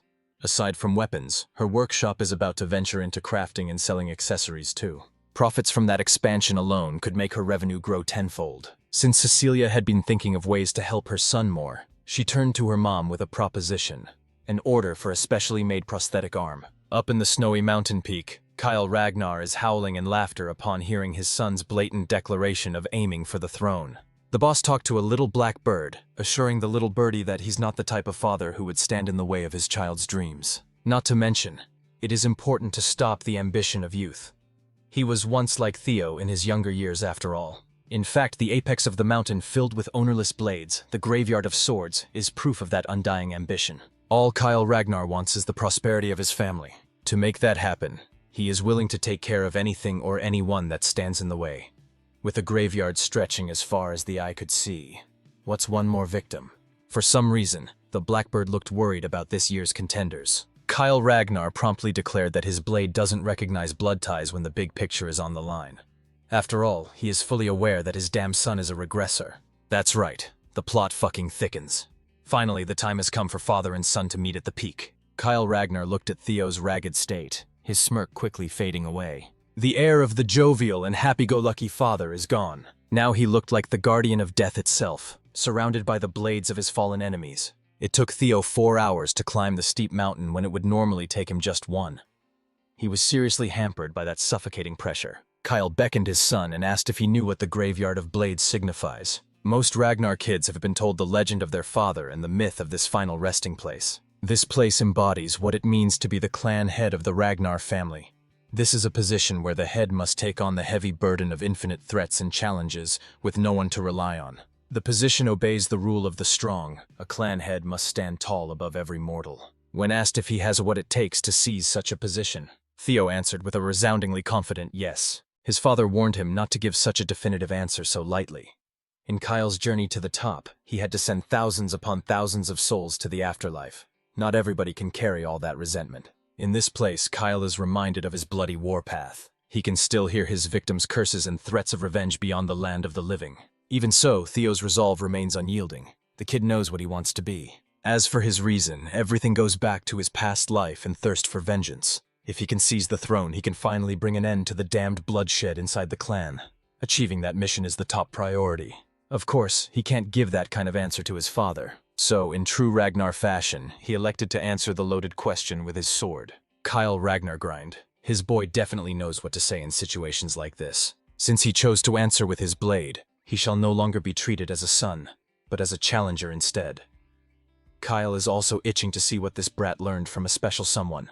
Theo was certain that his dad was referring to Lodbrok. This pretty much confirms his suspicion that Kyle Ragnar took the ancient dragon's heart. He tensed up in defense, but it was way too late. It only took his father a nanosecond to cleanly slice him in two. When he realized what was happening, he could not feel his lower half anymore. Theo Ragnar felt death creeping up to claim him once more. Cleanly sliced like a piece of meat, he slowly lost hold of life. Kyle Ragnar wasn't fucking around. This is one of his terrifying techniques, the heart sword. After cutting his son down, the patriarch turned to the concerned black bird. He assured the feathered avatar that there's no need to be worried about the little prodigy. Only those with hardened will and resolve can break out of his heart sword. This is certainly a cruel challenge for a greenhorn in the middle of the awakening ceremony. But if Theo has it in him, he should be able to come back. But if he showed half-baked resolve, it would be better if he just dies here as a body with a lost soul. The patriarch doesn't need a regressor that could bring harm to the clan. Theo's soul was transported to an endless void at the boundary of life and death. He could feel the familiar sensation of death grinding his remaining essence into nothing. He quickly came to terms with his cause of death. Not everybody could survive an attack from a demigod after all. Theo reflected on his accomplishments in this life and tried to convince himself that he did all he could. He stole the Kamalea Palace from the Troivons. He killed Rendon and that rabid dog Axion, the bastards who cut his previous life short. Everything else aside from that would just be a stroke of luck. Compared to his first go-around, he lived a happier, albeit shorter life this time. Perhaps it would be fine if he just lets go and rest peacefully for good. As his will waned, accepting his untimely demise, the last bit of his soul evaporated like a dewdrop, before the last droplets of his being were erased from existence. The griffin residing with his sword interfered. The giant bird forced himself into the infinite void to reprimand his boss. If the kid was going to give up so easily like this, the griffin would be incredibly pissed. Hearing the snarky voice talking trash to him, Theo's soul sparked once again. That first spark and the bird's sobering words were enough to wake him up from thinking like a loser. This will not be Theo Ragnar's final resting place. His soul quickly grew back to its original form, drawing upon his undying will. He had already given up once in his previous life. He can't possibly let his story end so soon. After rebuilding his soul, Theo went above and beyond to manifest a blade that could cut through the endless void. Theo remembered his solemn vow to himself. His body, mind, and soul might break, but Theo Ragnar will never yield. Inside that empty space of nothingness, he brandished his blade with a desperate reluctance to pass. His purists to date proved to be sharp and strong enough to cut through the possibility of fading out of existence. The illusion of death shattered, letting in the light of life that rained upon his soul. Theo opened his eyes and he was back on top of the mountain. He successfully cut through the effects of the heart sword Jinjutsu. Thanks to the griffin residing in his sword, he prevented himself from being an empty vessel devoid of a soul. Kyle Ragnar stood in front of him with a discerning gaze. The ruthless demigod sneered and gave his son a passing grade. It was a literal do-or-die situation, and Theo came out on top. A whole week quickly passed after the final round of the blooming ceremony. Today is the day of the nomination at the clan headquarters. The Lonka siblings were in attendance, waiting for their names to be called. Hulkus doesn't like being in such a crowded place, and Erica teased him for being a big, anxious baby. While you can't really blame him, the commanders of every unit, the 9 dragons, the former clan head, and the current patriarch are in attendance after all. Still, Erica warned her brother to stop acting so scared, or no one would pick him to join a faction. Besides, he couldn't even obtain elemental breathing even after amassing so many bells. Hulkus is still salty about that. Furthermore, his sister doesn't want to talk about what she received from the clan head when she reached the mountain peak. The brute argued that Theo would have been a cool dude and shared the secret already if he had asked. The life of Alanka is dedicated to being the sword of Ragnar. Since that's the case, Hulkus has already committed himself to the coolest and strongest man in their batch. The man who has it all: power, character, and ambition. Holy glaze, Hulkus is determined to bet his life on the young master, even though he never really talked to the guy. He thought he could just be directly folded into Theo's camp by slyly joining the same unit that he would join. This is only possible because for some unknown reason, the Patriarch is not taking Theo into the clan head's manor. That means scrubs like Hulkus and other fans should be able to follow their idol into whatever faction he chooses. Cutting through the noise of the arena and the crowd, the ceremonial drum was beaten, signaling the start of nominations. Without further ado, the overall valedictorian of the batch, Theo Ragnar, was called up to receive his honors. The crowd was filled with civilians and swordsmen alike, every one of them cheering for someone who was once subjected to the worst insults. Theo took it all in with a smile as he stood before the Ragnar higher-ups. In the middle of the crowd, Evelyn Naraval silently cheered for the young master she helped nurture. If it were up to her, she would like to see the young man join the white-armored dragon cavalry. Of course, that would just be a selfish dream on her part. As class valedictorian, he has proven his ability to excel in every single category, outperforming every single one of his peers. Just as when he was about to be prompted to choose a faction, an unlikely figure stood up from the row of the 9 dragons. Ed Troyven, the Sky Dragon and director of the Central Intelligence Bureau, wordlessly garnered everyone's attention. Tensions rose. Everyone was thinking that the madman might try to pull something to avenge his nephew. Of course, that would be an incredibly stupid move considering the other big shots in attendance. The announcer pushed back and firmly asked the Sky Dragon to sit back down. Theo reckoned that this man is likely still in shock over the death of Axion, but he doesn't feel too threatened, considering where he's standing. But much to everyone's surprise, Ed Troven flashed a bright, phony smile and invited the young man to the Central Intelligence Bureau as the new deputy director. Theo murdered the dude's nephew and he's getting a job offer as a reward? Earning the honor of being a valedictorian in the Ragnar clan holds a special meaning. Theo used to belong to the lowest position in the succession ladder. Now he had finally hatched to rise up and take flight. Word about his accomplishments quickly spread around the clan. News about him killing Axion and going toe-to-toe with a proctor was all everyone could talk about. His story of starting from the bottom and rising to the top resonated with the hearts of many apprentice swordsmen. Now more people look up to him than ever. The perception of the general public quickly changed from disdain to admiration. The imbecile of Ragnar no longer exists. What took his place was a generational genius with monstrous potential. As he stood in the middle of the stage, the system rang out. The 3rd scenario quest has been successfully cleared. As a reward, he obtained an ether core. Theo was pleasantly surprised. He spent so long without hearing from the system that he forgot about his quest. Considering how long the quest took to complete, this ether core thing should be something really nice, right? He couldn't even enjoy his reward without a two-faced asshole offering him a deputy director seat to one of the family's most integral factions. Using observation on Ed Troven, he discerned that this asshole is aiming to take him under his wing to be used as a pawn in order to uncover the secrets of the primordial dragon relics. They knew that already, but it's nice to have confirmation. The Sky Dragon probably suspects that he already has one of the relics. Unfortunately for Ed, Theo would never prostrate himself to a Troven. It is his life's mission to crush that cursed family with his bare hands. The demon dragon Julius immediately protested about Ed's thinly veiled coercion. Julius didn't hold back in calling the snake out for trying to scheme his way to vengeance. The Sky Dragon dismissed the allegations with mocking laughter.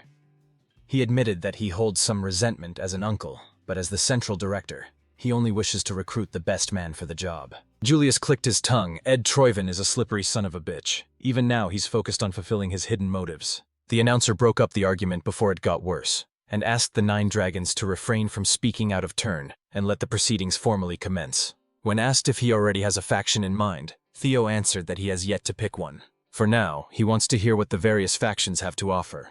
He effectively wants to start a bidding war for his services. The first one to take the bait was the Sword Dragon, Osirignar Plunus, director of the Plum Blossom Palace. She swore to take Theo as a direct disciple and a junior lord.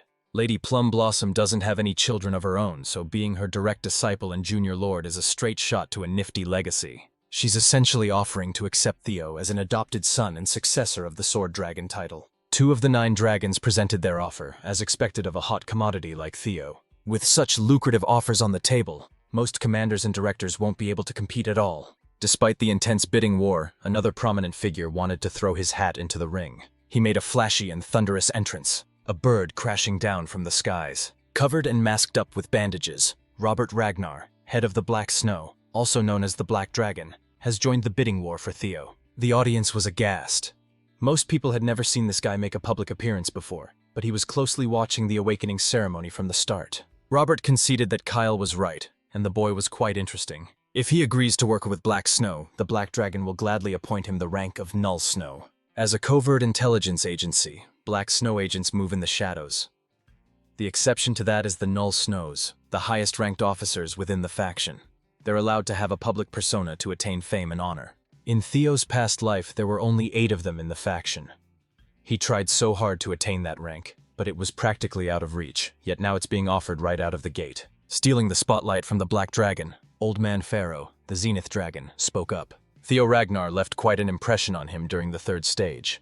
So he wanted to say that the Zenith Academy would gladly take on the most promising talent the family has had in a long time. That makes 4 out of 9 dragons, personally throwing their offers on the table. Of course, the Demon Dragon, Julius Ragnar, commander of the White Armored Dragon Cavalry, would surely try to recruit Theo too. Despite everybody's attractive offers, Julius strictly stuck to his guns and refused to offer Theo any special treatment. His troops were yelling at their commander that this was not the time to stick to principles.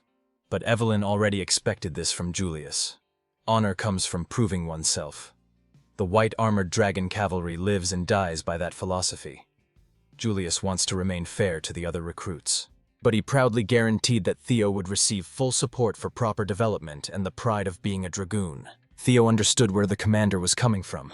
In fact, he respects it, just as he was about to make his choice. A sultry voice from some supple lips rang inside his head and his head alone. The former clan head, Hilda Ragnar, asked him if he was a regressor. Judging by her tone, she already knows for certain that he is. Trying to maintain his composure, he telepathically replied, feigning ignorance. Hilda praised Theo's impeccable acting skills, curious as to what kind of life he lived in his previous cycle. Hearing her mention some sort of cycle made Theo realize that regression might not be limited to just one do-over. While he was having an existential crisis, everyone else in the arena was still waiting to hear his choice, so he asked for a little more time to gather his thoughts. Hilda smirked at his flustered appearance. She assured him that there's no need to hide anymore. After all, she's also a regressor like him.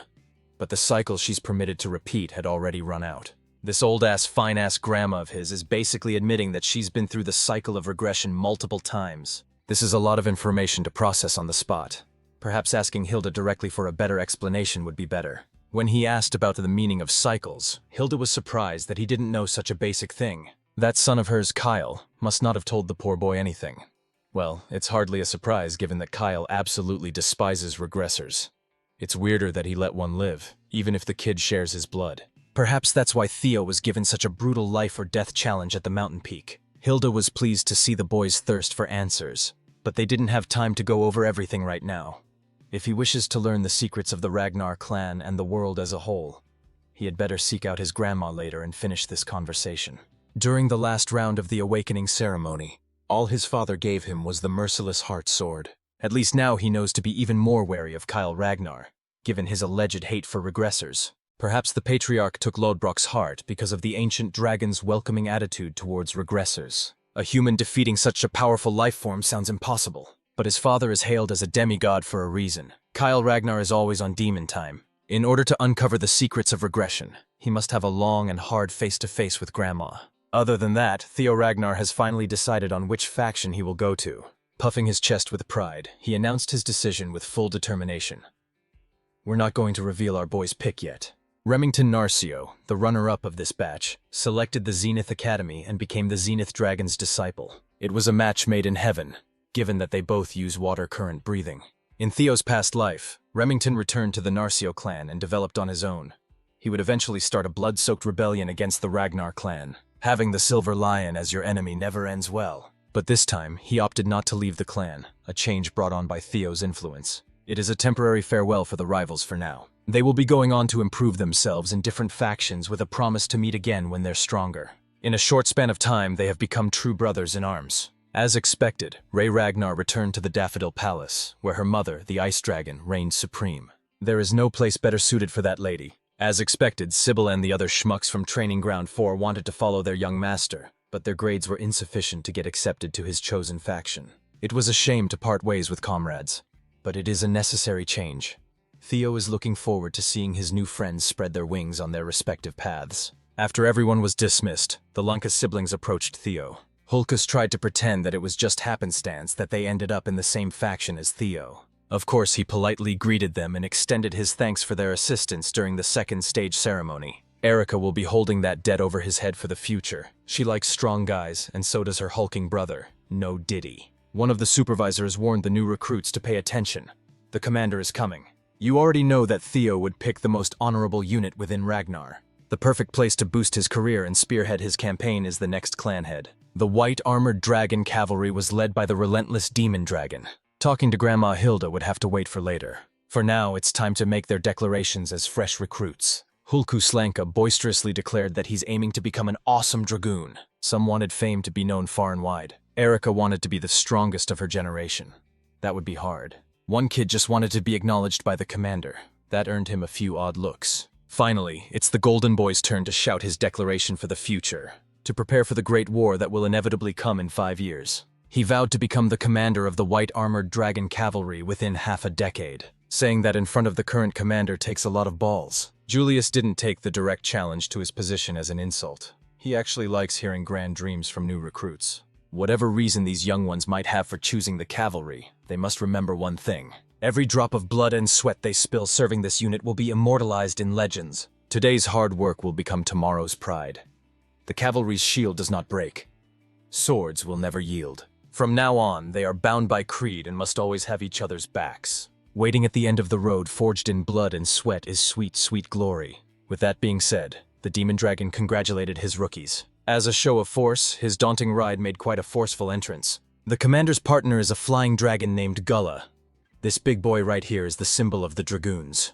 After Gulla's entrance, the rest of the draconic pack blotted out the sun with their wings. Riding on their backs were the seniors of the cavalry. The rookies are assigned to their personal handlers for the day. The admittance test is about to begin. This means that fresh recruits will be venturing out to obtain their own partners. The spectacle and awe-inspiring sight of dragoons flying in a formation was breathtaking. Any child of the Ragnar clan dreamt of having their own flying dragon partner once. Assigned as Theo's handler was none other than Evelyn. He was quite surprised to see her out of training ground 4 and back in service of the cavalry. Curious, he asked if she had finally returned to active duty. She happily replied that she is taking up the mantle once more. With a brand new prosthetic arm made by the demon craftsman, Evelyn can finally go back to doing what she loves most. A few days ago, Mommy Cecilia and Kursum paid Evelyn a surprise visit to express their thanks. She was in the middle of teaching the training ground boys a lesson when it happened. As usual, Evelyn deflected the praise and thanks, attributing Theo's success to the young master's natural talent. Still, Cecilia believes that Evelyn's acknowledgement and support played a big part in her son's success. Hearing that Theo has someone highly dependable in his life, Cecilia wanted to express her gratitude in some way. Evelyn continued to speak lowly of herself. Cecilia doesn't like that. Kursum commented that lights that shine the way in the dark are often unaware of just how bright they really are. The elf could see that in this one-armed swordswoman, and she would like to help Evelyn shine even brighter across the world. Back to the present, her life as a premier dragoon for the cavalry has been reignited. Cecilia gave Theo all the credit, telling Evelyn that her son was the one who called in this huge favor. Thanks to that, Evelyn can hold the reins of her beloved dragon again. Theo had no clue that this was happening behind the scenes. Even without him knowing, his mother really is the best mom out there. To pay back this life-changing favor, Evelyn Nereval pledged to be the young master's loyal sword. He promptly accepted her vow as they flew into the perilous nest of the white-armored dragon cavalry. The nest of white dragons is not a place fit for human settlement at all. The name is a bit misleading since it's mostly home for the flying wyverns. This place is also where the cavalry holds the admittance test. Although failing to find a fitting partner would result in failure to be inducted into the cavalry, failures rarely happen. Theo wasn't too worried for himself, but he's a bit concerned about the brutish Lanka's siblings. Evelyn explained that choosing a partner typically comes down to vibes and sixth sense. You know it when you see it. Their first observation point was the stomping ground of Opterex. A large brown scaly wyvern is regarded as a tyrannical predator. Next was the den of the poisonous aviarii. Sporting serpentine bodies, they are capable of spraying violet poison mist and using their stingers as lethal weapons. There's also the blade dragon Sigia. They are classified as docile herbivores that normally prefer burrowing and nesting underground. They rely on an ambush against enemies. Up in the skies are the speed dragons, velociraptors. They are small, quick, and smart. They hunt in packs and spew fire from their maws. The wyvern species managed by the cavalry are mostly categorized into these 4 groups. Unfortunately, Theo did not vibe with any one of them. Accessing his memories from the first life, an infamous wyvern came to mind. 6 years after the start of the Great War, a massive mutated wyvern would raid the White Dragon's nest. It would slaughter hundreds of mounts raised by the white armored dragon cavalry. It was aptly dubbed the Evil Shadow Dragon. That day, 8 villages burned to the ground and dozens of warriors fell. Alarmed, the Ragnar clan would categorize the Evil Shadow Dragon as a Class 2 calamity, a demonic fiend. In the end, it took the deployment of the Demon Dragon and Sword Dragon working together to defeat the vile thing. It gained its name for its ability to hide in the shadows. This is just how to train your dragon with blood. Theo would love to pair up with that anomaly. As far as he could remember, the beast was characterized by something obvious. After flying around for some time, he luckily spotted the glaring distinction. While the rookies are doing their best to secure a partner, the commander is chilling on the deadly cliffs with Gulla. Interrupting his peaceful delight, the Sword Dragon entered his territory. Today he doesn't mind interruptions. He just secured the most talented prospect in the clan's history. A dragon he wasn't anticipating fell within his grasp. Well, that's actually what brings Osa here. She knows that Commander Julius is planning on establishing Theo as a pillar of the cavalry sooner rather than later. Of course, he refrained from denying or confirming Osa's claims. Running one's mouth is many men's downfall after all. The Sword Dragon could just tell that this man is painting a bigger picture than she originally thought, even though he hasn't said a single incriminating word. Well, Osa didn't come here to cause trouble. On the contrary, she just wanted to put forth a proposal for the sake of the Golden Boy. Julius kept his reply curt. He already has Theo in his faction. Changing teams to the Plum Blossom Palace is out of the question. What kind of proposal could this plump woman have? Not mincing her words at all, she suggested joint mentorship for the Rising Star. This is an unprecedented idea. Factions within the clan never mix and bend traditions for a single prospect. Back to the action, Theo and Evelyn flew closer to the corner he had spotted from afar. In there, 4 rascals are ganging up on a single wyvern with bluish-white scales. Evelyn was made aware of this particular wyvern getting bullied by his peers. The cavalry tried every remedy they had, but nothing worked. The others are ostracizing him for not being pure-blooded. The poor dude is a child of a female wyvern and a male viper. You see, vipers are Class 1 demonic fiends that live deep in the Demon Sea. It's a mystery how one could even reproduce with a wyvern. Such a union, let alone birth, should have been impossible. Theo could not believe the lore he was hearing right now. Class 1 demonic fiends are blights to humanity. They are living calamities that seek destruction. If one ever successfully crossed the Great Wall, it would wreak untold havoc. Not to mention they are ugly pieces of shit. Vipers are ghost-type monsters that dwell in the shadows. Now it makes sense how the Evil Shadow Dragon gains such exclusive abilities. It must be the viper blood. The birth of this white wyvern caused a significant uproar in the cavalry. There were some pushbacks, but they decided to accept him into the nest for observation. Then came the bullying and the other wyverns refusing to accept a half-blood. Seclusion won't be a viable solution, so the cavalry doesn't know what else they could do. Hearing what the little fella has lived through, ostracized for being different in origin, resonated with him. The cavalry gave him the name Umbra, which means shadow in the ancient language. Theo smiled. He has a feeling that his partner is finally here. Without warning Evelyn, he got up on the saddle and announced his choice. Instead of waiting for Evelyn to safely park her ride, the madman leaped out of the flying beast. No preparations or parachutes, he was way too excited about getting acquainted with Umbra. Evelyn felt her heart skip a beat when the young master skydived on a whim under her care. Theo is simply too determined to help Umbra live a different life this time around. He got his second chance. Why shouldn't the Evil Shadow Dragon have the same shot at a new life? Stimulating his mana, Theo landed like a lightning strike straight from the heavens. Surprised, Evelyn didn't have time to stop the young master's recklessness. On the way down to the cliff face, Theo pulled multiple blades out and launched them with differing speeds. His eyes lit up as Hatchling Synchro activated, gaining control of the blades through psychokinesis. Using this nifty trick, he was able to break his fall and use the blades as footholds in midair. He looked as though he was running downwards, defying the laws of gravity. Learning psychokinesis is one thing. Utilizing it in such an ingenious way is another.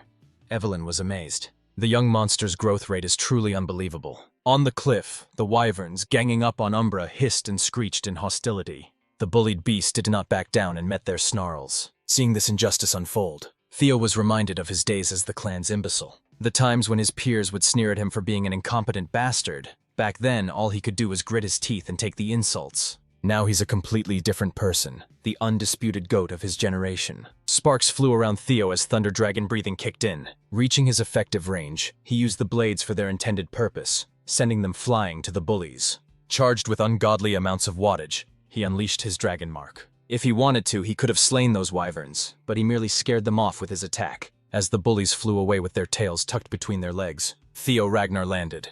He scorned the gang of wyverns for being a bunch of cowards hiding behind their superior numbers.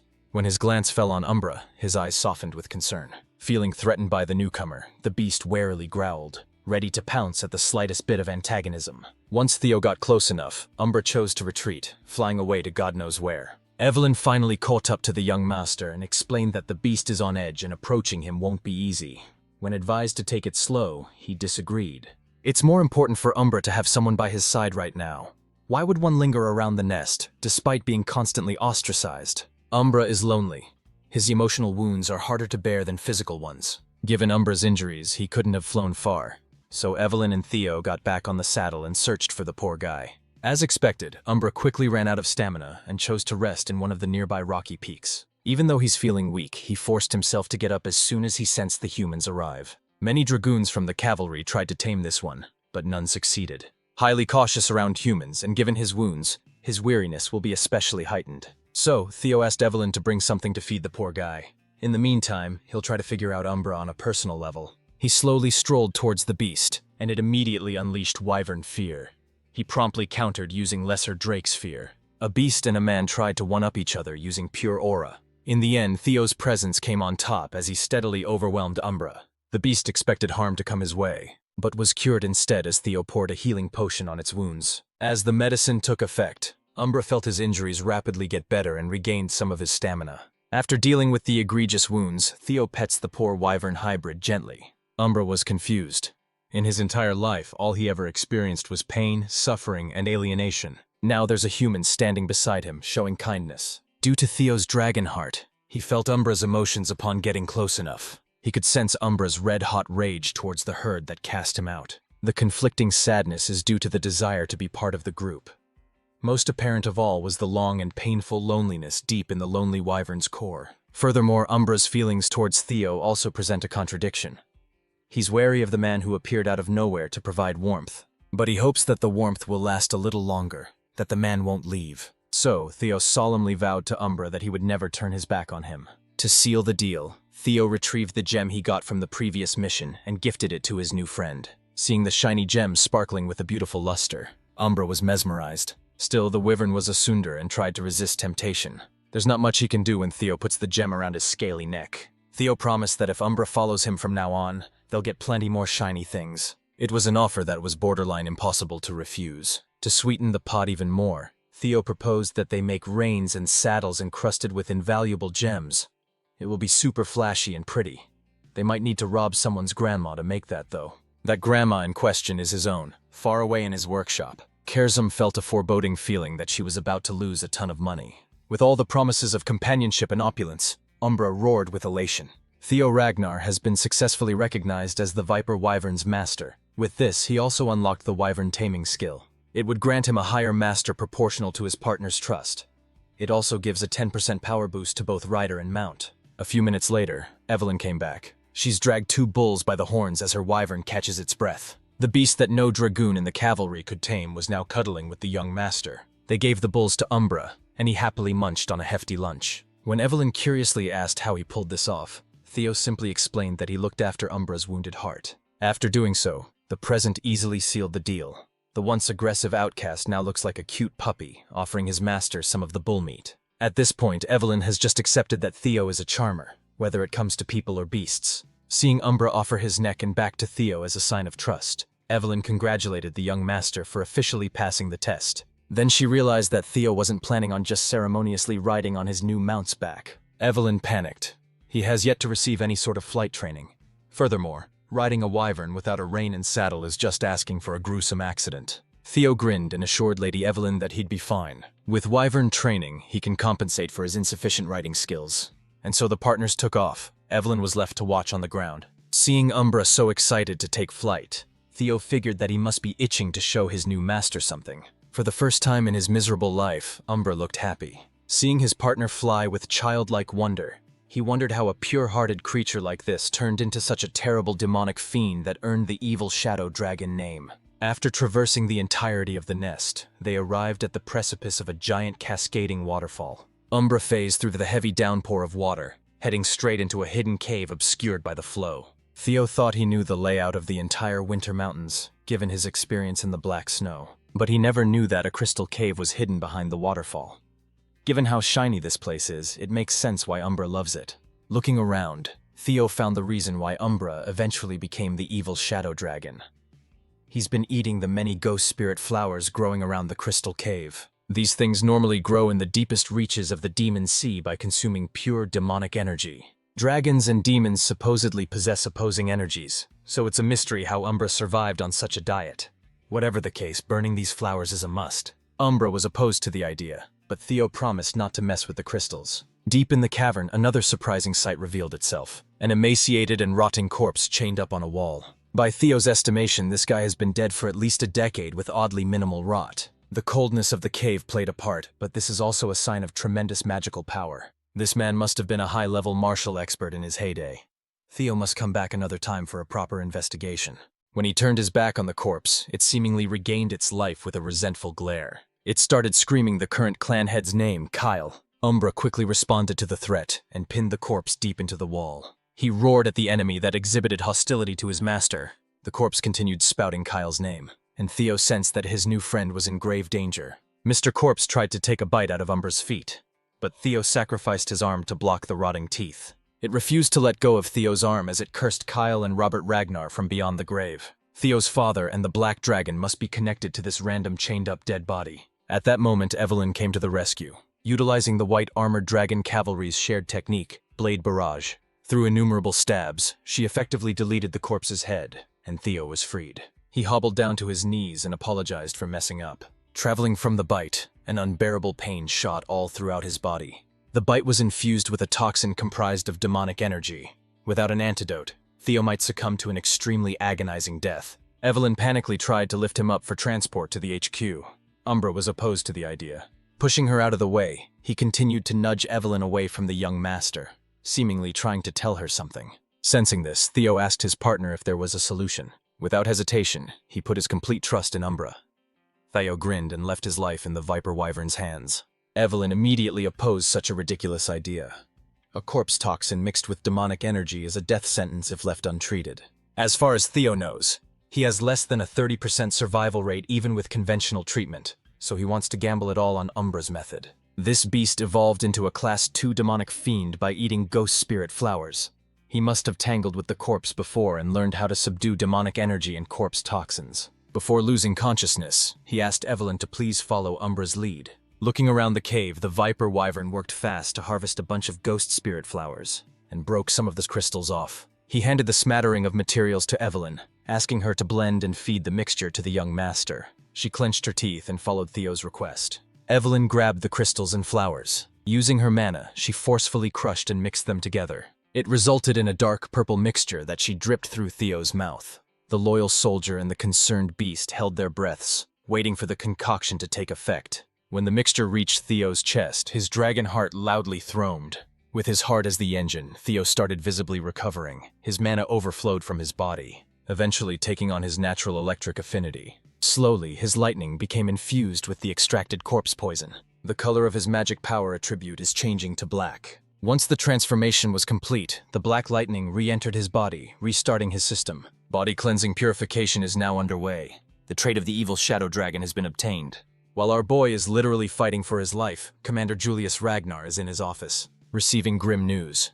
The black snow had already cross-checked the facts, and the report was confirmed with 89% authenticity. His emotions got the best of him, and the demon dragon shattered his office desk. He has been riding high with winds.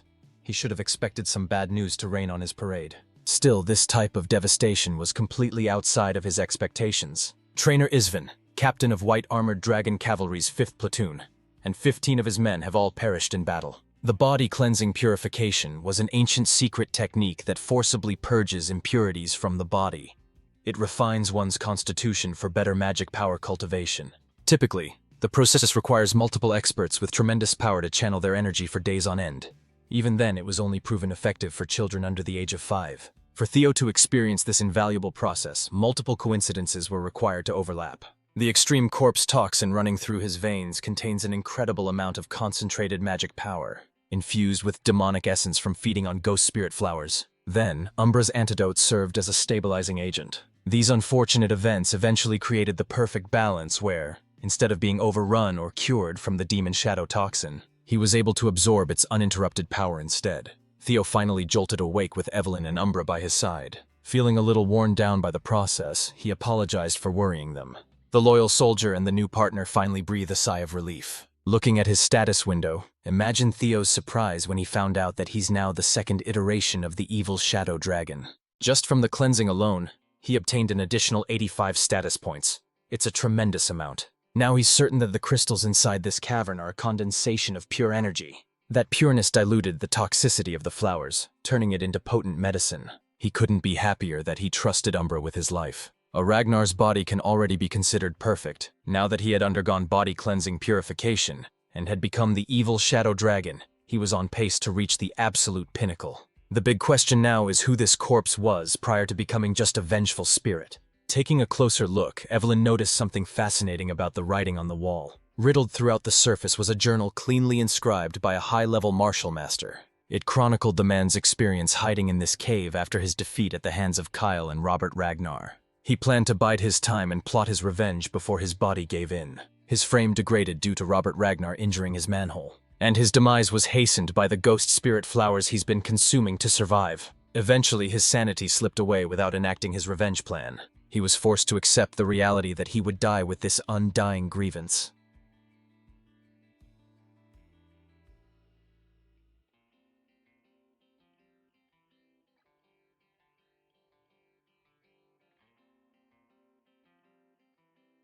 The next section detailed the flying sword technique of the god of Tempest. This corpse must be the legendary swordsman said to have freely wielded the wind, a tragic hero who fell into the hands of Kyle Ragnar in the battle for the throne 40 years ago. The Wind Baron Hector Ragnar. Tales of his legend ended in that final battle.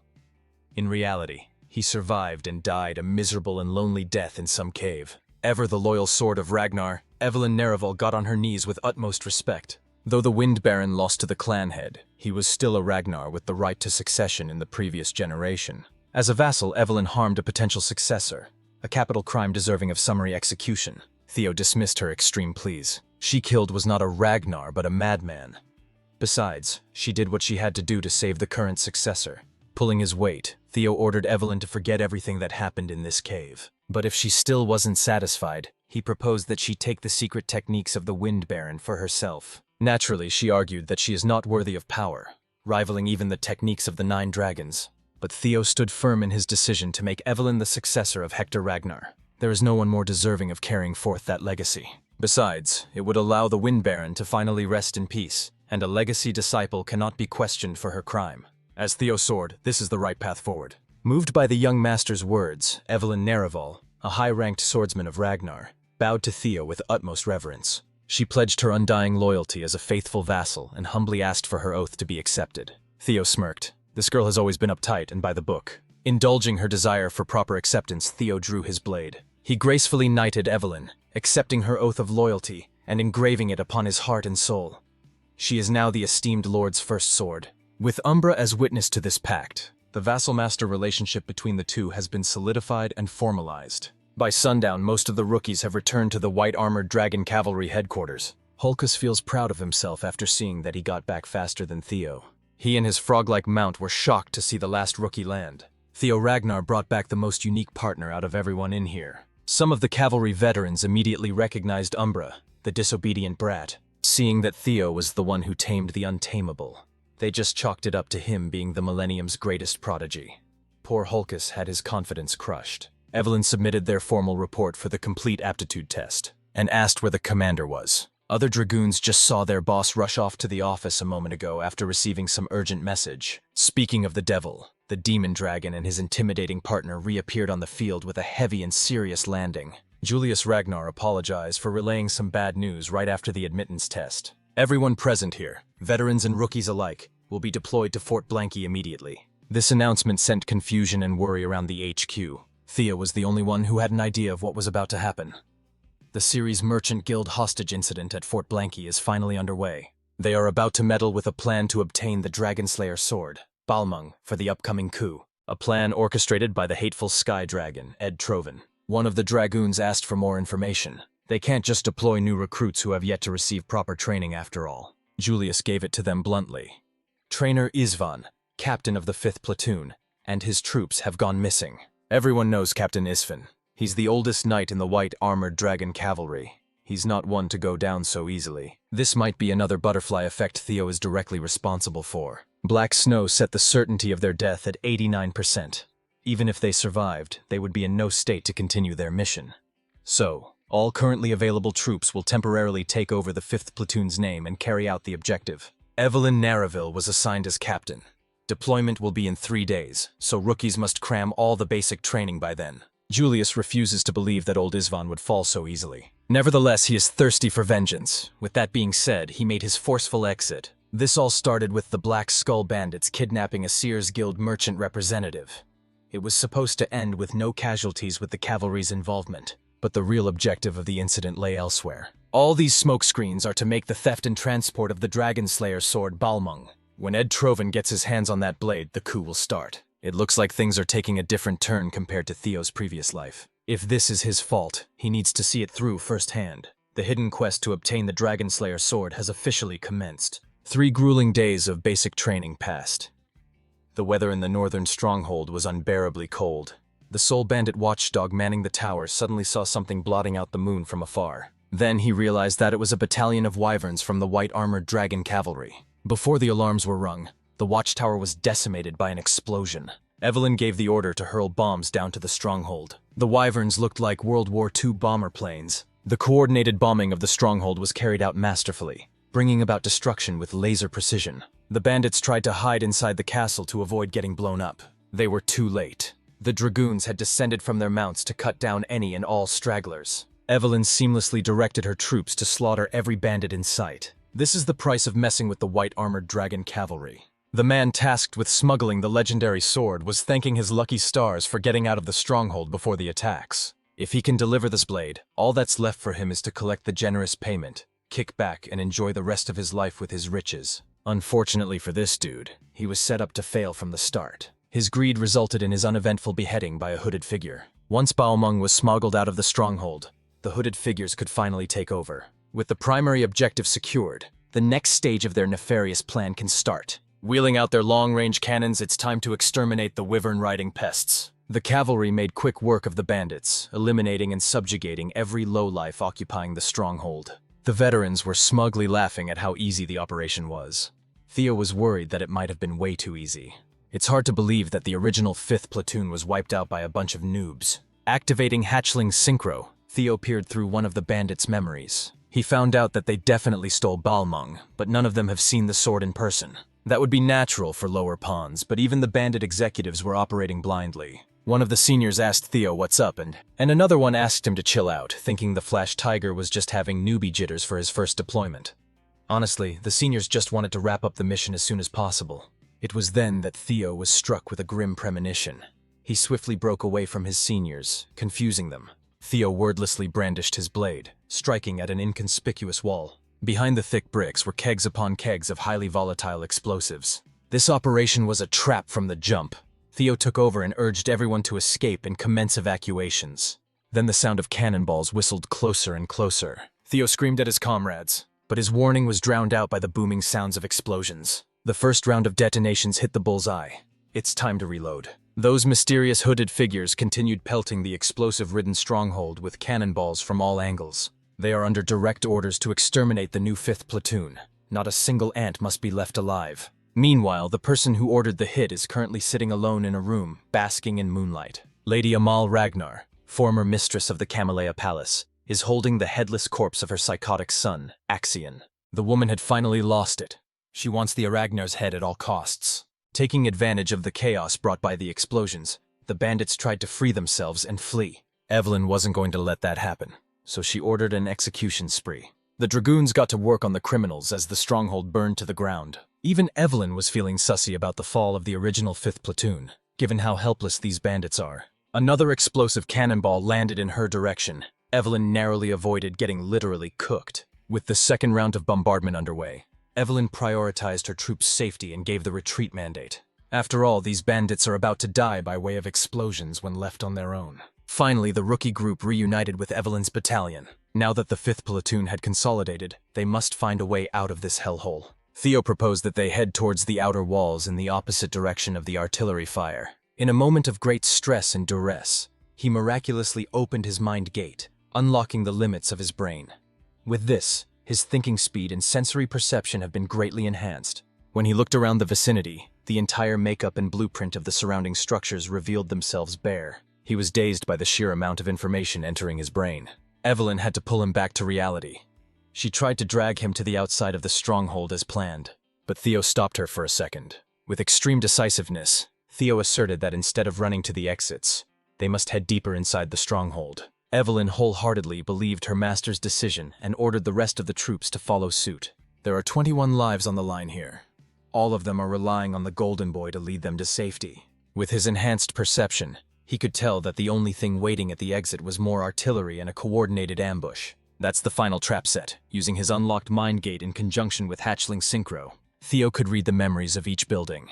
He was seeing the fucking Matrix. The enemies have assumed that surviving inside the castle is impossible. But with his enhanced vision of the stronghold's layout, he can find a way.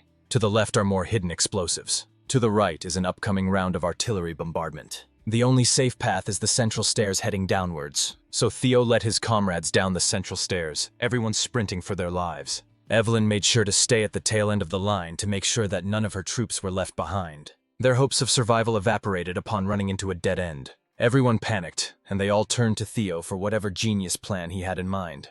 They can't exactly go back the way they came from. To make matters worse, the roof is finally collapsing from the blasts upstairs. Large chunks of debris started falling, threatening to bury the new 5th platoon alive. Outside, the hooded Trovan agents reveled at their fiery stunt. They have finally exhausted every artillery shell in their arsenal. This will serve as revenge for their young master Axion. With blades drawn, the Trovan agents plan to enter the stronghold. Even if they have to piece Theo's corpse together, they'll rummage through gore to get proof of the kill. Well, that won't be happening soon, though. The new 5th platoon narrowly avoided death. When the roof and ceiling collapsed, so did the floor they were standing on after Theo's desperate slash at the last second. The gang fell into a secret underground lair, and they met some more hostile bandits. Theo only directed everyone in this direction because he noticed an open space deeper beneath the hallway. Looking past the bandits, he saw an underground prison inlaid with steel bars. Among the prisoners was Captain Trainer Isvan. Of course, Evelyn's troops easily dispatched the remaining pair of bandit jailers. Hell, Hulkus did it himself. Evelyn got the rundown of what happened from Captain Isvan.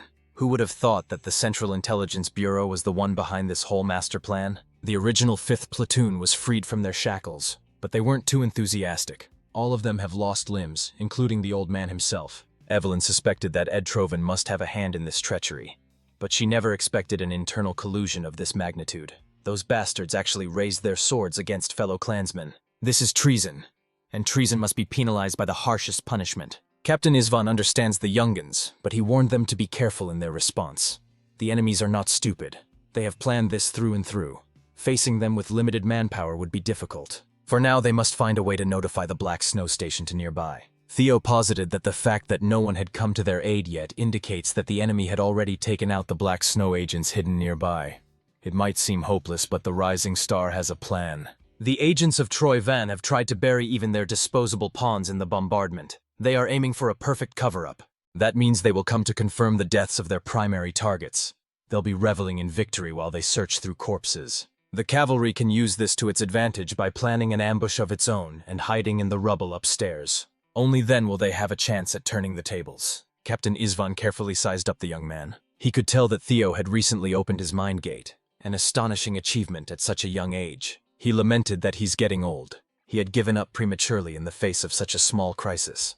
It's a good thing the new generation has good heads on their shoulders. As if the fire in him was reignited, Captain Isvan stood up on his remaining leg and roused his troops up with pure will. The white-armored Dragon Cavalry's original and new 5th platoons shall move forward with the plan as Theo laid out. An all-out deathmatch between two of Ragnar's factions is about to go down. Trovan agents swarmed the stronghold in search of dead bodies. They had to literally turn over every stone and debris to identify their victims. Those who were still alive were promptly dealt with inhumanely. It's been a minute since they started, and they haven't found any remains of the cavalry. The western side was devoid of corpses, and the eastern side wasn't looking too good either.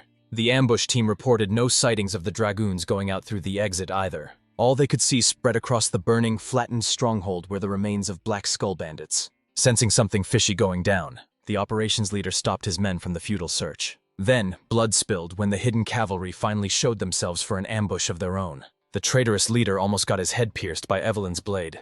Two captains of the opposing factions are about to have a showdown. The Troivan tried to play dirty to trip her up, but Evelyn is way too skilled to fall for petty tricks. She acrobatically got out of the way to reset the fight. Captain Troivan screamed, warning his men of the ambush, but was way too late. He ordered a change in formation, but his boys had already stopped breathing, cut down by the skilled dragoons. With this treasonous operation exposed, Evelyn became the arbiter of Ragnar law. She hereby sentences them to death. The Troivan captain refused to go down without a fight. He exchanged blow for blow with Evelyn. He kept her in check and even launched some decent counterattacks. Inwardly, he can't make sense of how these wyvern-riding bastards survived the total bombardment. His confusion distracted him for a moment, giving Evelyn enough opening to exploit. She went for the killing blow and narrowly missed beheading the turncoat. Evelyn continued hounding the rat, piercing through his flesh bit by bit, making him bleed. She warned the remnants of the Central Intelligence Bureau to surrender. Resistance is futile at this point. The moment the ambush succeeded, it was a checkmate. Those who willingly surrender will keep their lives to await a proper trial. Before his men could be tempted by survival, the Troivan captain loudly permitted the usage of their secret technique. Every dragoon was taken aback. It sounds like the Troivans have a final gambit hidden up their sleeves. One of the many Troivan agents turned feral and pounced at Theo. He felt a significant and unnatural jump in terms of offensive power. These madmen actually use the reverse blood surge technique, a forbidden power that rapidly drains the user's life force. As strong as Theo was, he still had a tough time keeping up with an agent under the influence of forbidden tech. One was bad enough, but the rest of the bastards had seemingly flocked around him, eager to lop his head off. Seeing him in the line of fire, one of the injured officers from the old 5th platoon blocked the crazed blades with his body. Before succumbing to death, the officer peacefully asked Theo to run. Seeing a good man put his life on the line for his sake awakened something primal and wrathful in Theo. He slashed the lunatics with his most potent triple dragon's claw yet.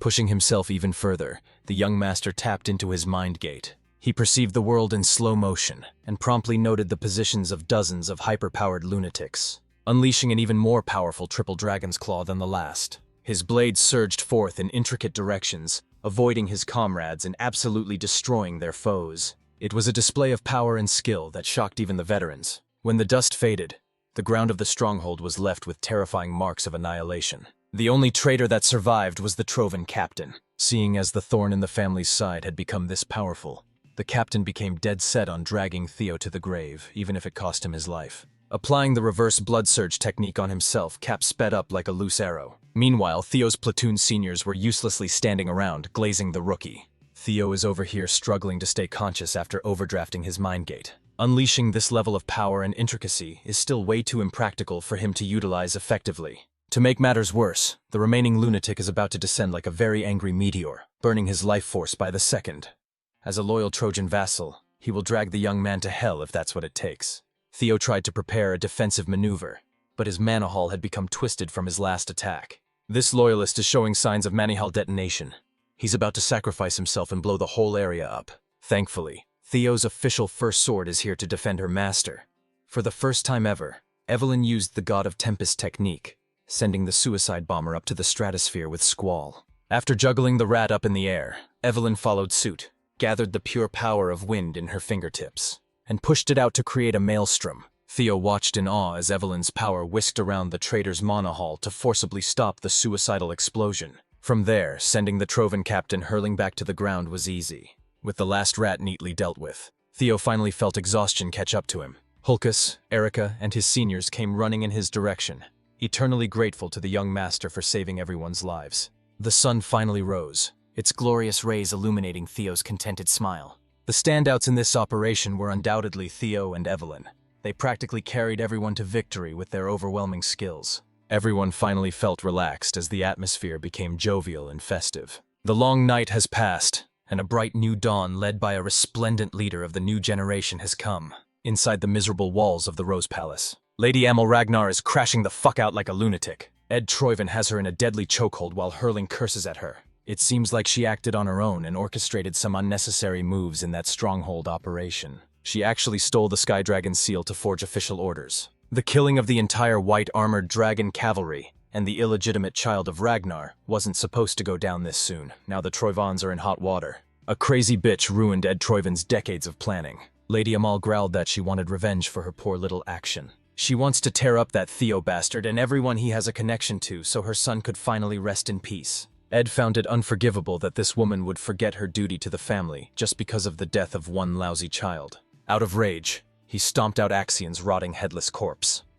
They lost the Dragon Slayer sword, the most crucial part of the plan. From now on, Emil will be cast out as a daughter of the Troivans. Looking at her brother's eyes felt like she was being looked down upon by their haughty father. Before leaving, the Sky Dragon ordered the palace attendants to lock Amel up, never to be seen again. They can't have any information leaks, so the pests must be dealt with too. Realizing that she's about to be sealed and forgotten, Emil came to her senses and begged for mercy. Ed Troivan easily wiped out every single attendant present in the palace just to vent his frustration, now that the coup he painstakingly planned has been ruined. If you think about it, the root cause of his recent failures is one single bastard, Theo Ragnar. The Sky Dragon is itching to get his hands bloody with that boy's organs. With his first mission being a success, Theo finally has some downtime to check on his spoils. In the chaos, he picked up the Dragon Slayer sword, Balmung, and found that it was currently sealed. He tried to hold and get a feel for the blade, but it immediately rejected his hands. Theo was forced to drop the thing when he felt a strong zap. It's not called a Dragon Slayer for nothing. Its properties are the polar opposite of Ragnar's blood. If he could unravel the mystic's secrets, he might be able to wield them. Mystics are legacies from the primordial mythic age. They are akin to mirages, rarely falling into someone's hands. When obtained and unlocked, the wielder would obtain quite literally a mystical power like the heroes of old. They are legendary items that could change the course of history. In Theo's previous life, Ed Troivan would figure out the secrets of the mystic Balmung, thinking back to his movements at the time. Theo has a pretty good idea as to where the Sky Dragon truly ascended. Until he can go to that place to solve the mystery, Balmung will just have to rot in the inventory. A knock on his door interrupted Theo's musings. It was Evelyn. It's late into the night, but she brings an urgent request. The commander wishes to see Theo as soon as possible. In Julius Ragnar's office, the atmosphere felt heavy despite the pleasantries. Sitting opposite him was Captain Trainer Isvan, bringing up the idea of retirement. The old man is ashamed to even say it, but losing his leg and his wyvern, Rocinante, during the last mission felt like a pretty solid reason to call it quits on the cavalry. He has gotten old and he's not as strong as he used to be. With his remaining years, he'd like to return to his hometown and mourn the countless comrades he outlived. Julius could tell that there was nothing that could change the stubborn mind of the old geezer, so he approved of Captain Isvan's retirement. As he sips his tea, the old man brings up the topic of that brilliant rookie, Theo Ragnar. He relayed how the kid had already opened his mind gate.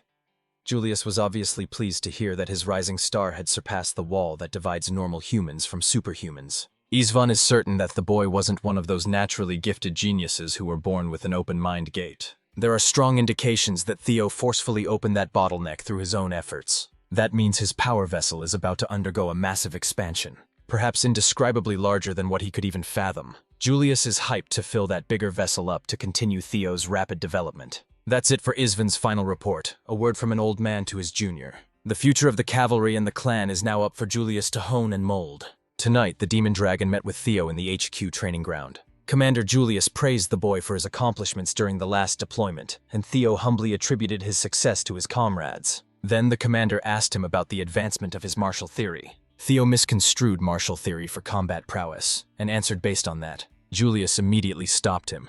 He's not simply referring to the level of combat techniques. That is some surface-level stuff. Martial theory refers to what kind of world his sword is painting.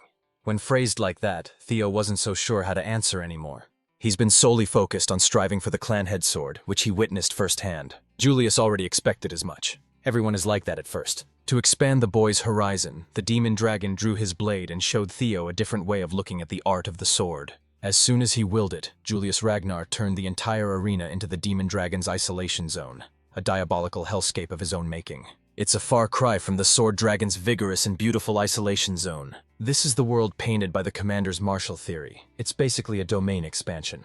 Julius Ragnar explained that his sword is demonic by nature. Just looking at it and feeling its pressure was suffocating for Theo. Then, the commander took a stance and started fluidly going through the heavy motions of his attack sequence. It consisted of heavyweight slashes, deadly blade spins, forceful stabs, and various killing blows. Theo felt a mixture of awe and fear at the sight of the commander's skill and power. After storing enough momentum, Julius Ragnar shattered his own world and made a crimson tidal wave rise. It surrounded Theo, making him feel trapped and helpless, consumed by something incomprehensible. Julius Ragnar finished his sequence, letting the tidal wave dissipate, and asked Theo what he gleaned from the demon dragon's martial theory. The only words Theo could use to describe that experience were strength and destruction. He wasn't far off. In fact, he hit the nail on the head. Strength and destruction are the essence of demonic.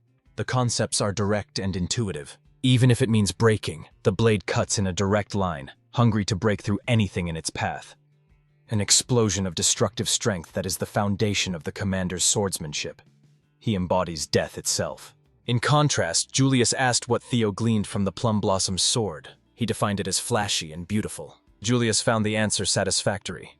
Lady Plum Blossom's sword holds the essence of life after all. She goes through the process of a seed germinating and growing into a flower, the purest depiction of life. It is slow and gentle, filled with infinite variations. It turns, bends, and adapts to the situation. It does not stop spreading out until it blooms. 2 of the 9 dragons showed Theo such widely different interpretations of martial theory. Seeing him deep in thought, Julius asked if life and death are separate interpretations with completely polar opposite definitions. One would assume that they are, but the commander hinted that this might not be the case. However, it wouldn't be fun if he just spoon-fed Theo the real answer. He dispelled his isolation zone and walked away. Before leaving, he tossed a book towards Theo. Written in its pages is an extensive debate that Commander Julius and Lady Osa had over the principles of the sword. But it seems like Theo had wound up becoming the disciple of both the sword dragon and the demon dragon. Of course, the debate took place, and the book was written on that fateful day in the White Dragon's nest. After writing the last word and closing the pages, Julius immediately pouted that he wouldn't be able to monopolize Theo's potential. Lady Plum Blossom just wants the best for the boy, and the commander is not the type to deny that. Theo Ragnar has garnered expectations that rival other successor candidates. His talent is immense, and he's growing at an unprecedented rate. That means he will hit the wall that much faster. This book will help the kid overcome that wall in record time. Still, Julius has a nagging fear that Theo might become an enemy of the clan. People at the top know all too well that prodigies who grow rapidly like this often meet an unfortunate end one way or another. If history repeats itself once more, their teachings might return as blood spilled for the Ragnars. After hearing his fears, Lady Osa became certain of one thing. Commander Julius is indeed the right person to hold on to the book and watch over Theo. When the day comes that he is certain that the boy will remain untainted by greed, he can pass the teachings on to the young dragon. That day arrived sooner than anyone anticipated. The insights of the 2 dragons, who are said to be number 1 and 2 with the sword, are now in Theo's hands. He questioned if he truly deserved something this valuable. Julius had already assessed his worthiness and passed the test, so he gratefully accepted. Thinking back on it, his meteoric rise had only been possible thanks to a few people. They continued to help him unconditionally, propelling him to the top.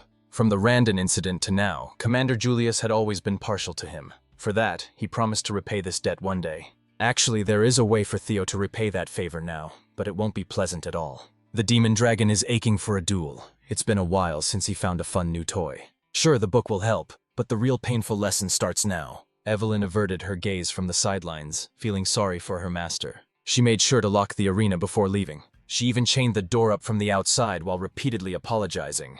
The torture didn't stop until the sun rose, when the chains dropped and the gate opened. Evelyn saw the aftermath. Our lively young master looked like he had just experienced an entire war overnight. The commander definitely went a little overboard this time. More importantly, Evelyn took care of a task she was assigned to. She can find a key piece of the puzzle in the underground detention cell. They crippled and locked up the captain of the defeated Trovan squad. But he's not the type to spill the beans, no matter what torture method they choose to use. So, they just left him there to rot as Theo hatches a different approach. She whispered to Evelyn about the chain of events that will take place in the coming days. A few days later, Theo finally visited Plum Blossom Palace's training ground. In there, he politely greeted the Lady of Plum Blossoms. Osa Ragnar Plunus has been waiting for him after receiving the generous gift of insight. The book has been of great benefit to the young man already. To test that out, Lady Plum Blossom summoned one of the training swords into her hand. Holding a blade, the entire training ground was filled with the manifestation of her martial theory. She wants to continue teaching him about the building blocks of her technique that one might easily overlook. The root of swordsmanship itself. At the end of this session, she would love to discuss how to blossom life using a sword with the young man. For the second time, she formally asked Theo to become her official disciple. Before giving a definitive answer, he wants to ask a question first. He wants to know if she's speaking as the Heaven Dragon Swordmaster. Lady Osa was quite surprised. Not many know of her secret title after all. The Heaven Dragon Sword is a secret school that passes its teachings through only one disciple. Currently, she's the sole inheritor of this secretive legacy. Lady Plum Blossom could tell that the boy wanted to know her true intentions. She truthfully confessed that the offer doesn't come with any ulterior motives. From the full bloom of the plum blossoms to the Heaven Dragon Sword, she wants to pass everything in her arsenal to Theo. A few minutes later, Theo came out of the training ground after locking in a decision. While walking through the beautiful halls of the Plum Blossom Palace, he was surrounded by some flowery faction idiots. Theo wasn't the type to take disrespectful shit lying down, and these bastards are easily offended by his curt reply. They reckoned that Theo just got accepted as the Lady Plum Blossom's newest disciple, and they demanded respect as seniors. Theo was wondering what these dogs were barking about, but it was just an immature attempt at protecting their fragile egos. Nothing new. They're not even his direct superior officers, so ranks shouldn't matter. Still, these flowery mutts wanted to big dog the rising star of the clan for some clout, but they are gravely mistaken about something. He was offered to become Lady Plum Blossom's direct disciple, but he rejected it. When he was presented with the choice to accept two incredibly valuable legacies, he was naturally enticed to accept. But he wasn't clear why Lady Osa cherishes him so much when he hasn't done anything to benefit her. She confessed that there is no big reason or crafty scheme. Lady Osa wanted to help him out because Theo reminds her of a young Kyle. He looks and acts exactly like the clan head in his youth. He too used to chase his dreams and ideals relentlessly. Perhaps that man is still dreaming and chasing to this day. He was not allowed to despair. He worked hard to break through any trials and challenges on his own. Every day was an unending hardship. Despite that, Kyle Ragnar never once yielded or bent his principles. When Lady Osa sees Theo, she's reminded of the Kyle that she fell in love with. How can she stand by and remain still? Stepmom here can get it. Since she truthfully laid out her reasons, it's time for Theo to decide. Though it is an attractive offer, he chose to decline. Currently, he has too many teachers guiding him, including Lady Plum Blossom herself. A lot of people have thought of him in many ways. The demon dragon has taken him under his wing. His senior dragoons, Evelyn, Selford, and Aaron, continue guiding him every day. Even his friends and comrades, Remington, Hulkus, Erica, and the boys from Training Ground 4, made him the man that he is today. Hell, he would even add Axion and Ed Troyvon to the list of his teachers. Lady Osa wasn't expecting that last bit in particular. Everyone knows Theo's beef with the Troyvans, but the hardship those villains created is what built and pushed him to become the current him. His sword has learned and changed because of everyone who either loved or wronged him. For that same reason, he's not confident in upholding a school's tradition and passing it down to the next generation. Lady Plum Blossom understood what he was trying to say. Theo's sword is ever-changing and ungovernable. That is both endearing and regretful to hear. But even if he cannot be her direct disciple, he would gladly be her son. Lady Plum Blossom was moved by that sentiment. After he left, Osa Ragnar Plunus retreated to her leisurely wine time. She looked happier than ever. Her attendant noticed the significant improvement in her mood. The heavens decided that she would never bear a child of her own, and yet a boy like Theo promised to be her son. How could she not be delighted? Her attendant is happy just knowing that her master is happy. Lady Osa wants to thank Theo for finally making her a mother, so she intends to send a letter to her husband. She wants to advance Theo's promotion exam soon. Hearing this, the attendant advised her to pump the brakes a little. Theo is a rookie who just finished the awakening ceremony. Garnering even more attention at such a young age might expose him to more danger than he already is. But that's precisely the reason why Lady Osa wants to prop him up in a hurry. They need to help Theo ascend before the great winds that are on their way to Ragnar consume everything. This way, she can give her new son as much as she possibly can. Meanwhile, in the underground cell of the cavalry, their sole prisoner opened his eyes as the help he'd been waiting for finally arrived. That helps being an assassin sent by the Troyvans to cut every loose end.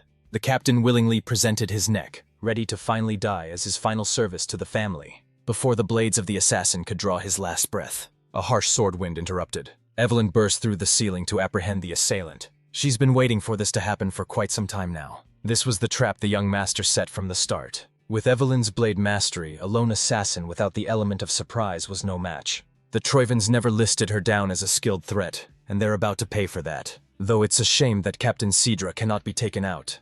Things will become worse if the cleanup guy is also caught. The assassin racked his brain for an escape plan, but Evelyn won't just let him waltz out of this dungeon so easily.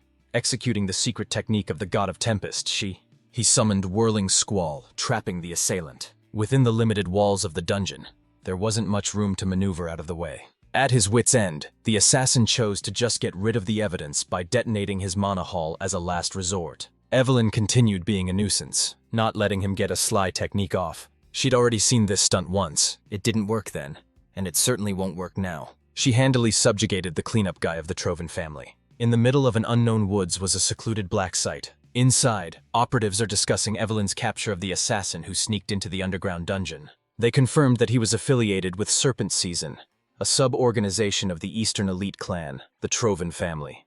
Present in this discussion were Theo, Evelyn, Commander Julius, and a Black Snow operative. This incident confirms their suspicion that the cavalry has a mole in their midst. They are holding this important meeting at such a remote place to prevent any more intel from being leaked. According to Black Snow's information, Serpent Season is currently based out of an ancient castle in the Calhelm region.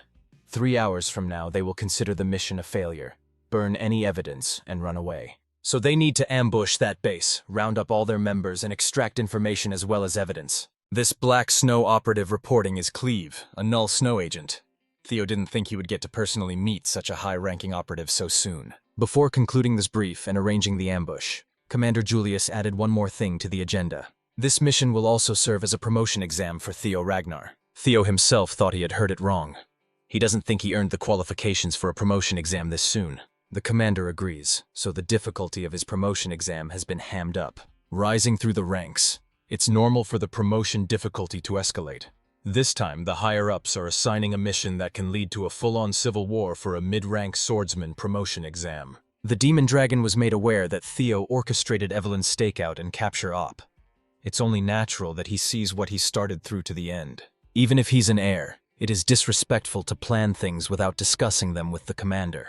He must complete this integral mission flawlessly to get his promotion. Julius made Theo get it through his head that promotion to a mid-rank swordsman would earn him solo mission privileges. With the way things are going, this young man is becoming the center of attention in history. To give him more motivation, the system started the 4th scenario quest, a chance to clean up the dark ties of his previous life. Theo is pumped to uncover what's really happening under the hood of this rotting clan. With conviction, he vowed to complete this mission no matter what. With that being said, Operation Snake Cleanup has officially begun. Due to the possibility of a mole inside the cavalry, the mission was limited to just 3 people: Cleve, Theo, and Evelyn. As swordsmen, they should have the advantage in direct confrontation against these viperous assassins, but they are vastly outnumbered. Whatever the case, they must adapt and pull this off. Inside Serpent Season's HQ, the assassins just finished compiling every document linking them to the Troivans. While they were preparing in case of failure, a little orb-like gadget rolled its way inside. It was a smokescreen, a prelude for an ambush. Before they could move in response, heads flew and rolled onto the floor. Cleve is a Null Snow operative for a reason. Only one assassin survived but was badly injured, bleeding from a gaping neck wound. Cleve wasn't going to let an injured prey escape, so she doubled back. With that, her area was successfully cleared. She and Evelyn will confiscate the compiled documents while Theo is assigned to take the basement. He was quite impressed to see someone at such a high level in action. If the blueprints they got during the mission briefing are accurate, then the stairs to the basement must be close. Theo was careless. He was so focused on speed that he triggered a tripwire. This activated a trap that nearly pierced his eyes. If he didn't have the reflexes to dodge in time, he drew his sword and deflected the hidden flurry of stingers. Using Hatchling Synchro to read the area's information, the plethora of hidden tripwires and traps revealed themselves to his eyes.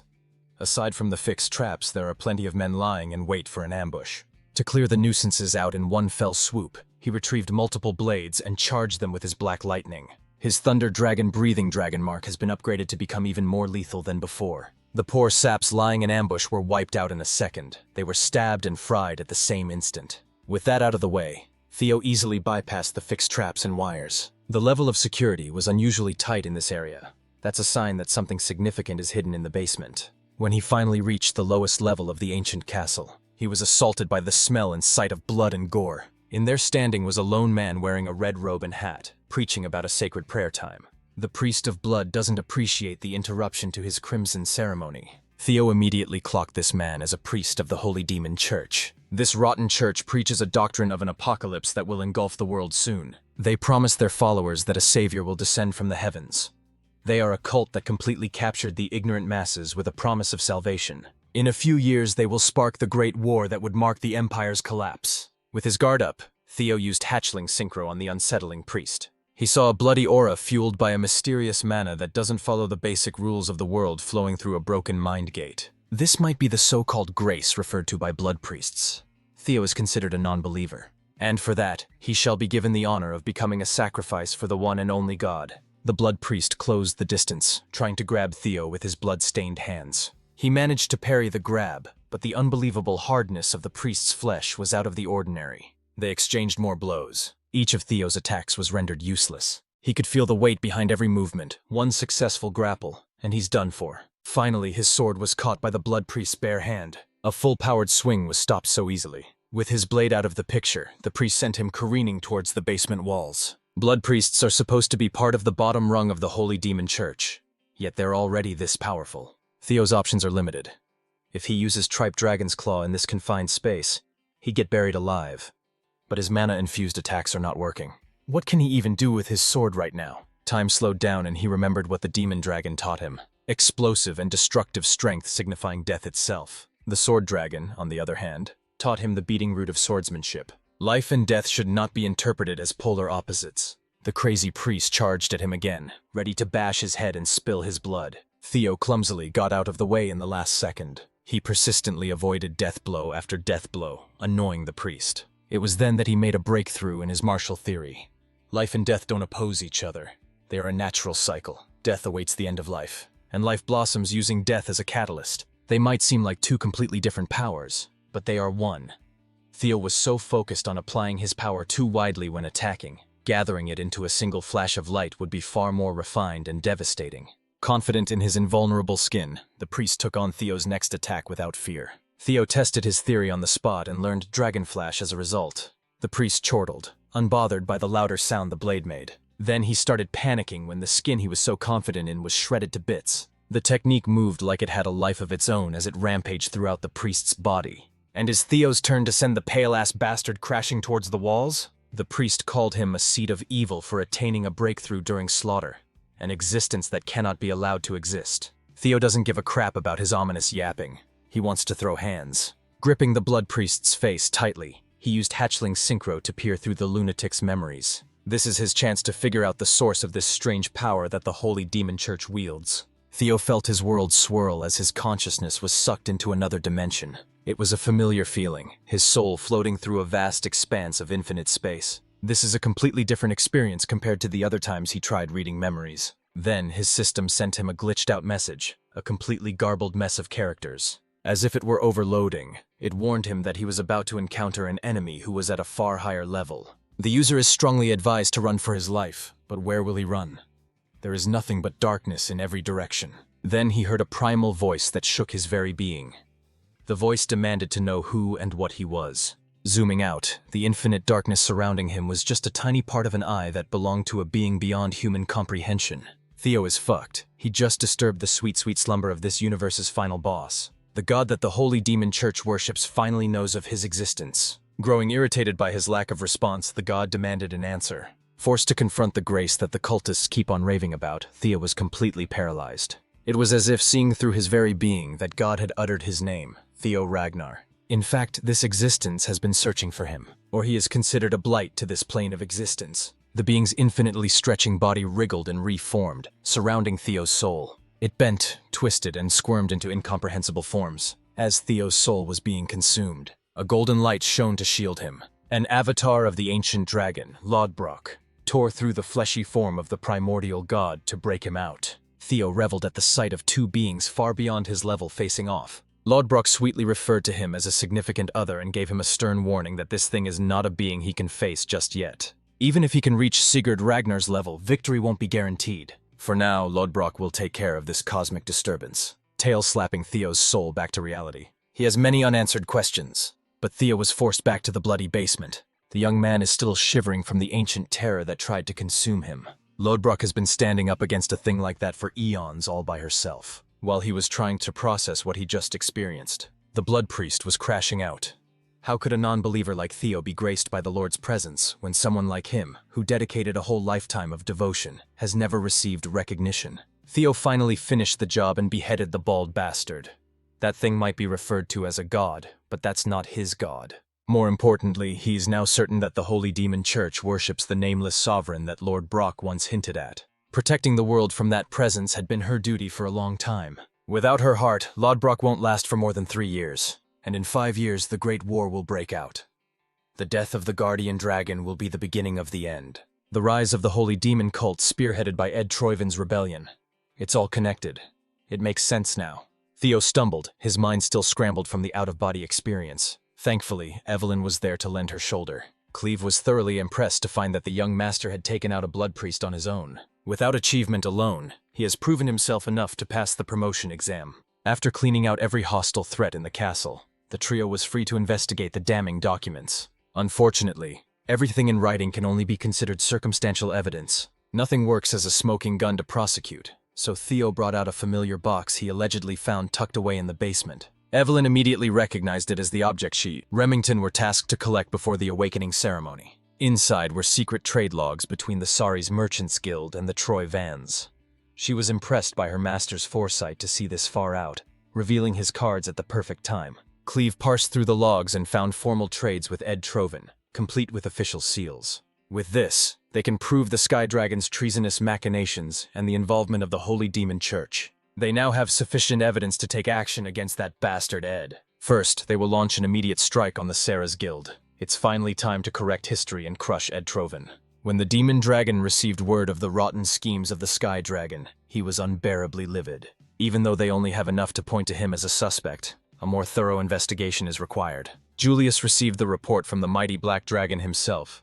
When Robert Ragnar is directly involved, this case is practically past the stage of mere suspicion. With his influence, Robert must have been aware of this undercurrent long before, yet he let it happen. Steering the topic away from himself, the Black Dragon praised the Oragnar for killing a blood priest by himself. Robert argued that the boy's talent is far more suited to the Black Snow, and he must go to where he belongs. He has excellent perception and deduction.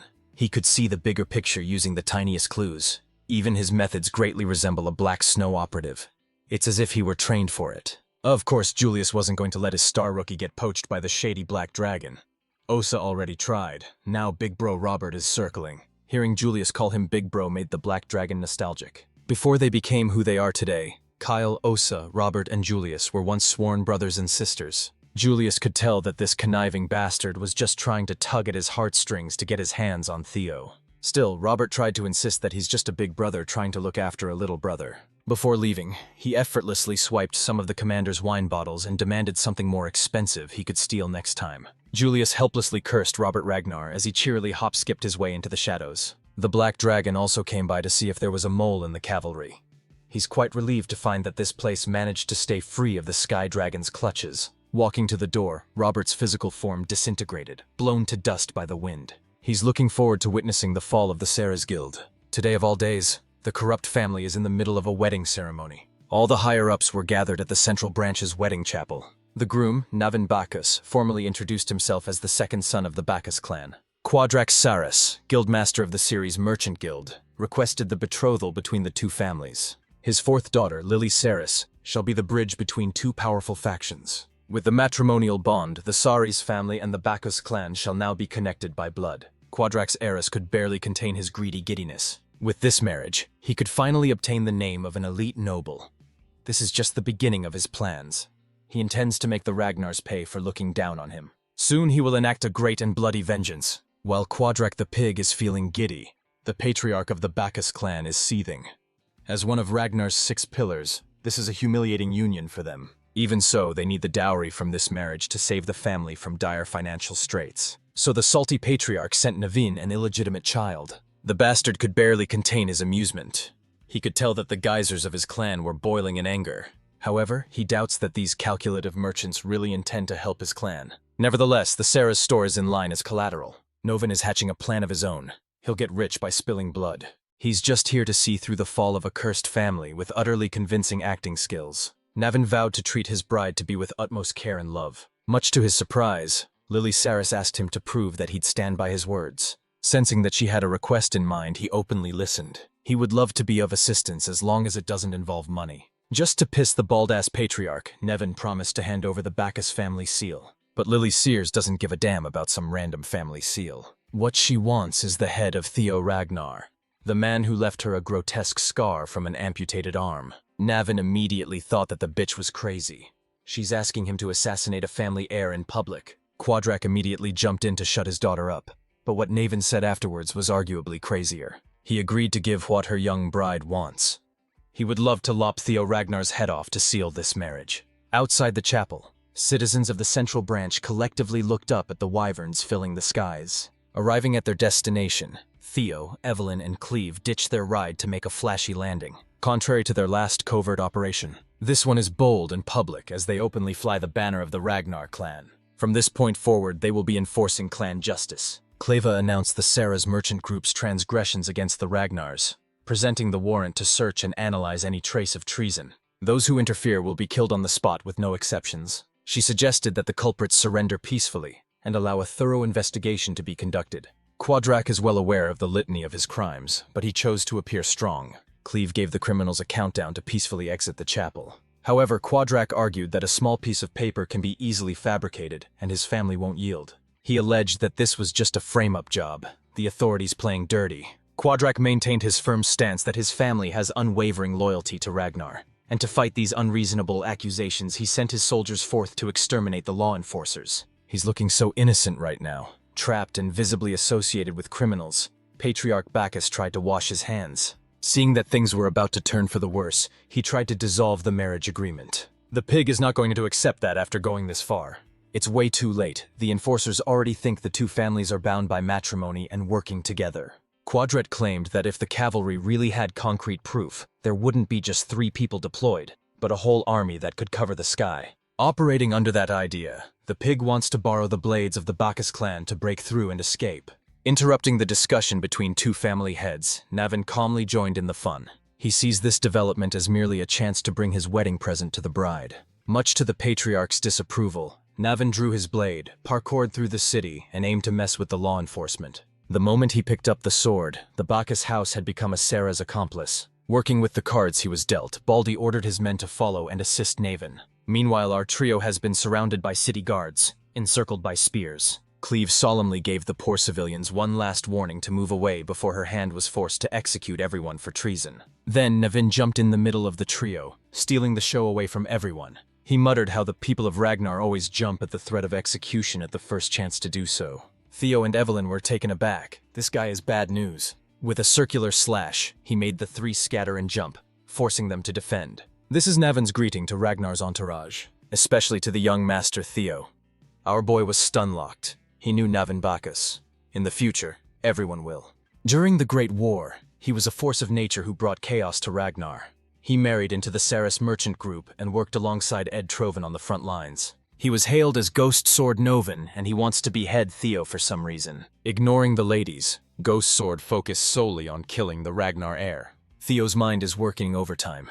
If he can make use of information from his past life, this encounter could become a chance to get a tremendous boost in power. So, he called Iso on Navin, telling the ladies to go ahead with the mission as he soloed the eccentric swordsman. Evelyn was reluctant to accept, but Cleve agreed with Theo's call.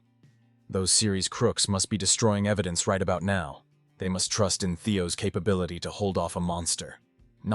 Often playfully warned the young master that even though he might not look like it, he's actually pretty strong. Theo amusedly matched his freak. Before they resumed crossing swords, the young master wanted to ask one question, and Navin obliged. He asked if Navin was committing a clear act of treason to ruin the Bacchus family and avenge his poor mother. The ghost sword tightened its grip on its sword. Theo just brought up a very annoying memory he'd rather not think about. Now he has one more reason to take the young man's head. Instead of acting hostile, Theo asked Navan to listen to his proposal. He would love to offer his help and kickstart the downfall of the rotten Bacchus family. The system prompted a hidden recruit quest, turning Ghost Sword Navin into an ally. He needs Naruto's Talk no Jutsu for real. Navin Bacchus was an anomaly. He was his family's unofficial strongest sword. He didn't receive proper recognition from his own family, despite having abilities comparable to the legendary Thorkel Ragnar, all because he was an illegitimate child born in a brothel. Instead of pride, his exceptional talent brought his mother grief that she couldn't carry. As a young boy, Navan watched his mom take her own life. From then on, he lived his life with a burning hatred towards his own family. Theo can make use of this fact to bring a valuable comrade to his side. Unfortunately, Theo underestimated Navin's displeasure at talking about his mom. He was forced to receive another lethal attack from the ghost sword, and it almost knocked his socks off. Novan doesn't see any reason to accept such an offer from a stranger. He believes that the Bacchus family is going on a downward trajectory, even without working with some hotshot punk. That might be true, but going down the route of inaction will result in Navan going down with the family he loathes so much. Well, that's a useless worry. Navan doesn't have any regrets or prospects in life anyway. But Theo knows that this man is only talking pessimistically because of his ether fever. Navan has an illness. His young and frail body couldn't bear the sheer weight of his talent. Of course, ether fever could be cured with intensive treatment in the early stages. Navan already missed that critical window and he is living on borrowed time. His dumbass family just did him dirty since day one.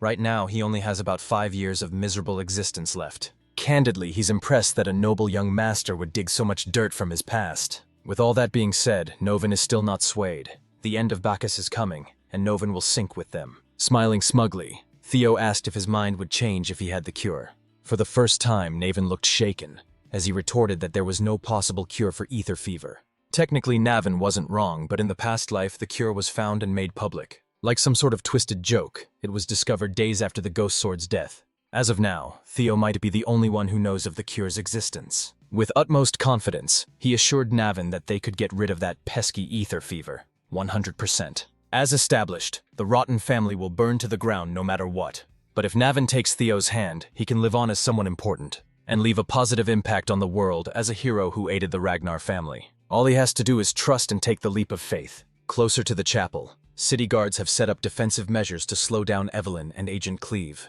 Of course, these mortal contraptions were useless against fighters at their levels. More than anything, deflecting arrows was just an annoying chore. From afar, they saw that Theo and Navan had completely stopped fighting and were talking about something instead. Cleve is growing impatient. She wants to get this over with and just kill every hostile presence around. The only thing holding her back was her boss's order to prioritize analyzing Theo Ragnar's potential for recruitment. The Black Dragon wanted more data about the boy's true capabilities. One of Black Snow's main missions is to accurately evaluate individuals who will lead the future of Ragnar. A null snow like Cleve must keep that in mind in this operation. Before heading out, she wanted to know at what point she could finally lift the limit. Since the demonic cult has been added to the mix, Cleve shall be unleashed if someone at the level of bishop and above appears. Like a good soldier, Cleve behaved and limited her involvement, albeit begrudgingly. Only worry about this setup is the delay. If the mission stretches too long, she will be forced to work unpaid overtime. While she was lost in thought, Navan Bacchus surprisingly jumped to their side. Evelyn looked around, worried that young Master Theo had fallen. She was mistaken, of course. Navan and Theo are buddies now. After that brief conversation in the middle of clashing blades, Navan Bacchus had switched sides. It's a lot more reassuring to have him as a friend instead of a foe. Hell, he even apologized to the ladies for his discourtesy earlier. After all, they'll be advancing on the same side, and they shouldn't harbor ill will towards each other.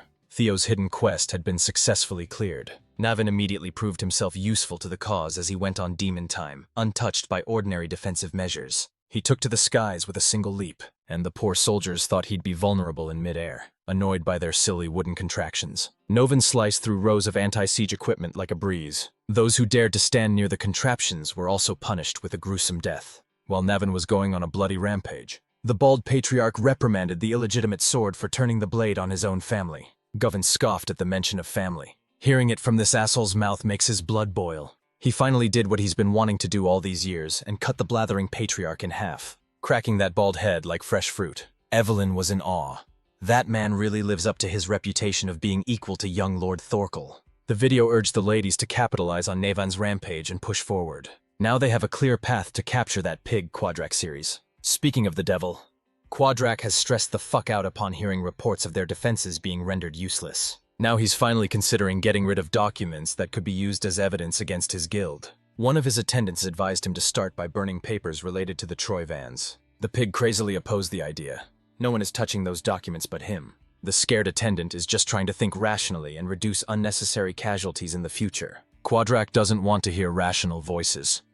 If the Trojan link burns, how will he get the money he invested in them? He's not the type to give up on every penny he could squeeze, even if the law is knocking on his door. Another presence in the room insulted Quadrak for being a pathetic mortal drunk on salacious greed. The pig's eyes lit up. The only man who could help him deal with the cavalry just came in time. Outside, the four-man party's momentum was impossible to stop as they left a trail of corpses at every turn.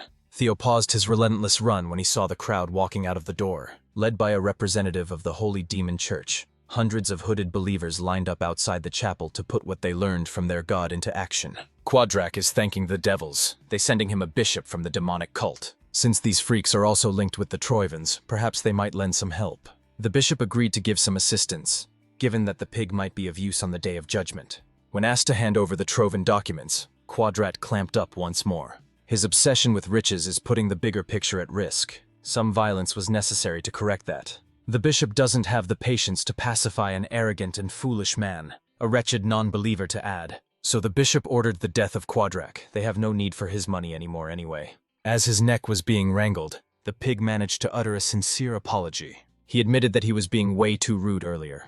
He added that his death would only complicate the link with the Troivans. Quadrak might be a greedy pig, but he knows how to stay alive. The bishop gave him one more chance to burn the evidence. Been warned that running away is not an option. Their lord is watching over everything. Quadrak hobbled over to the basement door, afraid that the bishop might change his mind. Outside, Theo's party is about to experience a welcome party courtesy of the Blood Bishop. The believers spread out, for the time has come to carry out the holy war. The sickly bishop of the demonic cult preached about the descent of their god, bathed in blood, and the brainwashed fanatics echoed his insane ramblings. There were only 4 fighters on Theo's side, including himself. They are up against an entire army of cultists. They already expected some demonic cult involvement in this case, but it's a surprise to see a bishop this soon. Seeing the dead and emotionless eyes of the cultists through their red hoods, Theo did not hesitate to mow them down and cut a path through the crowd. These lunatics weren't concerned about their well-being. They are single-mindedly going for attacks at the cost of their lives. Even Evelyn and Novin, 2 experienced fighters in their own right, were freaked out by the stampede of cultists. Cleve, on the other hand, stayed in the flank, thanking her lucky stars for the fact that a bishop really did come out. It'll be more troublesome, but at least she can finally go all out. She drew her dual blades, dying to cut through swaths of demonic worshippers. Just when Theo was feeling stuck and the momentum halted, Leva joined the fray with a bloody display of her blade dance. From now on, she's done analyzing. She will take the lead. To punish those who stand in Ragnar's way, she is willing to destroy this whole city with her own hands. Before she goes on a killing frenzy, Theo reminds the Null Snow operative that they came here to collect evidence before they get destroyed. Clevis scoffed at his tunnel vision, now that the demonic cult had openly displayed itself in public. No further evidence is needed. Theo begged to differ. He argued that they need something concrete now, more than ever. If the demonic church cares deeply enough to deploy a bishop, then there must be something inside the chapel that they can't afford to lose. Cleaver relented and asked for Theo's next course of action. Right now, all they need to prioritize is breaking through the Crimson Mass's speedrun style. Theo's plan to do so involves linking his lightning gate to Hatchling Synchro for expanded range. At the same time, he pushed his mind gate to the limit and map-hacked the surrounding terrain. Cleva was curious to see what Theo would do, so she took a step back. Seeing her slow down a little, a blood priest jumped into action with a sneak attack attempt. Cleve swiftly turned around and turned the pathetic Musley preacher into minced meat. Theo will now secure the evidence while the rest of the gang takes care of the cultists. After mapping the terrain, the young master figured out the optimal route into the chapel. He tried crowd-surfing through the sea of fanatics and felt as though there was no end to their numbers. A tidal wave of brainwashed believers awaits, directly assisting him in wiping out the dirt from his optimal path. Evelyn and Navin worked in conjunction with each other to clear the way. Hearing Navin sucking up to her lord, Evelyn's competitive spirit was stoked. Theo never stopped his advance. Now he's using the lightning daggers as a foothold through expert usage of psychokinesis. He named the technique Lightning Dragon Rapid Protection, Dragon Gate. Theo reckoned that the task of destroying evidence must have been entrusted to the High Commander, Quadrak Ceres. After a cursory sweep through the walls of the chapel, he easily pinpointed the pig's location. The 4th scenario quest shall continue. Back in the front lines, Evelyn and Navin have formed quite a deadly duo. Ever so arrogant, the Ghost Sword introduced himself as Lord Theo's new first sword. Judging by her reaction, he could tell that Evelyn took offense at his claiming the title. He would only relegate himself to second sword if that Null Snow Girl was the competition. Against Evelyn, Navin Bacchus believes he's a lot better than her. To prove that he is, he masterfully dispatched a few cultists trying to sneak up on the distracted Evelyn. Since they're on the same side now, there's no reason to quarrel. They could just figure out who becomes Theo's first sword based on who kills more believers. Evelyn is a by-the-book kind of gal, so she refused to participate in trivial competitions. When Navin called her a scaredy cat afraid to lose, she almost erupted. In response to Navin's challenge, Evelyn forcefully stole a kill from the Ghost Sword's grasp.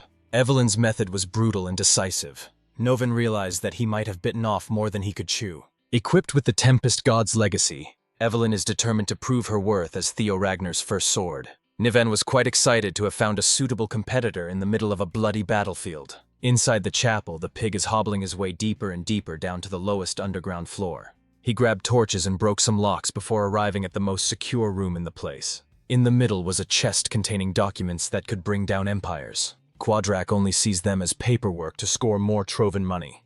If he burns these, he might escape being charged with treason to some degree. Even so, his greed did not permit him to drop the torch on his supposed payday. He had already sunk so much money into the Sky Dragon's plans.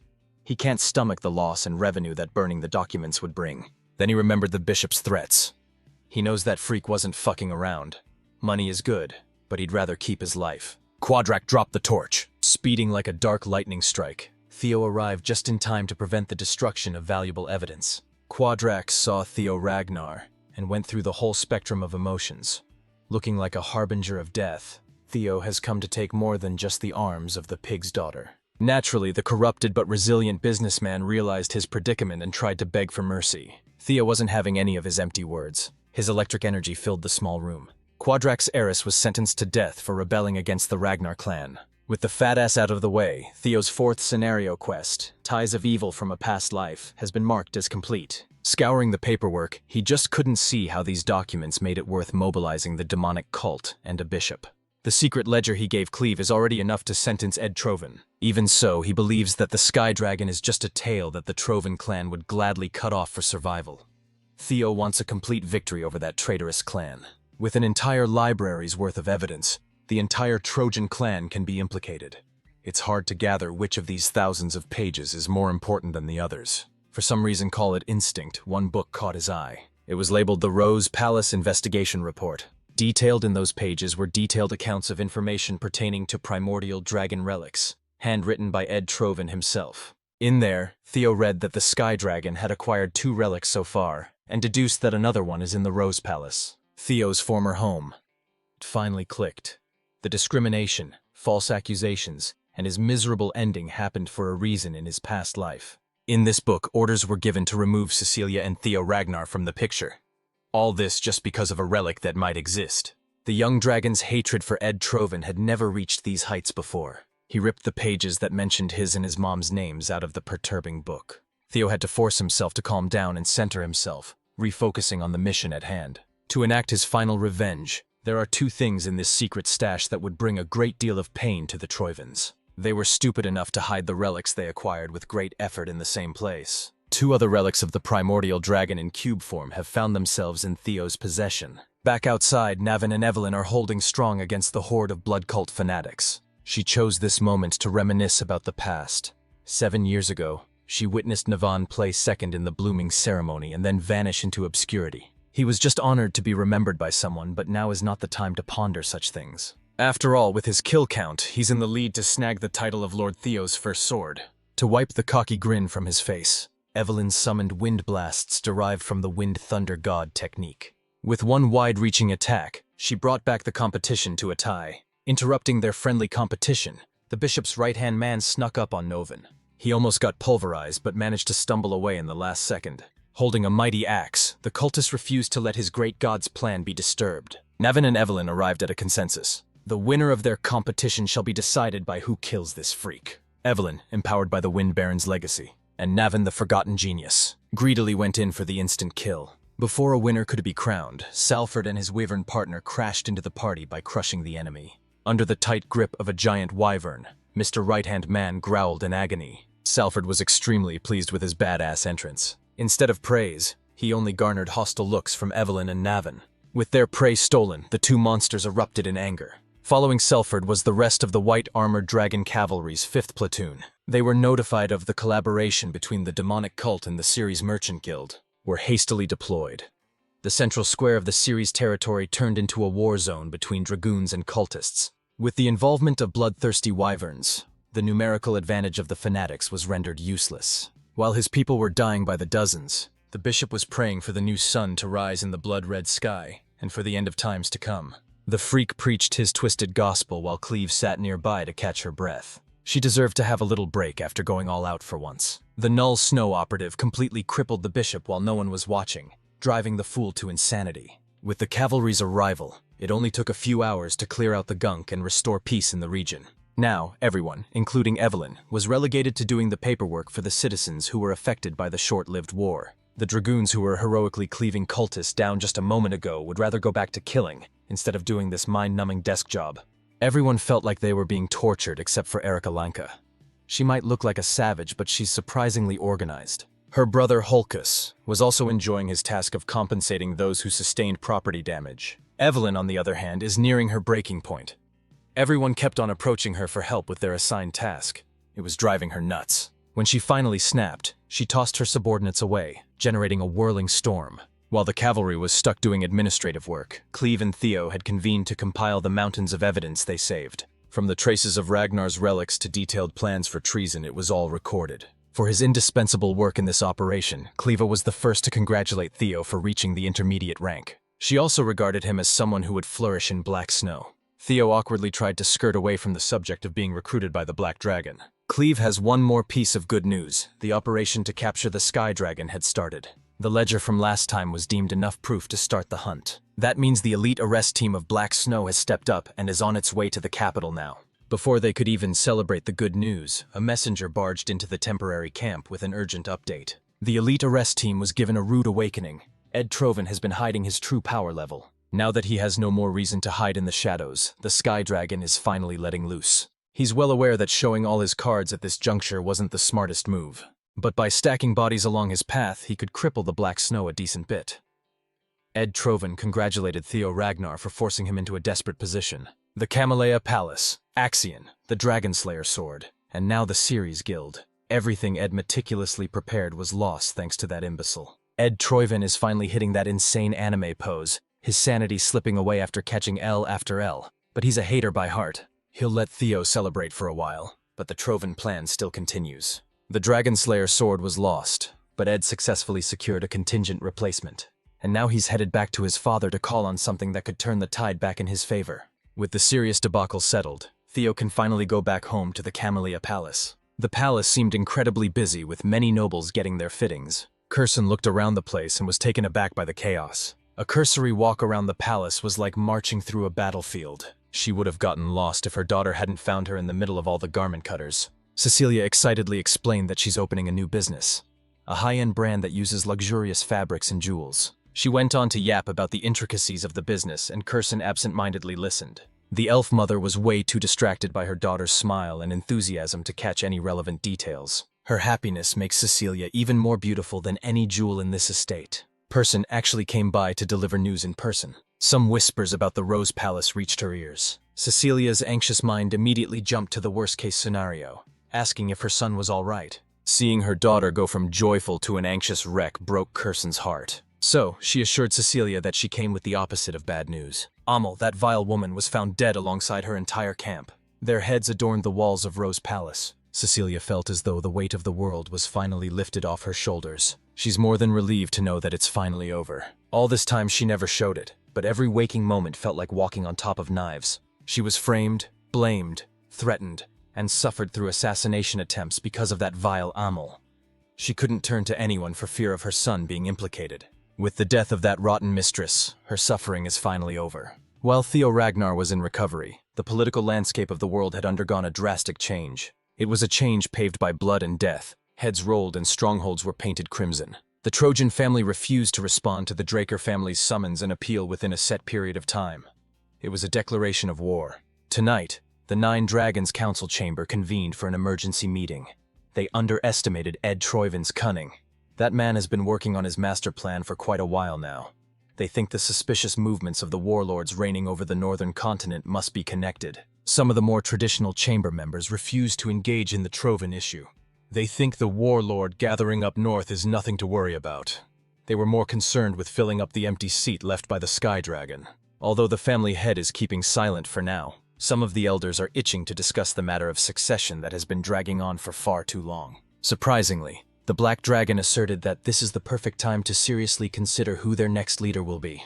If conflict breaks out among the heirs right before a full-blown war, it would be disastrous. He's trying to minimize the variables that may come with war, but the old heads called him blasphemous. Thankfully, one of the 9 dragons commanded the room to calm down. He believes that a proper gathering of all parties concerned is needed, and he'll work on it immediately. He already has an upcoming suitable event lined up to explore this idea a little. They can decide what issue to focus on after seeing it for themselves. Meanwhile, Theo had been cooped up in Lodbrok's lair. He's been recovering from being dog-walked by his father nicely. Devoid of any outside influences, he sharpens his blade. The scars of the Patriarch's wrath were still fresh and visible, but he's in the best shape he's ever been in. His movements were crisp and quick, with precise attacks. He extinguished the neatly arranged formation of candlesticks. Physically, he was as sharp as his relic blade. Mentally, he was struggling. The voices that drove his grandfather mad kept on intruding into his mind. They maliciously filled his head with thoughts of killing everyone and taking everything. The voices are pushing him to follow his basest desires and to cleave down whoever stands in the way. After his schizophrenic workout, this dude had the audacity to flex his perfect physique. He's built like a dragon-slaying supermodel. After putting his sword down, a familiar voice asked if the voices were weighing him down. Guardian Dragon Lodbrok popped out to muse about the lingering grudge of the Mad Dragon Emperor. Knowing that he can trust Dragon Mommy, he admitted that the voices have been bothersome. Even though quite some time had already passed since he received the half-sword, the lingering grudge is persistent with its interferences. It's not at an unbearable level yet, but the fact that it belonged to the Mad Dragon Emperor is a real cause for concern. But it's not all bad. Thanks to it, he was able to glimpse into the Emperor's realm. Lodbrok understands what he's going through. She could never forget that man's name if she wanted to. He was the one who stole her heart after all. She had told Theo this story before. That's also why he's even more conflicted. It's a mystery why his dad spared his life and bestowed him a weapon. Sensing that Theo was getting ahead of himself again, Lodbrok reminded him to be patient. If they rush too much, he'll just face something beyond his ability, like last time. They have time.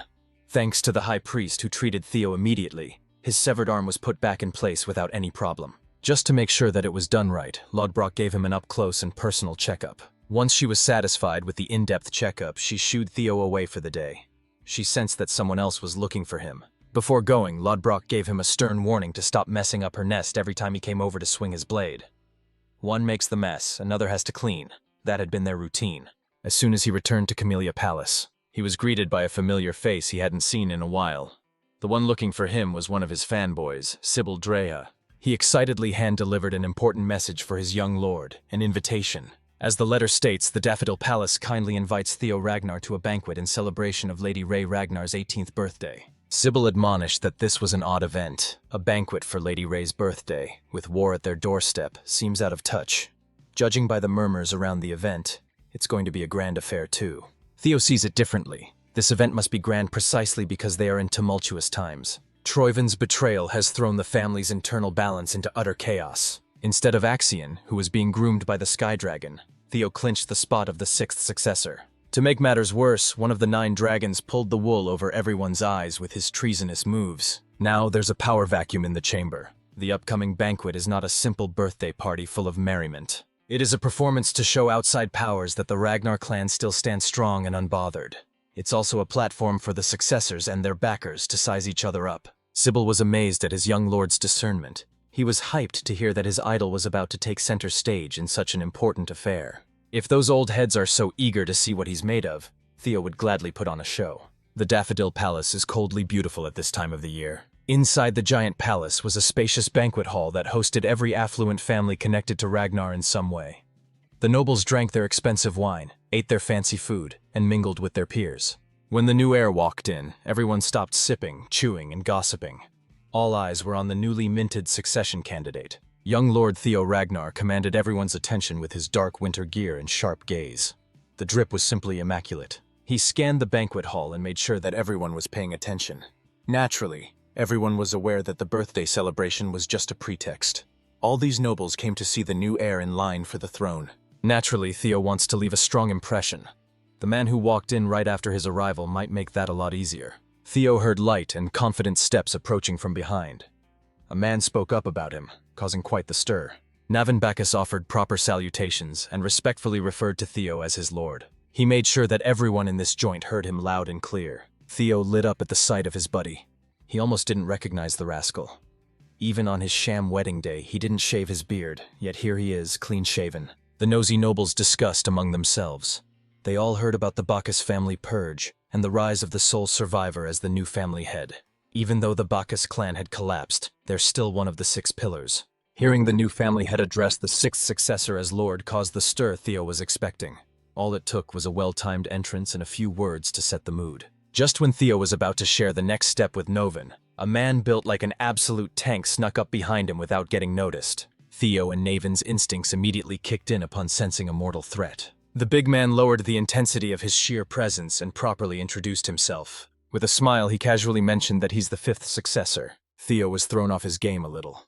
The beast approached him sooner than he thought. This is the commander of the Black Iron Cavalry in Theo's competition, Thorkel Ragnar. Towering over Theo's frame, Thorkel magnanimously offered his hand a shake. At last, 2 of the latest successors have met. Every noble present held their breath. The former leading heir and the newly risen successor. We will come out on top when all is said and done. With a disarming and charming smile, Thorkel assured Theo that there's no need to be so guarded. He just came to meet the rising star everyone's been talking about. He even laughed and expressed his relief that the childish action got slimed and a more fitting candidate received the patriarch's blessing. His words were casual and believable, but Theo remained cautious. In Ragnar, where only the strong are respected, only a fool would wholeheartedly welcome a rival with joy. With utmost caution, he took Thorkel's hand for a respectful shake. He gave some platitude about how big an honor it is to meet the famed commander of the Black Iron Cavalry, and made sure to mention that he's part of the White Dragon squad himself. Thorkel was amused by the kid's subtle use of words to draw the line between them. Tightening his death grip, Thorkel ramped his aura up, wrapping Theo with suffocating force. He demonstrated the gap between them by making the family's youngest hotshot kneel on one knee while framing it as a proper display of etiquette to everyone watching. Thorkel urged the kneeling Theo to be at ease and call him Big Brother from now on. Now this is how a Ragnar heir truly moves. They are devious and unfathomably strong. But when it comes to a contest of strength, Theo won't just lie down like a loser. Much to Thorkel's surprise, Lil Bro actually has the juice to counteract his smothering aura. Back on his feet and putting up a decent fight, Theo gladly referred to Thorkel as brother. On the other side of the banquet hall, the Lunky siblings had just arrived, and Holkus was already complaining about having to wear a suit to a formal gathering. His sister is trying her hardest to rehabilitate their family name, known for being a bunch of barbarians, and he's not making it easy. While Holkus was melting in discomfort, another familiar face walked into the grand hall. Remington Narcio, the Silver Lion, strolled in to greet his old comrades. The pretty boy of the West had made quite a name for himself over the past few months. People are saying that he's giving the Ascendant Dragon a run for his money. Remington has not changed at all. He is still the humble knight. He just made the trip all the way up north to catch up with Lord Theo and to ask about how the White Armored Dragon Cavalry is doing. Imagine how awkward he felt when the birthday girl happened to overhear his words. The Silver Lion looked like a guilty kitty as he profusely apologized to Lady Ray. She just laughed it off. Ray knows what this gathering really is for. Suddenly, they felt the aura showdown happening in the heart of the party. 2 distinct powers clashed in the middle of the massive event space. The Hounds of the North immediately knew that Theo must be somehow involved in this mess. There's no one better when it comes to causing a scene than that guy. On the surface, Theo and Thorkel were just sizing each other up with a polite handshake, but no one dared to get too close. Their auras swirled around and vied for supremacy, while the guests maintained their distance. Eventually, Thorkel pulled his hand away and laughed. He jokingly admitted that he's no match for his little bro and surrendered. Matching his casual attitude, Theo insisted that he only won because Big Bro let him. Thorkel mused that too much modesty can be seen as somewhat insulting to an opponent. But his surrender just now was sincere. He reckoned that if they faced each other at the same age, it would be a one-sided contest. Theo recognized the high praise coming from the most decorated young genius in the clan's recent history. Seeing such an interesting, magnificent little brother genuinely fills Thorkel with joy. He turned to the nobles, cautiously watching from a distance, and urged everyone to raise a glass to the newly rising star of Ragnar. With the merriment resumed, Thorkel asked his little bro if the debut for the new successor he set up was satisfactory. Theo gave his thanks. He swiftly picked up that Thorkel was not only strong, but he was also a shrewd one. The praises and the lackadaisical attitude are just a front. By showcasing his martial prowess, he solidifies his own position. By acknowledging the newly minted rival, he wins the favor of the crowd. Because of that, the atmosphere Theo was trying to go for with Navin was overshadowed by a bigger stunt. He easily shifted the public's opinion to his side. Thorkel Ragnar might look like a roided-up bodybuilder with a sociable exterior, but he is a ruthless opponent who can see the race to the throne through multiple angles. After that pissing contest with his big brother, Theo was surrounded by his batchmates. They shared wine and laughed the night away. Unbeknownst to him, a lot of eligible noble women had just placed him on top of their bachelor list to go for. While everyone was having fun and socializing, there was a boomer seething while watching from upstairs. The elder dragon thought he could use a half-breed's foul behavior to kick him out of this place. If that clueless fool Thorkel hadn't interrupted, he could have made this party all about his old ass and his agenda. He cannot stomach the fact that a mere bastard is running around and stirring up the hierarchy in the family's affairs all willy-nilly. Since he could not go after the big fish, he looked for something to mess with. This fossil is just bored. He saw Captain Evelyn Naravel having fun and drinking with her peers, and the elder dragon's hateful gaze lingered. He thinks it's up to him to judge whether people should be allowed in this place or not. Evelyn ditched her usual armor and put on an absolutely stunning dress that accentuated her beauty. Her comrades were showering her with compliments. They almost never see their captain out of uniform, after all. She's not exactly used to being called cute, so every cell in her body was telling her to get out of the dress and put the armor back on. Tonight was supposed to be a time to celebrate and unwind, yet some bastard had the gall to throw a glass of wine on Evelyn's head, soaking her dress and staining her skin. As soon as he heard that hateful voice, deep-seated trauma reared its ugly head. The elder dragon strutted closer to her like he owned the damned palace. Evelyn shivered and subconsciously shivered in fear. The old bastard asked her where she got the balls to crawl out of her hole and interact with nobility. Evelyn's comrade bravely spoke up for the captain. Even if this man is one of the 9 dragons, this kind of inhumane treatment is simply unacceptable. Evelyn held Aaron back before she did something she'd regret, for her sake. They must not mess with one of the highest-ranking douchebags in the clan. Evelyn was trying her hardest to contain her anger and fear. It was evident in her wine-soaked face. This is Aaron's first time seeing the captain so terrified.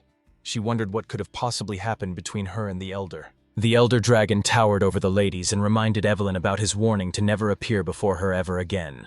His hateful eyes caught a glimpse of shiny luster hidden by an ornate scarf. Without hesitation, he grabbed onto her prosthetic arm and yanked it to pieces. With no remorse, the elder dragon casually destroyed the gift that the young lord had thoughtfully given Evelyn. He then tossed the shattered piece of metal like it was trash. The freak called it a toy pinned on a useless hunk of meat.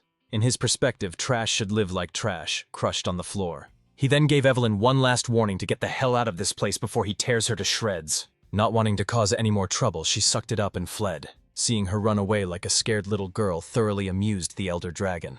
He joked that the stench was finally starting to fade. Aaron threatened to report this unjust incident to the office of the law, and the old fart just looked at her like a crazy person. If she really wants to snitch, she can do as she pleases. She's bound to realize what Ragnar's survival of the fittest truly means if she goes down that route. Evelyn ran and ran like her life depended on it. Her past reared its ugly head once again, and she beat herself up for thinking that she could comfortably have fun with her comrades. She's tried so hard to overcome all the trauma from when she was just a powerless little girl, but one interaction with that man undid all her work. The man hailed as the elder dragon used to beat the living shit out of her for daring to call him father. She didn't understand why she was being punished and hurt back then. She was just a kid. In the end, she's still that scared and confused little girl. Nothing has changed. Evelyn was running so fast with tears clogging up her vision that she failed to notice that someone was standing in her way. The demon dragon was puzzled to see her running off in the opposite direction from the banquet hall. Seeing a familiar face finally made her stop and break down. Back in the banquet hall, Theo and the others were still drinking and sharing stories. Completely oblivious that Evelyn had just been woefully disrespected, that's about to change. The vibe of the party drastically shifted when the sound of an old bastard's agonized scream filled the place. It was immediately followed by the brutal sound of bones breaking while he stammered out obscenities against the captain of the white-armored dragon cavalry. Julius Ragnar, the demon dragon on demon time, heard everything from Evelyn, and he is hungry for blood. When he let go of that broken arm, the elder dragon hurriedly stepped back as his security team pulled up.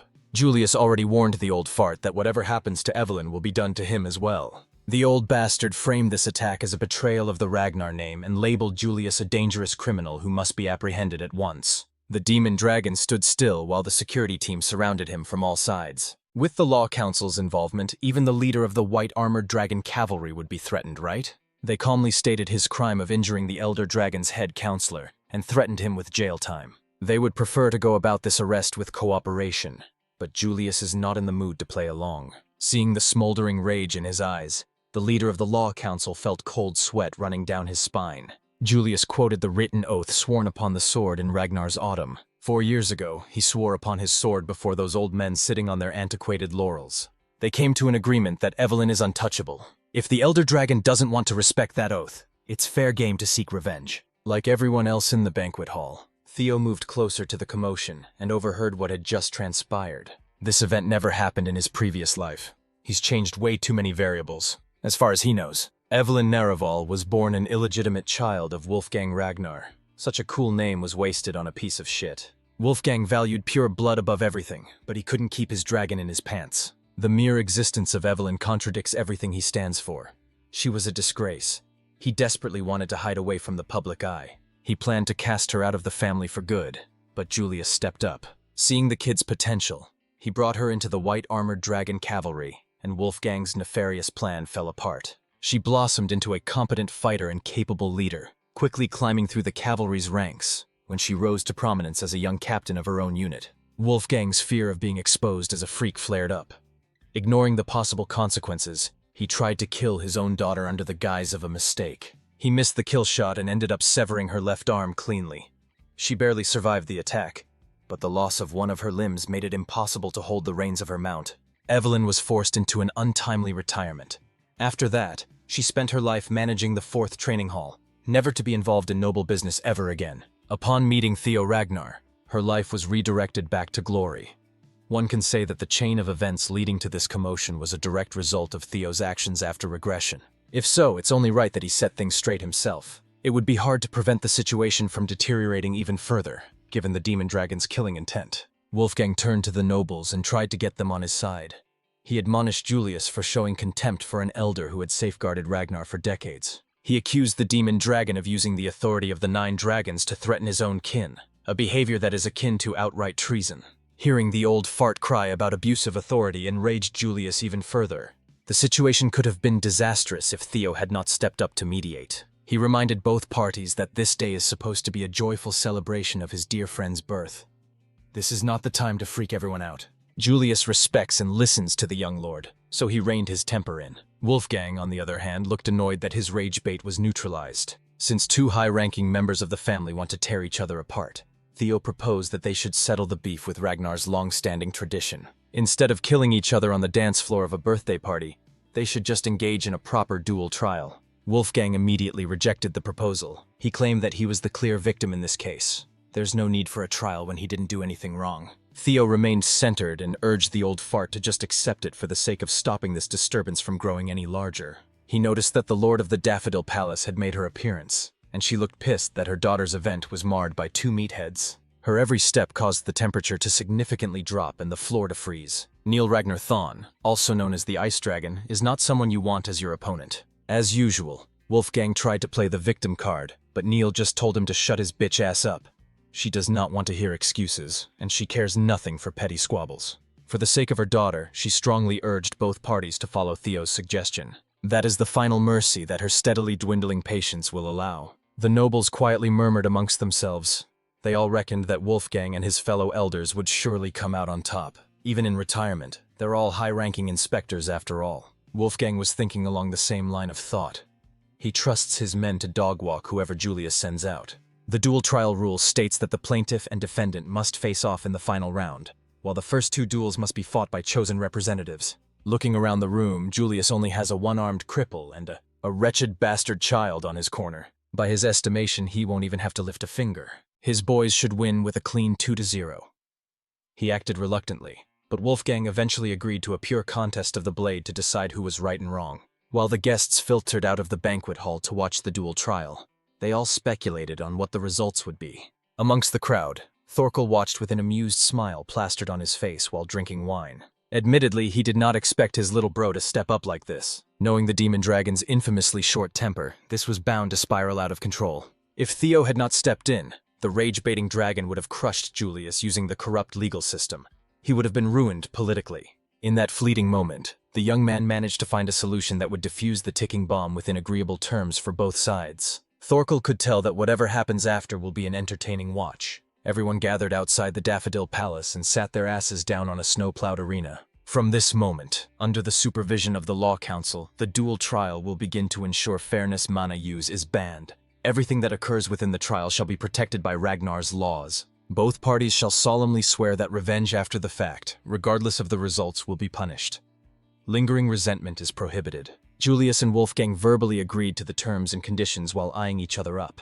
With the formalities out of the way, the first combatants were asked to step forward. Much to everyone's surprise, the rising star Theo Ragnar confidently drew his blade, basking in the bright moonlight. His peers know that Theo is a beast, but they are still worried for their boy. The other side's lead-off combatant doesn't seem like an easy one at all. Remington recognized Theo's opponent, the Elder Dragon's aide, Gale Sword Beta. Among high-ranked inspectors, he is among the best in terms of skill and combat prowess. Before stepping into the arena, Wolfgang gave Beta an unsettling pep talk. He gave his loyal aide the green light to go for a killing blow without holding back.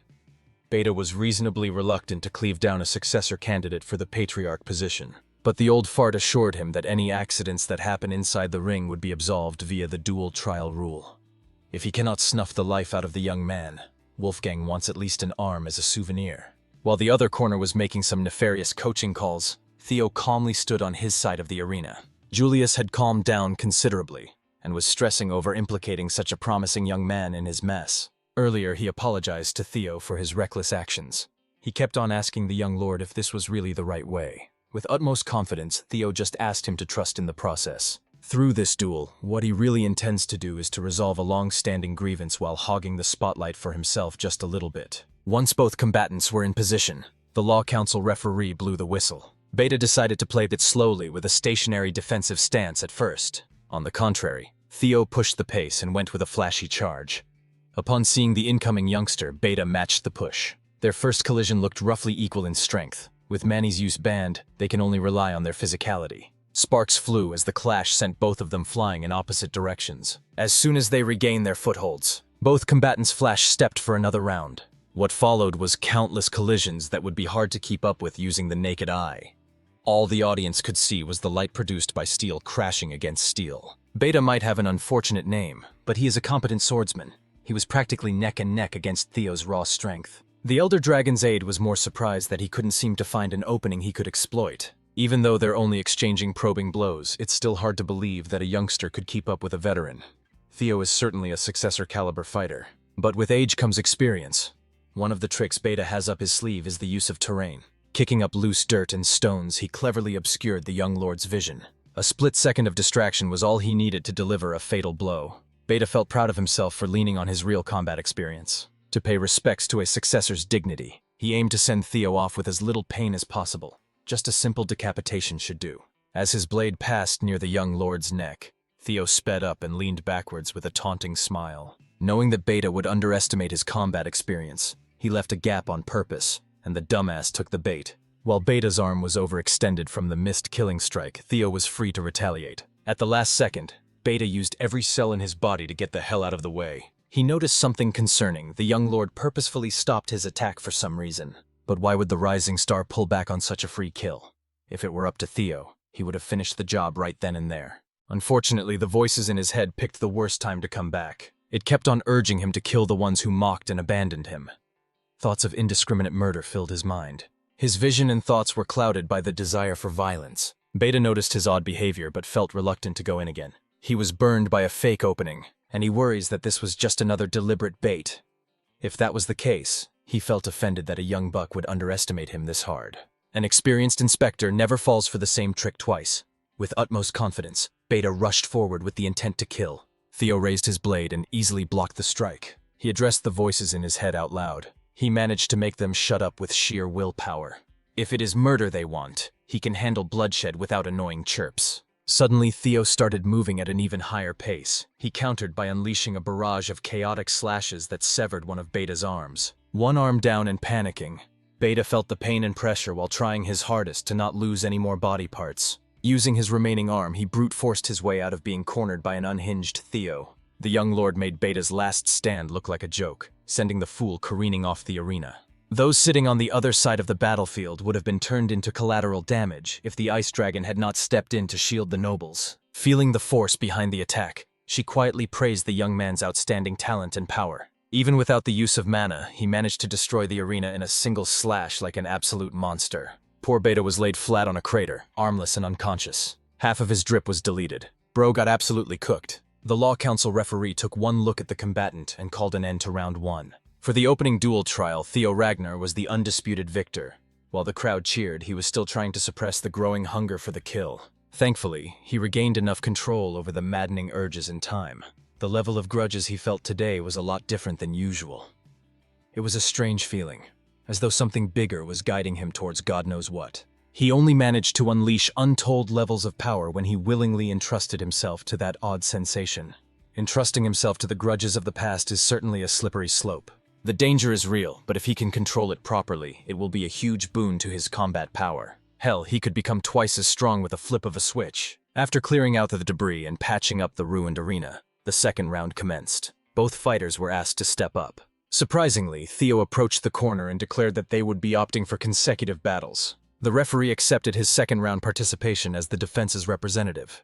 It didn't sit well with Wolfgang at all. He found this decision utterly arrogant. So, he sent out his most trusted fighter, the Sword of Mystics, and former Dragon Gate Swordmaster, Paige Grayson. The Lanka siblings were absolutely hyped upon seeing an old man carry an absurdly huge sword without using mana. Sitting beside them, Remington's anxiety was at an all-time high. The lanky siblings told him to chill out. The Silver Lion insisted that, unlike the first round where the opposition sent a high-ranking inspector in order to save face, Paige Grayson is a well-known elder himself. Those with common sense could see that Wolfgang's corner intends to kill Lord Theo without fail. With that in mind, it's hard to imagine Theo losing when the aftermath of his previous battle was still fresh. As soon as the referee blew the whistle to signal the start of the second round, Theo politely raised his hand. Instead of wasting time and clashing swords with another old man, he simply waved the white flag and forfeited. Everyone was shocked by this decision, especially Old Man Page. Theo humbly explained that a mid-ranked inspector like him could not possibly match an established elder. Even without fighting, he can recognize the gap between them. The Sword of Mystics was rightfully frustrated that he was denied a fair fight. Mr. Law Council referee was also taken aback as he announced the second round's winner. The audience applauded Theo's clever business decision. He basically took a thorny variable out of the equation for free. Remember, the plaintiff and defendant are required to face off in the dual trial's third and final round. Wolfgang was so laser-focused on getting rid of the problematic successor that he was blindsided by such a simple maneuver. Now he must fight with a broken arm. In all her years alive, Evelyn had never seen her deadbeat father so shaken before. When Theo approached their corner, she apologized for dragging her into her problems again. He responded like a true comrade, giving her reassurance. The warmth of his words reminded Evelyn of everything good in her life. Julius Ragnar was just an upstart in the cavalry when he enthusiastically invited her into the squad. He was the first to recognize her burgeoning talent. After she lost her arm, the demon dragon continued being her friend, reminding her that she can always make a comeback. Then he met the charismatic young lord who changed the trajectory of her dead-end life. She swore to be his sword, giving her a newfound purpose. Lord Theo gave her the courage to fight for her long-standing wishes. Her past was filled with pain, but there are now people who genuinely care about her. How could she stand by and stay trapped in the past, unable to move forward, when these great people believe in her so much? Perhaps it's time to slay the villain. Before Julius could step into the arena as the final participant, Evelyn spoke up.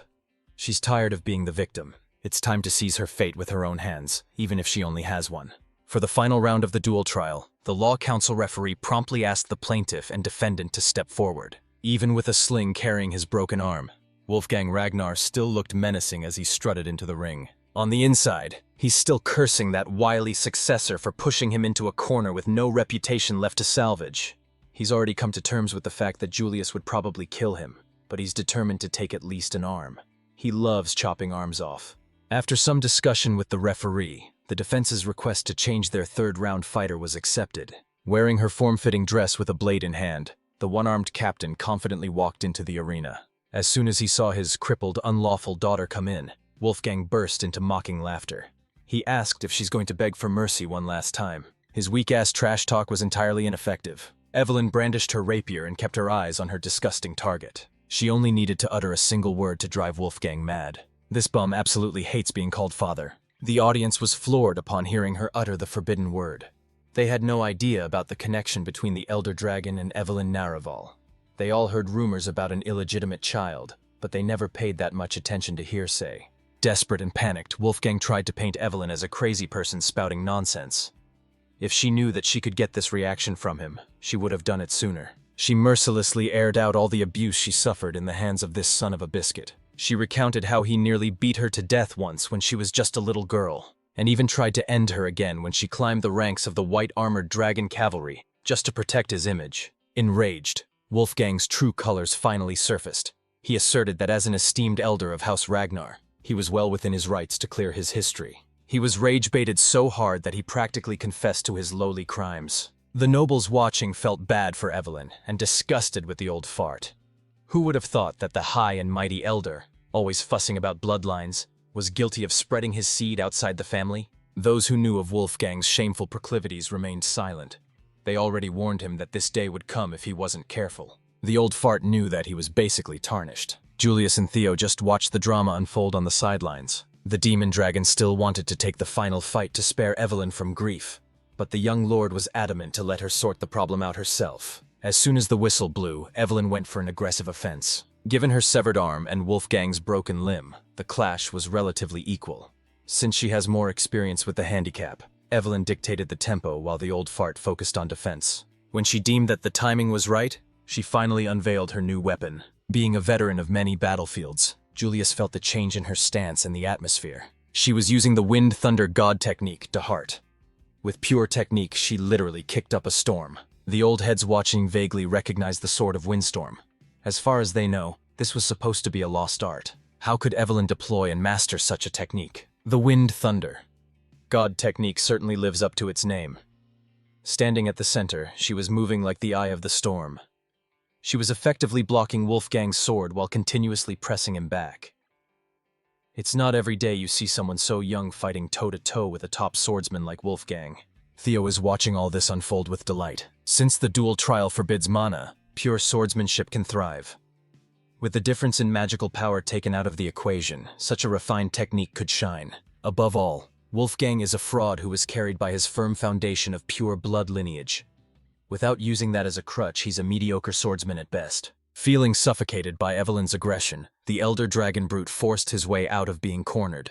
Even though he's a bum, he still served as one of the family's premier fighters for a long time. He can swing a sword like a caveman after creating an opening. He rushed Evelyn with overwhelming force. Upon overcoming her initial showing, he regained his confidence and continued talking trash. He swore to beat her until she begs for mercy and comes to her senses. Evelyn has had enough of his hateful rhetoric. She now has the strength to fight back. Since the old fart wanted a contest of strength, she would gladly beat him at his own game. When she was young, she viewed her horrible father as her entire world. She feared him more than anything. But now that she has good people by her side, people she can trust, and people who believe in her wholeheartedly, those useless thoughts have been discarded. She is no longer the little girl who would cling to a horrible parent. She is a grown woman in full control of her life. She has the strength to finally cut the bastard who made her life hell. The weak child who was abused and scorned is now a warrior who can take down the monster who shared her blood. Those nobles watching such a cathartic beatdown were moved by Evelyn Naravel's resolve. The bout has ended, and she was pronounced the winner of the final round of the duel trial. She finally got her revenge by severing one of the scumbag's arms. After being beaten fair and square, Wolfgang still refused to accept defeat. He motioned to come after her with full force, but was detained by ice restraints. Thankfully, Lady Neil, the ice dragon, sprang into action quickly. She berated him for disgracing the name of the 9 dragons and acting out of line. When her name was called by the referee, reality finally set in for Evelyn. According to the dual trial agreement, the verdict is not guilty. When she walked back to her corner, she felt the weight of the world come off her shoulders. Evelyn Naraville is finally free. Julius and Theo received their comrade with pride. Finally, she can flourish without the fear that has been holding her back for so long. She attributed this W to her lord and the cavalry's captain. On the other corner, Wolfgang's lackeys rushed into the arena to retrieve their loser boss to get some medical attention. They recovered his sword, and he did not appreciate the sight of a failure reflected on his blade. He pushed his lackeys away, grabbed his sword, and menacingly marched towards Evelyn's corner. Wolfgang roared her name like a slur and called her a wretched girl while swinging his weapon like a madman. It was clear that this piece of garbage wanted to cleave her down once and for all. This time, Julius interrupted before he could even get close. The demon dragon grabbed him with his only surviving hand and made him sit down like a good boy. Wolfgang was clouded by rage, and he must have forgotten that he got off easy with just a severed arm. Julius stared the old bum down and asked if he really wanted to lose his remaining arm too. If he really wanted to look like a mannequin, the demon dragon would gladly make it happen. The tension in the arena was at an all-time high. This situation could have turned even bloodier if it weren't for an urgent interruption. A messenger came in to announce that the Troyvan family had begun their invasion. Everyone must return to their posts immediately. Julius clicked his tongue. The timing couldn't have been worse. He really wanted to do some serious damage, but that would have to wait. It took a lot of willpower to turn around and let go. He called on his trusted aides. They are now officially at war, and the white armored dragon cavalry will be on the front lines. Wolfgang, like the dumbass that he is, still couldn't take the hint. He kept on yapping about how the duel isn't over yet. No one was listening to him anymore. The ice dragon had to threaten him with cold violence just to make him shut his trap. She gave him one final warning. If he ever brings shame upon the 9 dragons again, her ice blades would gladly turn him into a refrigerated pincushion.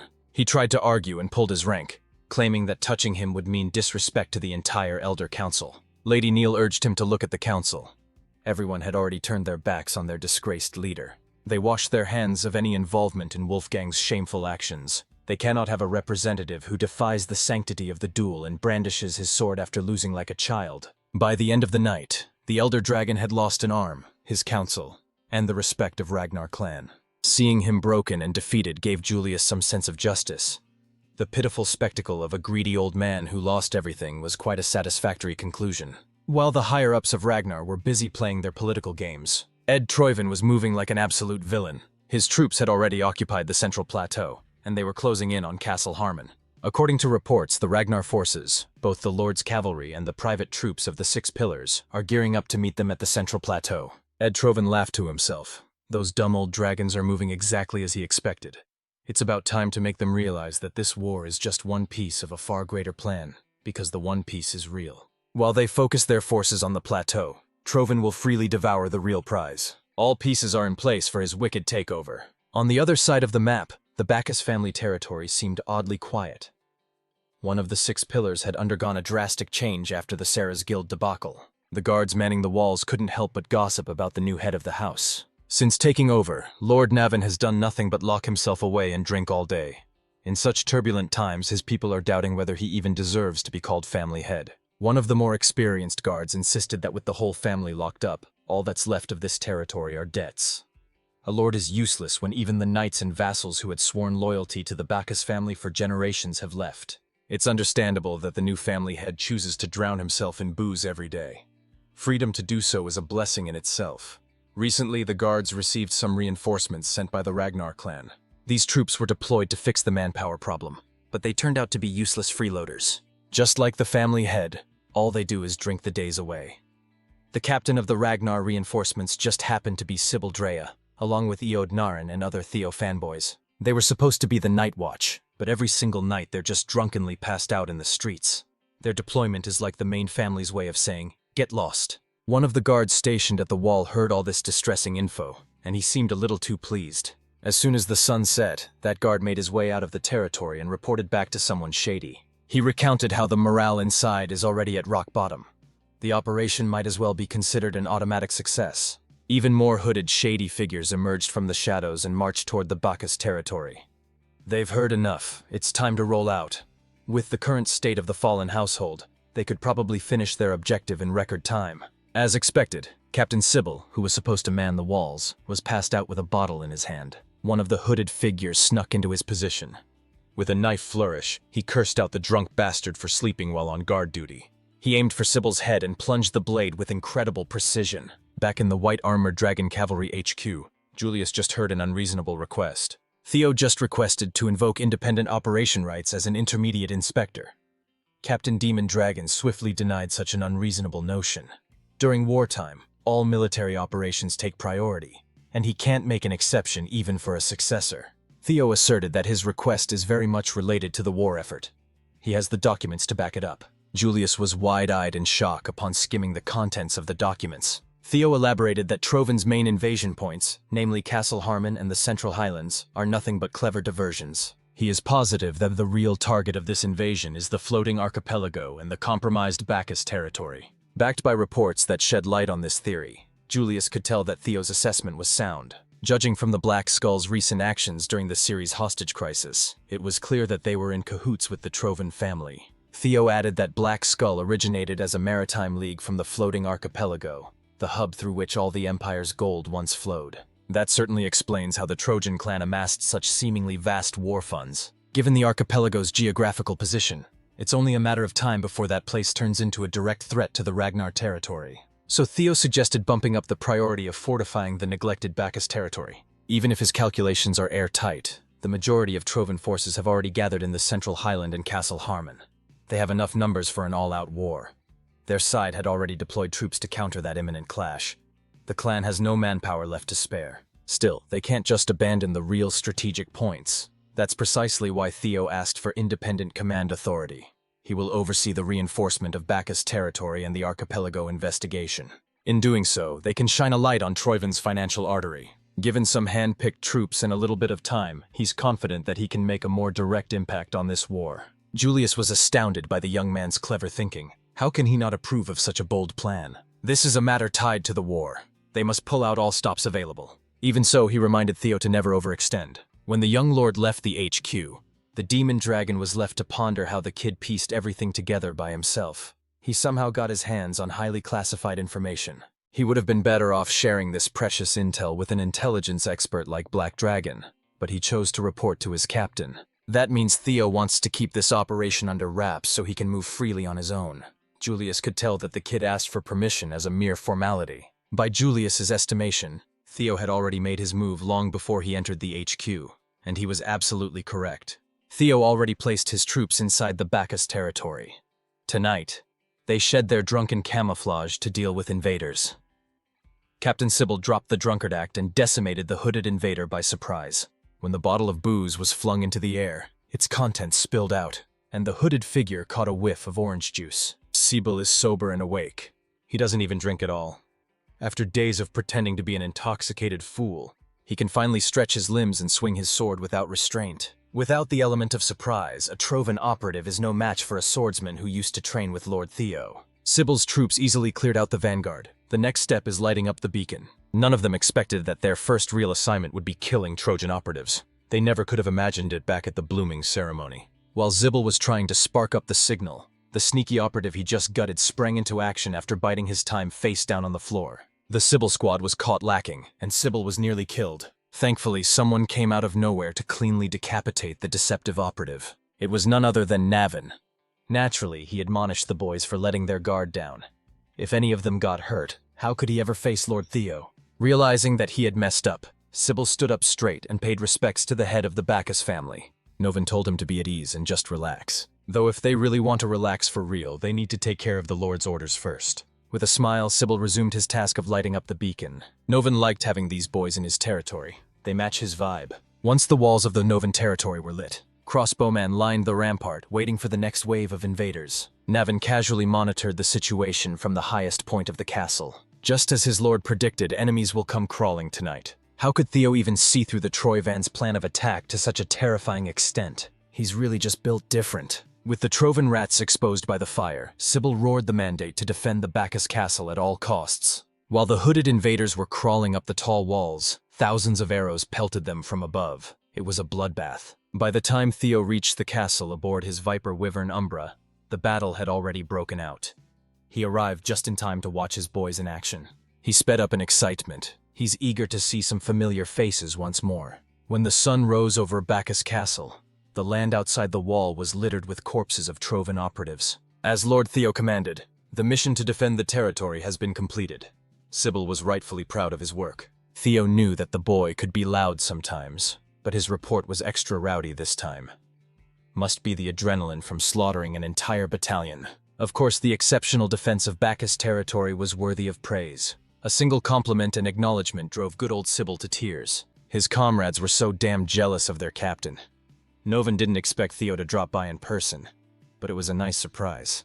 Thankfully, Theo didn't need to interfere at all. Thanks to the reinforcement squad, the operation went smoothly, and even Novin was surprised. Theo scooped up all his fanboys and recruited them to join the Camellia Palace Guards. He was delighted to see them progress so quickly. He could see that they even wowed Navin. The family head didn't expect much at first. They were intermediate inspectors with little to no experience under their belt. Yet they clutched up when it mattered. Though their skills are still on the rougher side, they are good people who can be trusted. Hearing Novin sing his boys such high praises made Theo feel like a proud big brother.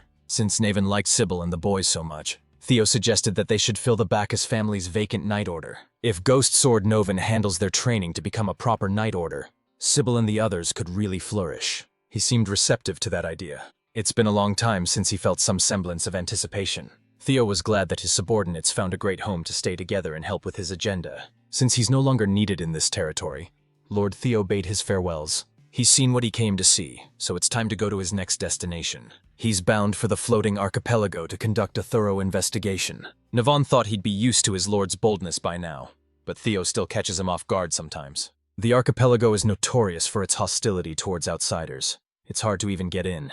Luckily, Theo has his ways. After a few days of smooth sailing, he arrived at the port city of Dion. Donning his hood to avoid standing out, he went straight for the pub. Right away, he was met with trouble. A man twice his size deliberately bumped into him on the way in. The big man was quite aggressive, but Theo kept his cool and backhandedly insulted the brute. He then swiftly grabbed a pint of booze and smashed it against the troublemaker's head. The whole pub erupted upon hearing the commotion. They all wanted to see a fight, based on how the pub service continued undeterred despite the fight happening at the doorstep. Trouble seemed quite commonplace in this area. On the other side of the door at the end of the pub hallway was a neatly maintained office. The man in charge of the establishment is listening to a report by his subordinate. Recently, they have been under pressure to regularly supply the Troivans with gunpowder and steel. All of these goods shall count as the rental fee for the dragon-slaying sword. Spanola family's next patriarch, Antonio Spanola, was rightfully pissed. The Troivans worded the letter as a request, but it's really a bloody threat. They stole the dragon-slaying sword, and now they're trying to lend it to the original owners in exchange for precious resources. Antonio doesn't even want to acknowledge the report, but at the end of the day, they have no choice in the matter. Without the dragon-slaying sword, the floating archipelago will sink. If they hadn't lost the legendary blade, they wouldn't be at the mercy of exploitative overlords. He's trying to wrestle with the thought that there might be no hope left for the archipelago. Right then and there, the sounds of a rowdy mess leaked through the closed door. Already pissed that he's being ripped off, Antonio kicked his office door open to stop the noise. If his customers want a drink, they should drink a little quietly. Under the hood, Theo smirked. The man he wanted to see finally showed himself.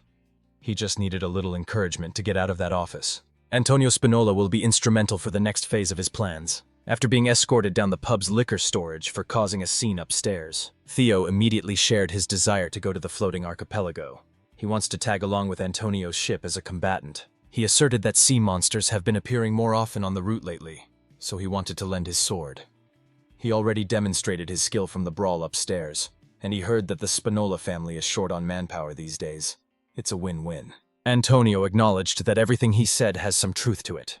They are looking for crew members. Still, he refused to let this shady young man on his ship. For an alleged mercenary looking for work, his gear is way too clean. Not a single sign of wear can be seen. He walked into the pub, caused trouble, and he just happened to know that a ship was bound for the archipelago soon. Antonio would not let an unknown variable like that into his boat. Theo chuckled. He would have been disappointed if Antonio hadn't seen through his sloppy ruse. Now that he knows that the man is not an idiot, they can finally talk business. He slid a coin onto the table and mentioned the armed resistance fighting for the liberation of the floating archipelago, the Black Skull. He came all the way to this port city to make a deal with the resistance leader, Antonio Spinola himself. Antonio felt threatened by how much the young man knows. But that's not important now. This is not about how he knows, but about what he knows. For example, he's aware that Antonio is stressing about the dragon-slaying sword. As soon as Theo uttered the name of that blade, Antonio immediately accused him of being a Trovan dog. Theo just laughed and reminded the businessman to conduct himself with composure. Antonio checked himself and reined in the hostility. His security detail checked on them upon hearing the noise, and he waved them off. Theo hinted that he's got the dragon-slaying sword in his possession, and Tanya called him ridiculous. As far as he knows, those Trovan dogs have it under lock and key. But Theo poked a hole in Antonio's belief. Those Trovan dogs probably just claimed they had the sword. There's no concrete evidence that they really have it. Come to think of it, the Troivans never even showed the thing they were holding for ransom. He recognized that his judgment might have grown cloudy with the archipelago's fate at stake. Since he's got nothing to lose, he might as well listen to what this stranger has to say. So, Antonio calmed his tits and sat down as Theo brought up the legend and mystery of the infamous floating archipelago. The tale begins with the hero known as Kriemhild. This is a legend near and dear to Antonia's heart. He even has the storybook in his drawer. Kriemhild supposedly drove his sword into the head of the sea dragon that once ravaged the vast ocean. sealing the beast beneath the waves.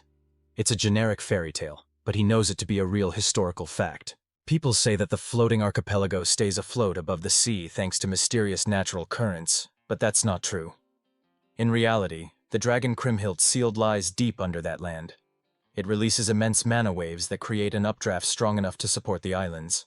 The dragon-slaying sword is the device that maintains the dragon seal. It is a medium that stabilizes the flow of mana. Ever since the Troivan stole that blade, the mana current has grown increasingly unstable. If the dragon-slaying sword isn't returned to its rightful place, the archipelago will suffer a disaster. The islands will sink along with their inhabitants. The lives of Antonio's people are at stake here. He can't afford to mess up. If Theo really has the dragon-slaying sword in his possession, Antonio would gladly grant him anything he wishes in exchange for it. But simply returning the sword is not a real solution. Those crafty Trovan goons would just steal it again any time. More than that, Theo doesn't want to give up on extra power. Since the young man wanted to talk business, Antonio gladly opened the negotiations. If it's money he wants, the Spinole family will pay any amount. Thankfully, Theo already has a plan to keep the dragon-slaying sword and save the archipelago at the same time. All he needs for now is a ride to those mystical islands. The desperate Antonio eventually caved, and Theo was welcomed into the ship bound for the floating archipelago. Of course, he did not miss the chance to oar a farm in the boat. From the port city of Dion, their journey was smooth sailing. From afar, the floating archipelago looked like an average port city. This series of floating rocks is widely known as a merchant federation, with its own unique history and traditions. So much so that the emperor recognized their autonomy. In Theo's past life, the Great War was a turning point for the worse. It was occupied by Troivan. Its rich history was erased, and it was reduced to a mere production base for war supplies. Towards the end of this Great War, the entire archipelago sank and vanished from the map. For the sake of both Ragnar and the people of the archipelago, Theo is determined to drive those dogs out of this place. Antonio was promised that his homeland would be saved, but he still can't fully trust Theo. The young man's plans sounded ridiculous. Antonio was particularly skeptical about Theo's plan to move the entire landmass. He confidently assured the nervous businessmen that it's a feasible solution. After all, the sea dragon sealed at the bottom of the archipelago is another guardian of an ancient dragon's relic. Prior to sailing off, Theo consulted his guardians regarding the dragon-slaying sword. They immediately confirmed that the blade was an ancient dragon's relic. It only stumped him even more as to why it's incompatible with the Ragnar's. He can't even touch it without feeling the painful rejection.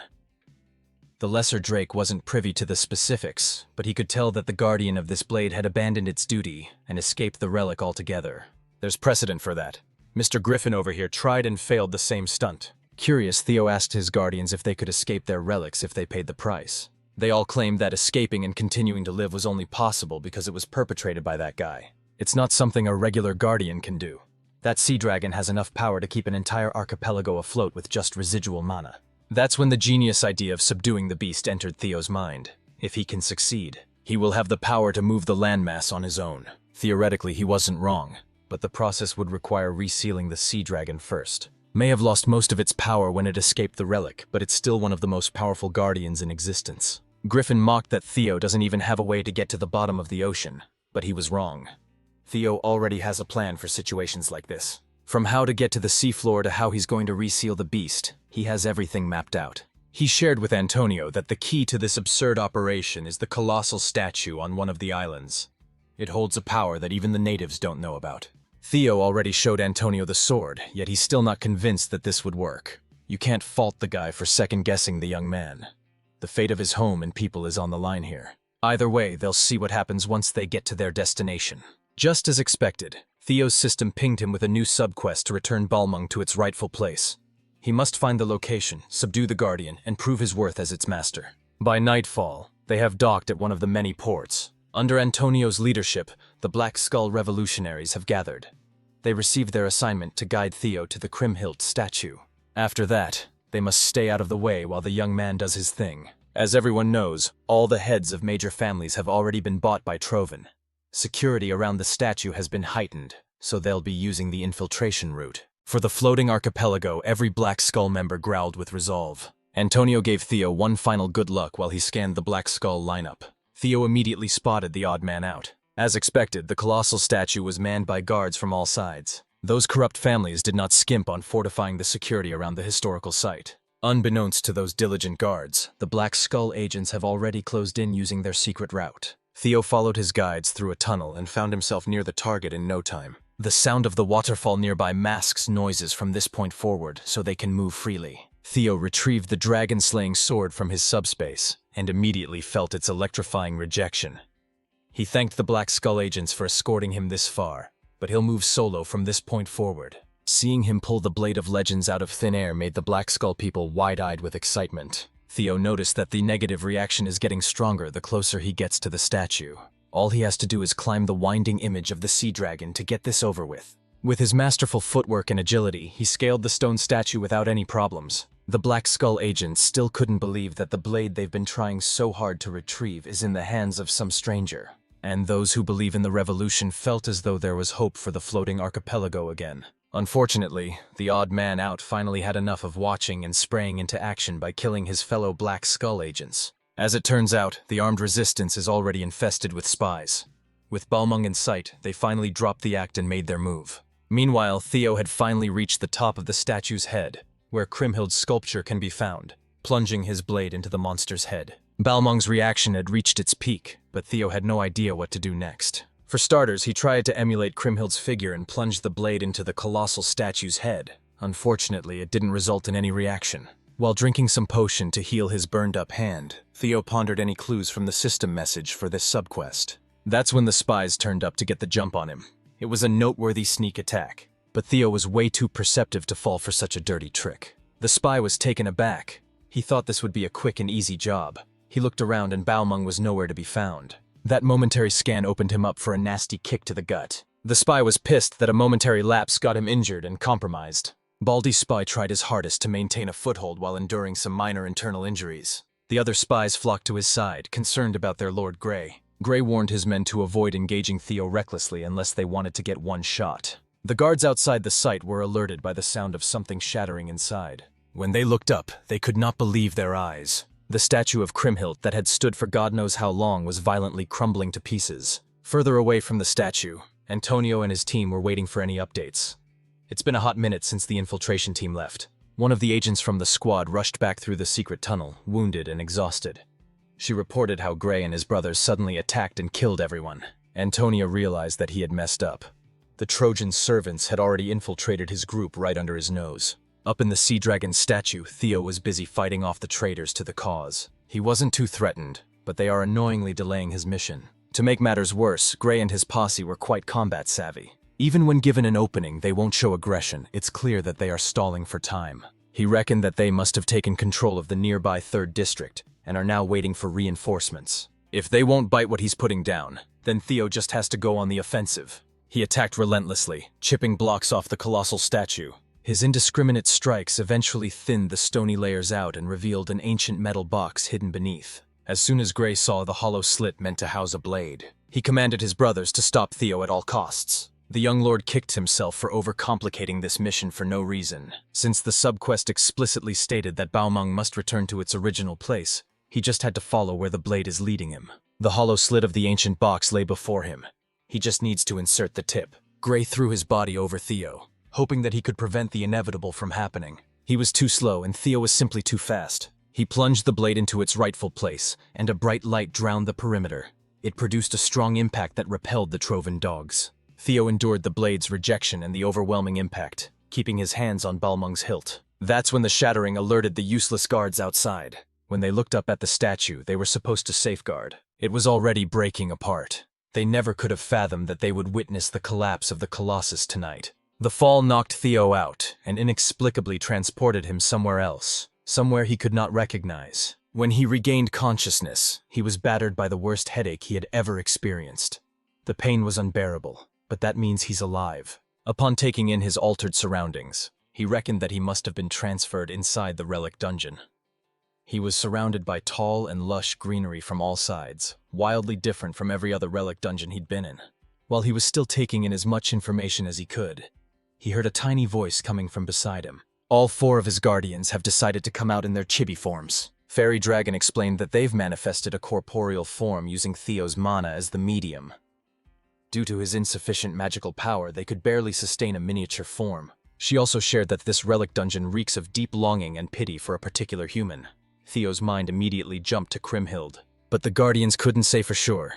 They could merely read the remnants of the Guardian's thoughts. Using context clues, it's pretty easy to tell that the legendary hero must be involved somehow. Since the Relic Guardian abandoned this space, they should be able to look around and investigate slowly. That was a mistake, unbeknownst to Theo. A skeletal archer had already locked onto him as a target. When the arrow was unleashed, it caused a massive explosion. The sound triggered Theo's reflexes as the arrow's tip inched closer to his head. With his ultra instinct, he moved his noggin out of harm's way and caught the arrow in midair. It looks like the intel his guardians fed him has some holes. This land is not as ownerless as he thought it would be. The skeleton archer was just the start. Multiple skeletal creatures have emerged, clearly hostile to the only one with flesh in this space. They all see Theo as an intruder, a threat that must be deleted from the dungeon.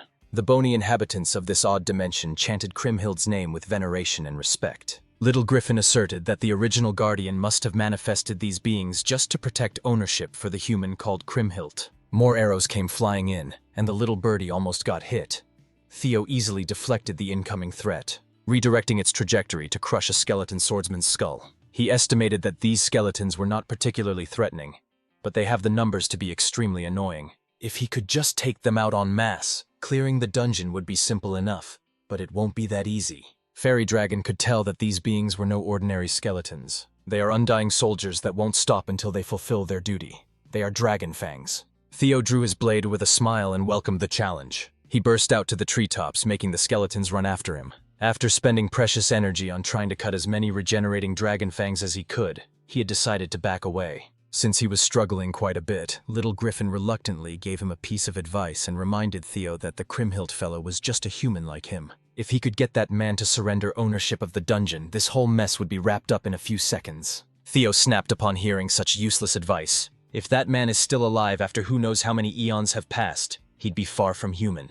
Little Griffin sulked and regretted giving valuable advice to an idiot. While he was trying to formulate a way out of this predicament, a system message popped up.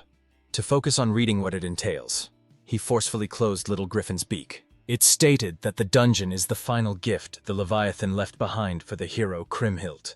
Now he must retrieve ownership of this gift from its landlord. Reading between the lines, Theo admitted that his annoying bird might actually be right. Thankfully, the dragon fangs weren't fast enough to catch him, no matter how coordinated they were. Using vines to always be on the move, he pondered how he could wrestle ownership from a dead man. To maximize the variables he could process, he activated hatchling synchronization. His vision turned superhuman, processing everything around him at superhuman levels. If his hunch is correct, he must be missing one more crucial piece of information to beat this dungeon. Through hatchling synchronization, he spotted a lone dragon fang hanging back, away from the aggressive pack. It had a different aura than the run-of-the-mill skeleton nightmares. When all the dragon fangs rushed him, he noticed one of them turn its back and run away. Now he's more certain that he just needs to hunt that odd one out. With his ridiculous speed, he easily caught up to the anomalous fang. He deployed his fastest attack, the lightning dragon flash technique, to close the gap in the blink of an eye. His black lightning caged the lone dragon fang, leaving it with nowhere to go. The cage sparked a massive lightning explosion, pulverizing everything within its effective range. Lightning Needle is not only fast, but also supremely destructive. Killing the oddball dragon fang caused a system notification to pop up. He must gather 206 pieces of Kriemhild's remains, and he only got one after expending so much effort. The number he must meet was way too high, but at least he's got a proper objective now. This particular dragon fang dropped Kriemhild's third cervical bone. With a clear direction to follow, Theo just needs to collect a dead man's bones, and he'll be out of this place in no time. Back in the real world, a sailing fleet just docked on the floating archipelago port in the middle of a raging storm. Porters flocked to the ship while an attendant approached the only man who disembarked. The man commented that the fog should work in favor of his objective. The porters who boarded the newly arrived ship were floored by what they saw. Its deck was completely stained with blood. The entire crew had been massacred without mercy. The man heard that the foolish floating archipelago spies he sent to infiltrate Black Skull let the dragon-slaying sword slip away. Well, it doesn't really matter if the weaklings failed or who's holding Balmung now. After all, the entire archipelago itself is already in Troyvan's grasp. Noel, number 9 out of Troyvan's 9 lords, has come to finish the job himself. In the middle of the rainy night, the citizens of the floating archipelago were woken up by the frightening noise of explosions. They watched as the great merchant who protected the archipelago for hundreds of years fell. Back inside the relic dungeon, Theo just finished his bone hunting speedrun, fulfilling the quota of recovering all 206 of Kriemhild's remains. The system prompted him to view the memories engraved into the hero's remnants. As the surroundings blurred, he wondered what the real hero of legend looked like. Suddenly, Theo's consciousness was transported to a snapshot of Kriemhild's life. At this point in time, a kid would regularly traverse an island, excited to visit his friend Levi. She would trek across the tropical island to reach a giant cavern bearing food. The Dragon Slayer sword found itself strewn around the nondescript cave. The child excitedly tapped Balmung, urging Levi to wake up. Slumbering inside the ancient relic was its guardian, the Leviathan, Levi for short. Levi was a bit of a haughty beast. He kept on telling the young human that he must be addressed by his full title, Leviathan, guardian of the primordial dragon's relic. Even the Ragnars wouldn't dare to address him as familiarly as Levi. The kid didn't mind his rough edges. It's too hard to pronounce his whole title, and Levi works just as well. At some point, the guardian gave up and accepted that the child wouldn't learn how to pay proper respect to his name. Talking to a foolish child makes his jaw ache. To conserve energy, he would often go into his miniature form to break bread with the cheerful girl. They would often hang out until the sun comes down as she yaps about her day-to-day life. Levi had gotten used to her ceaseless rambling, but he was forced to sit down and listen in exchange for bread. Time passed, and he found comfort in listening to her colorful and animated stories every day. He watched her grow up as the years went by. He heard every story she had to share. Stuck inside the Dragon Slayer sword, the only thing keeping him engaged was the girl's daily visits. Through the years, Levi maintained his aloof attitude, but it's apparent that he's just a Sunday. As soon as he heard footsteps entering the cave, he quietly looked forward to whatever story the girl would share this time. His hidden anticipation was broken upon catching a whiff of fresh blood. Upon suffering a fatal wound, it took all she had in the tank to run towards her friend for help. The man who cut her up was in pursuit. She cried that strange people suddenly showed up and attacked her village, killing indiscriminately. Before she could get closer to Levi, one of the soldiers dragged her by the hair and stabbed her without mercy. The soldier dug the blade deeper into her body, viewing the girl as nothing but a savage. They are moving under the mandate of the Empire's emperor. This is their way of showing compassion to such a rural backwater island. Since the opportunity had presented itself, he wanted to have some disgusting fun too. While he was salaciously coiling around the dying girl, Levi's rage had reached its zenith. The guardian of the ancient relics sprang into action, disregarding his restraints. Blinded by wrath, he pulverized the cave that served as his home for years. Kriemhild's village had been fully taken over by the Empire's dogs. They threatened the citizens with death by fire if they refused to cooperate. This inhumane invasion would have continued if a towering beast had not flown in for the sake of vengeance. Levi roared and launched an attack that eradicated every single Empire soldier in the vicinity. Sitting on top of Leviathan's head was a person. Thankfully, Kriemhild survived her horrible encounter with the disgusting dog of the Empire. That day, she unlocked the strength to carry the Dragon Slayer sword. As soon as the remaining soldiers spotted her sitting on top of the dragon's head, they focused their efforts on sniping the girl. No matter how hard they tried, they were no match against such a devastating force of nature.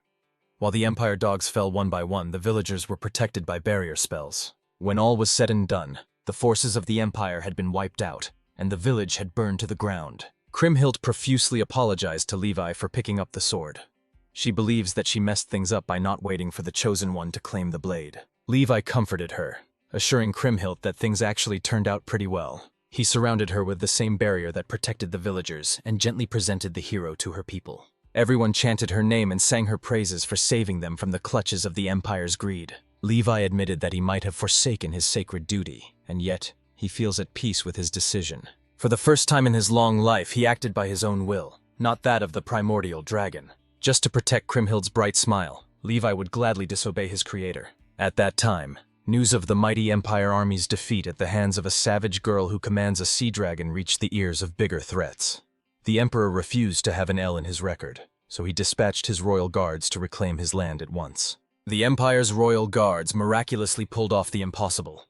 They managed to wound and restrain the Leviathan. They had to resort to dirty tactics in doing so.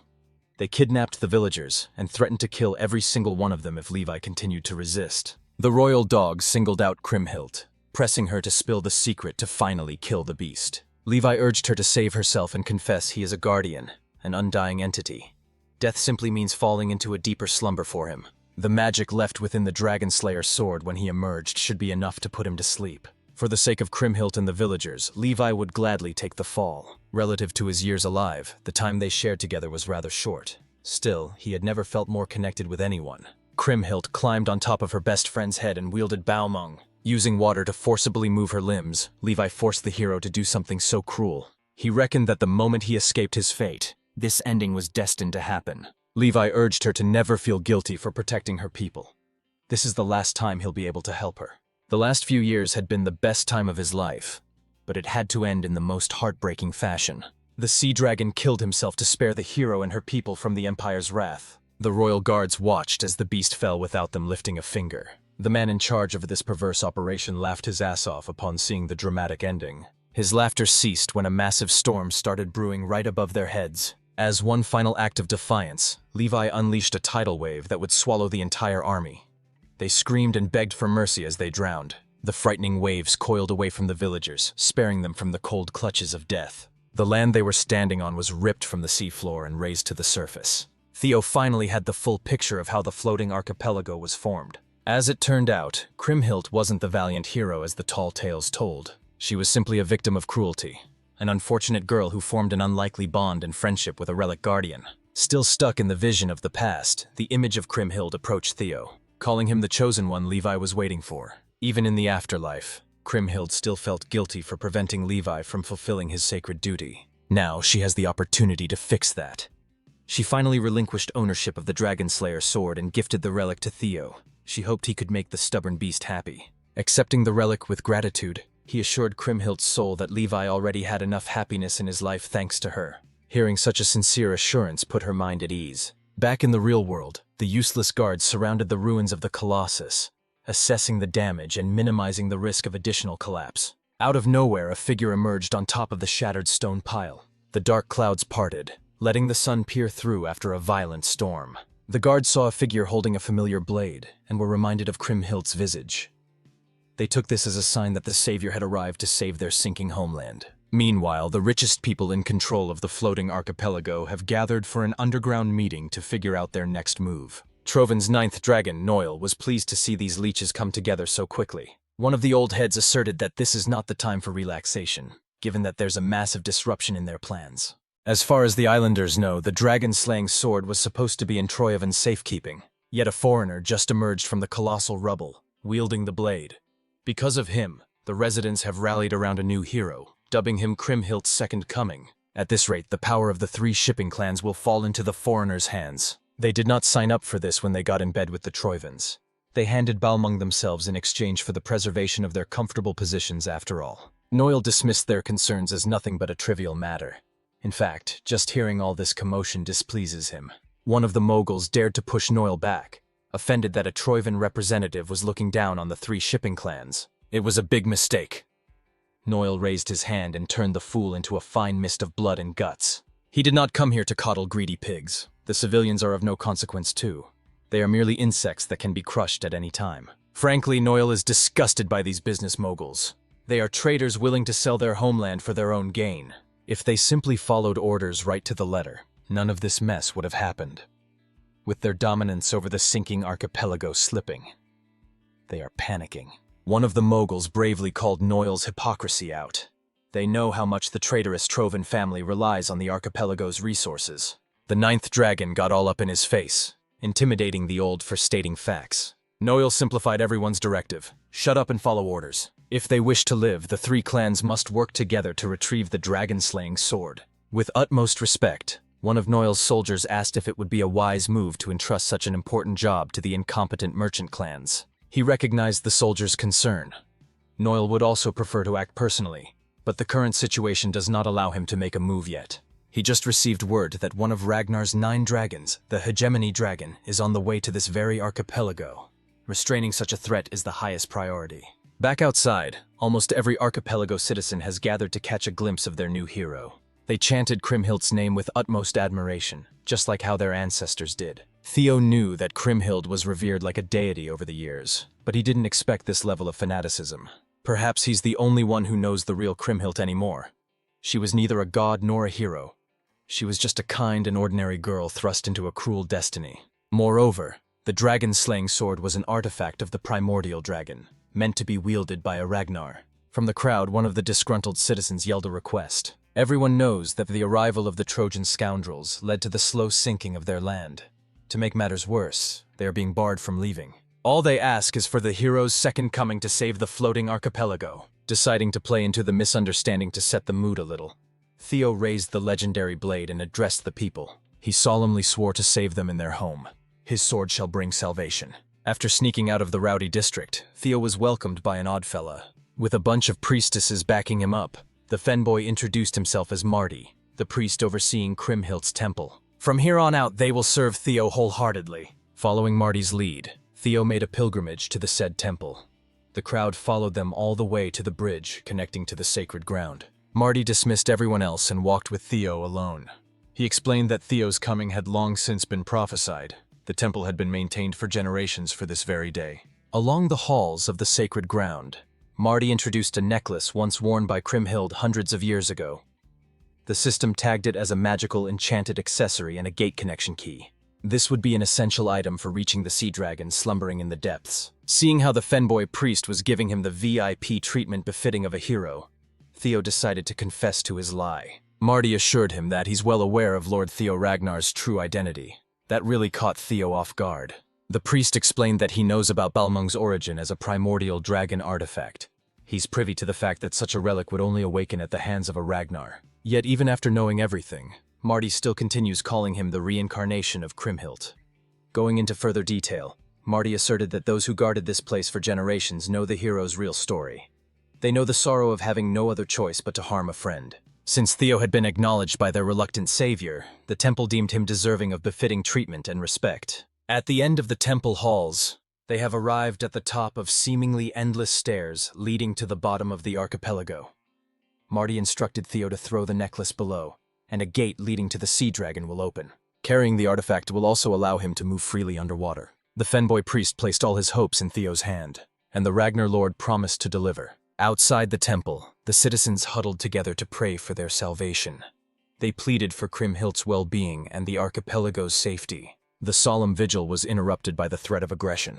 The three clans have arrived and they aim to make the crowd disperse. They announced that they conducted an investigation and found that the man falsely claiming to be the hero was a terrorist. This three-clan coalition is hell-bent on pinning the crime of stealing the Dragon Slayer sword on the alleged terrorist.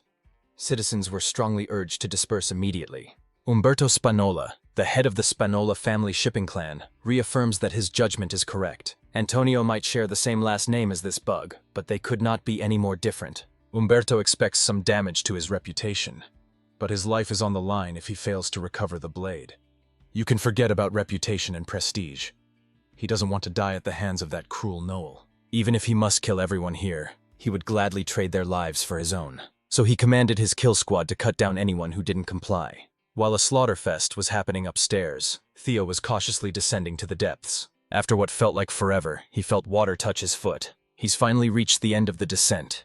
This tranquil space must be the place where the gate must be unlocked. He retrieved Kriemhildt's necklace and gently threw it into the water, causing a soft ripple to form. The ripple eventually turned into a bubbling whirlpool as immense power surfaced from below. Accepting the necklace key, the current formed a swirling door right in front of Theo. Without hesitation, he jumped right into the water, letting his body relax and enter an unfamiliar place. Immediately, he found himself drifting at the bottom of the sea.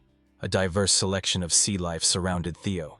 Lurking below, something vicious and hungry awaits. He scanned the area with Balmung in hand. He knows he's near the slumbering guardian. He just doesn't know which direction to search in first. Unfortunately, reaching his objective won't be smooth sailing this time around. Theo sensed killing intent circling him. Something has locked onto him as prey, something big. When he finally caught a glimpse of what that something was, he was gobsmacked. An entire army of starving sea serpents surrounded him from all sides. All of them were looking at him like the last slice of pizza in the box. As the army of sea serpents swam in circles, slowly eliminating any and all escape routes, Theo Ragnar smiled. No matter how menacingly they look in their home court, these sea serpents have nothing on the goat. Up on the surface, the Spanola Patriarch has officially laid down the hammer to wipe out everyone who dares to stand in their way. The crowd rightfully banded together to defend themselves. They tried to reason with the armed guards, but their pleas fell on deaf ears. It wasn't until Fenboy priest Marty intervened with a commanding shout that the armed forces stopped. He was offended that these knuckleheads were accusing the temple and the civilians of being terrorists on absolutely zero grounds. Marty asserted that the man he escorted was clearly the reincarnation of Kriemhild. He swore it upon the honor of the priests that came before him, spanning multiple generations. If anything, the ones who should be explaining themselves are the three clans and their hired thugs. Marty exposed the shameless Spinola patriarch for employing and bringing Trovan mercenaries into the archipelago's religious sanctuary. Upon hearing that the same people who stole the dragon-slaying sword are now trying to cause mayhem once more, the masses were enraged. Their rage escalated the situation from mere confrontation to an all-out brawl. Their wrath and dissatisfaction were justified. The devout believers of the temple formed a barricade, putting their bodies on the line to protect their hero. Humberto thought he could bulldoze through the masses without much struggle, but he underestimated their faith. Even some of the people in his camp tried to convince him to stop being so cringe. They should just retreat and plan their next move more extensively, since his local soldiers refused to raise their weapons against their fellow archipelago citizens. Umberto simply left the job to the Trovan mercenary corps mixed in formation. The goons had no qualms spilling the blood of the innocent as long as they got paid. They were quick and vicious, an efficient death squad. It was a travesty, a massacre right outside of Holy Sanctuary. Umberto's most trusted aides tried their hardest to get the senile old man to back off. Such forceful measures will inevitably fuel the residents' resentment, damaging the family's reputation. The cruel patriarch argued that he's just doing what needs to be done, and everyone else needs to keep up. Reputation means jack shit when you're 6 feet under. Once the floating archipelago becomes nothing but the Troyvan's slop factory, the three clans must adapt and assume the role of perfect hunting dogs. The unwitting soldiers who thought they were deployed to capture a terrorist watched in horror as people wearing the same uniform as them butchered civilians. Trovan mercenaries jumped into the crowd and killed to their vile heart's content. Marty stood firm in his position. Right now he must stand and fight with the citizens. Similarly, the civilians held their ground, refusing to budge an inch in the face of certain death. They wanted to fight back against this bullshit tyranny, but it's hard to stay tough when a spear is headed for your heart. Thankfully, the prodigal son, Antonio Spinola, arrived just in time to thwart his insane father's stunt. He brought along his armed resistance army, the Black Skull, to pick off the Trovan mercenaries in the crowd. Not expecting his son to crash the bloody party, Humberto threw a tantrum like an overgrown baby. Digachat Antonio slowly made his way to his father's position while parrying casuals left and right. Humberto could not fathom the fact that his son would give up the coveted position as his successor for something as pathetic as protecting his people. Antonio was pissed. He's disgusted that his dog of a father would sell the country off to the villains, even going as far as murdering the innocent for a crumb of Trovan shit. Driven by rage and the desire to correct his father's sins, Antonio commanded his Black Skull soldiers to subdue every last one of these Trovan dogs while keeping the citizens safe. His war cry managed to boost morale somehow, but the fact remains that they are outmatched and outnumbered in every way. If this conflict stretches out, they won't be able to hold out for long. Their only hope is currently under the sea, encircled by hungry sea serpents. Admittedly, Theo Ragnar was a bit worried about the sheer number of sea serpents trying to size him up. He already gave the beasts plenty of openings, but they have shown no signs of blatant hostility. It was almost like they just wanted to watch him. He reckoned that the Leviathan's aura sealed within the dragon-slaying sword must be keeping them subdued. If that's the case, he followed his gut and reached for one of the serpents. Gently petting its snout, the system immediately notified him that the sea serpents had recognized him as their master. Who would have thought that his wyvern taming skill would be applicable to draconic creatures underwater? He felt a similar sensation to when he tamed Umbra not too long ago. Their emotions flowed through his dragon heart, establishing an intimate bond. Through the sea serpents, Theo tapped into the emotions the Leviathan felt as it sank into the depths. There were hints of curiosity, fear, and awe. Levi must have had quite a layered experience. The sea serpents were initially drawn by the Leviathan's power, and eventually claimed the area as their territory. It makes sense why they all came out to observe Theo, someone who carries the same aura as the legendary relic guardian. With the ability to communicate with sea serpents unlocked, he finally got the gist of whatever's happening down in this unfamiliar place. Theo is certain that he has the tools to put everything back in its rightful place. He mounted one of the sea serpents, and the entire army led their new master to his destination.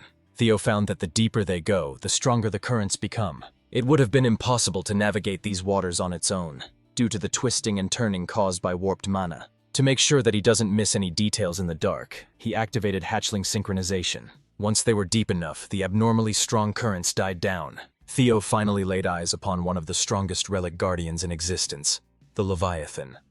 As expected, it was resting at the bottom of the deep sea. Even when in deep slumber, its overwhelming mana and gargantuan size were simply absurd. But contrary to the other guardian's purity, the mana flow of the Leviathan seemed strange. This must be due to the issue the sea serpents told him about. Griffin came out of hiding and cringed at the rotten state of their fellow guardian. The fairy dragon is usually tactful, but she agreed with the bird this time. She thought Theo had already pinpointed the problem, given that he carries the same aura deep in his soul. That's right, the Leviathan is suffering from a bad case of demonic corruption. Levi the Leviathan has succumbed to prolonged contamination by demonic corruption. With Levi the Leviathan compromised, wild currents underneath the archipelago were producing massive waves at the coast. In a home of worship somewhere in the many islands, a wicked meeting was taking place. Noel, the 9th vassal of Troyvon, entered the premises to confront someone about the ongoing war between two humongous powers. Even though they were on opposite sides, they had much to discuss privately. His co-conspirator Barian replied with an unserious smile. It's been a while since Noel, and this jacked homeless guy who doesn't believe in shoes has gotten together to talk shop. Seeing that ridiculous grin, Noel's annoyance rose up. He had no time to exchange pleasantries. They agreed to work together out of necessity. Barian was supposed to seize the territory up north while Trovan forces clashed with Ragnar. In return, the annexation of the archipelago will be kept low-key. Homeless Muscle Man does not recall ever breaking the pledge he made. But seeing as Noel looks pissed, he figured that some complication must have arisen. The 9th vassal was nearing the limit of his temper.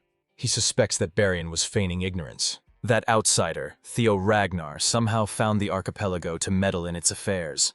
There was no way a fellow heir to the throne like Barian would fail to notice the movements of a rival. With a thinly veiled threat, Noel implored Barian to speak plainly. To show that he's not fucking around, the 9th vassal unleashed his bubbling murderous intent in Barian's direction. Since the mischievous heir would like to dance around playing stupid, Noel made a judgment call to end their little arrangement. Under the sea, Theo Ragnar was grappling with the implications of the Leviathan's current condition. The seemingly indomitable guardian was infected with demonic sea poison.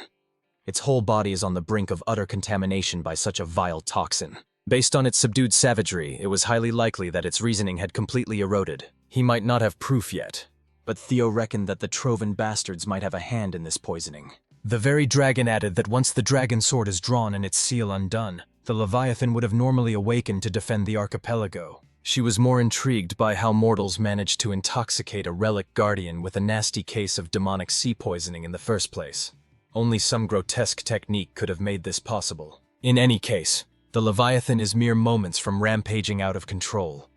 With logic and reasoning tainted by demonic presence, it's about to cause a lot of damage. Fortunately, Theo seems to have avoided notice for now. The safe thing to do is to keep a distance and formulate a plan. But the Chosen One had a different approach in mind, a much more straightforward one. With Balmung drawn, he rushed forward. He wanted to seize the opportunity while the beast cannot perceive him yet. He activated hatchling synchronization to lock onto where the poison first began to spread. Thanks to his enhanced perception, he found the spot right on top of the Guardian's head. The concentration of the toxin had already taken over underneath, seizing control of its brain. If he can destroy the very source of the Guardian's suffering, perhaps they could salvage the situation and seize the contamination. Balmung's tip approached the crystallized origin of the sickness with lethal force. Centimeters away from making contact, a powerful force stopped his attack. It then repelled Theo away, pushing him out of range helplessly. The repellent force did not show him an ounce of mercy, making the Chosen One eat rocks. He made a foolish decision. Whoever was responsible for this predicament installed some kind of protective ward to keep the contamination going. Good news, he's now certain that he found the weak point. Bad news, the big-ass dragon had finally noticed his presence. Theo was almost crushed by the protective ward. Trying to fend off the full brunt of a Leviathan's rampage is not a smart move. It moved through the sea floor with enough force to whip up a current storm. Now that they've poked the beast, escape is out of the question. All Theo could do was go for another gamble by striking his forehead. He can't afford to fail this time. The plan was simple, but it's easier said than done. That beast is a whole-ass Yu-Gi-Oh card. He racked his brain for the approach that could bail him out of this gargantuan mess. Not giving him a chance to think of another method, the Leviathan opened its jaws and coalesced unimaginable powers in its mouth. It unleashed a blast of pure energy capable of wiping out cities in one go. It took everything Theo had just to barely scrape out of its radius. While he was feeling the full brunt of a guardian's power, an idea popped into his head. First, he leapt backwards to create more distance while the Leviathan chases. Thankfully, an ally showed up just in time to aid in his tactical retreat. One of the sea serpents he tamed must have noticed the commotion and came to aid him in battle. Although he could breathe and operate underwater, movement still felt foreign and restricted. But with the sea serpent's help, everything changes. With an upgrade in speed, he commanded the serpent to charge back in and aim for the wound on the Leviathan's brow. The closer they get to the crystal, the denser the demonic miasma becomes. Once he entered his effective range, Theo hopped off his mount. It's time to put what he learned while fighting the griffin into practice. His eyes turned black and red, his features becoming more draconic. Theo boosted all his stats with the help of his guardians. He activated Griffin's ability to suppress more formidable foes, Fairy's buff to enhance immunity against demonic influence, Flame Eater's augmented attack power to counter demonic energy, and Lesser Drake's suppressive fear. A Guardian Relic can only be subdued by a fellow Guardian Relic's strength. In the strongest state he could possibly muster, Theo unleashed a magnificent dragon's 5 talons. His supercharged attack reached the crystal. Bypassing the force of the protective ward, Theo pressed down as hard as he could, putting everything in the line in a single slash. Once the ward was effectively destroyed, breaching and shattering the toxic source was inevitable. Theo refused to let up until he knew that his mission was accomplished. He heard a loud explosion, its sound and impact traveling across the deep. It took everything he had in the tank. Theo did what Kriemhild would have done, once the source of demonic sea poison was crushed to smithereens. Levi's power immediately started cleansing the toxins in his system. A few moments later, the Guardian regained some semblance of vitality and clarity in his eyes. Still reeling from the effects of the demonic corruption, he thought he was looking at an old friend for a moment. I saw the dragon-slaying sword and perceived the image of Kriemhild standing before him. Theo had to snap him back to reality and introduced himself as the chosen one destined to wield the Guardian's power. He came here to deliver the hero's final words. While he listened to what Theo had to say, memories of Kriemhild flooded Levi's mind, the good and the bad. He accepted Theo's story and mourned for his friend's sacrifice. Her consciousness remained all that time for his sake. Griffin had to interrupt the bittersweet sentiments to implore the sea dragon to return to the relic at once. Fairy chipped in, trying to convince the beast that Theo is the real deal, the chosen one they must lend their strength to. Though Levi had yearned for this very moment, doing the right thing is impossible now. He already defied the will of the ancient dragon by leaving his vessel of his own accord. The moment he abandoned his relic, his status as guardian was stripped away. Furthermore, though Theo's intervention restored his mind, his body had sustained permanent damage from the demonic taint. His corporeal form is doomed to vanish soon. So, before that happens, Levi proposed an alternative. Before he fades into nothing, he wanted to entrust Theo Ragnar with every drop of his remaining power. He warned the Chosen One that the pain would be excruciating. Not many can endure the process. Even so, Theo readily accepted the proposal. Who wouldn't want to suck some dragon juice for power? His confidence was precisely to the sea dragon's liking. All Levi asks is for Theo to use this immense power for those whom Kriemhild wished to protect. Since that's what he originally intended to do in the first place, Theo swore upon the hero's sword. One last time, the sea dragon extended his gratitude to the Chosen One. Levi's body faded into an ethereal mass made of his remaining energy and life force.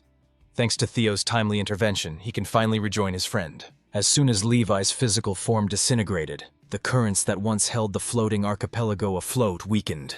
At this rate, the whole damn place will sink. There is no time to dawdle. Theo must absorb the Leviathan's final gift quickly. He dove straight into the vortex that housed the crystallized form of the sea dragon's power. He grabbed onto the gift and held on as his life depended on it. Once he receives this power, Theo Ragnar intends to move that entire floating archipelago by his damn self. His confidence was sky high after freeing Levi from the clutches of demonic poison. He was quickly humbled as soon as he tried absorbing the sea dragon's remnants. Theo's flesh started to tear from the sheer force he tried to take in. He had been arrogant. His guardians warned him that the Leviathan stood on a different tier compared to other relic guardians. But he did not expect something this overwhelmingly mighty. The vortex produced by Levi's power dwarfed his body. At the rate he's going now, he could not possibly absorb all of it. His body will give in before he can house a fraction of it. Suddenly, Levi's thunderous voice echoed in his head with a tip to use the sword. He drew Balmung and used the blade instead of raw dogging the absorption process. Because of the inherent link between the sea dragon and the relic, it dampened the damage in Theo's body. This time, the giant vortex of pure power seemed a little more manageable. Theo held his position and slurped it all up. The griffin reluctantly praised its master for using his head for once. Fairy concurred. By passing the overwhelming force through the dragon-slaying sword, the strain on the flesh was heavily reduced. Even in death, the Leviathan still rendered assistance at the final moment. After what felt like forever, Theo finally seized the sea dragon's gift completely. He sensed an overwhelming mana coursing through his veins, as if the Leviathan itself was within his grasp. The initial pain and hardship were definitely worth it. Fairy had to rain on his parade, though. This is not the moment to relax. If he wishes to move the archipelago to safety, now is the chance to do so while he has a firm grasp on the sea dragon's power in its entirety. Following her advice, Theo commanded the sea itself to move according to his will. He tamed the wild currents and made them lift the massive landmass up above. Theo had already decided upon a destination. There is no location more perfectly suited than the one he had picked. The floating archipelago must return to the northeastern region of Ragnar, the very place where it once rested. With the power of a dragon, god and anime by his side, he made the sea his servant. In front of the hero temple, the war between the three clans' army and the Black Skull was still raging on. The fighting only ceased when gigantic tidal waves started crashing into the bloodbath. The citizens who were caught in the crossfire looked and prayed to their hero, afraid that their homeland would sink into oblivion. No matter which side they were on, everyone in the archipelago was struck with the same fear. Finally, one of the soldiers noticed that instead of sinking, the coastline was actually moving. With the help of the tidal waves, the entire landmass was inching away from the position it held for all their lives. The mountains, cities, and everything within were being transported to the northeastern region. As the archipelago moved, the dilapidated place of worship housing Noil and Barian had started crumbling. The ninth vassal felt the movement under his feet and was plunged into confusion. He reckoned that the outsider had finally absorbed the power of the dragon-slaying sword. Barian kept the mischievous grin on his face as he offered his apology for cutting their meeting short. This is not the time to be loitering around these parts. Noil refused to let go, still fuming at Barian's obvious lack of commitment. The heir reasoned that even he failed to foresee the actions of Theo Ragnar. Nevertheless, the plan is nearing its conclusion. He reframed Theo's taming of the sword as a good thing, a convenient thing. With Balmung unlocked, all they have to do is kill the guy and reclaim the blade. In essence, Barian wants to use Noil to eliminate a rising political adversary. He wants to blow his nose without touching the snot with his hands. Homeless muscle guy ignored Noil's constant bitching and implored him to get to work instead of wasting time. Besides, this could be immensely profitable for the Troivans. Back in the front lines, Antonio Spinola immediately attributed the island's movement to Theo. The little bastard actually succeeded and fulfilled his promise. He commanded his men to cease the fighting, now that the real danger of the archipelago's sinking has been eliminated. Now everyone can be safe and there's no point in shedding more blood. His reasonable command was taken advantage of. A blade coming from behind tried to sneakily cut the head of the Black Skull. Thankfully, the hero's successor surfaced just in time to save Antonio's ass one more time. As for the soldier who tried to kill the man trying to end the war, Theo didn't have any love for the guy. He cut that bastard cleanly in half with his shiny new sword. The believers rejoiced that Kriemhild had returned to stand with them after sealing the sea dragon and saving their homeland. Antonio confirmed if the issue was dealt with, if the archipelago and his people are safe now. Once Theo gave him the word, the weight on his shoulders was lifted. He wholeheartedly thanked the unlikely savior before shamelessly asking for one more favor. Theo didn't even wait to hear him out. He already knew what Antonio wanted. Looking around the battlefield, the corpses of civilians and severely injured survivors can be seen all around. It's easy to understand what went down in this supposedly sacred place. The Black Skull and the citizens went to bat for him to protect the archipelago and their hero.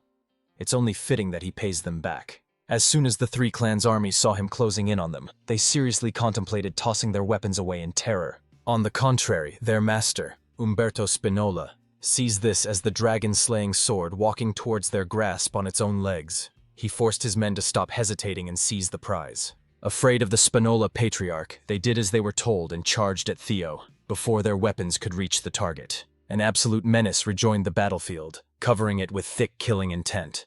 In the short time he was away, his useless pawns turned the place into a complete mess. Theo's instincts gave him a jolt. Someone monstrous just joined the fray. As loudly as he could, he implored everyone around him, friend and foe, to lie face down. A single slash traveled across the bridge in a clean and unbroken line. Those who fell victim to the terrifying attack never saw it coming.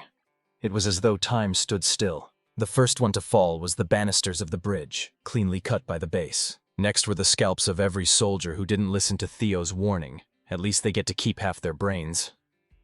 The already bloody battlefield was painted with a deeper and thicker shade of crimson.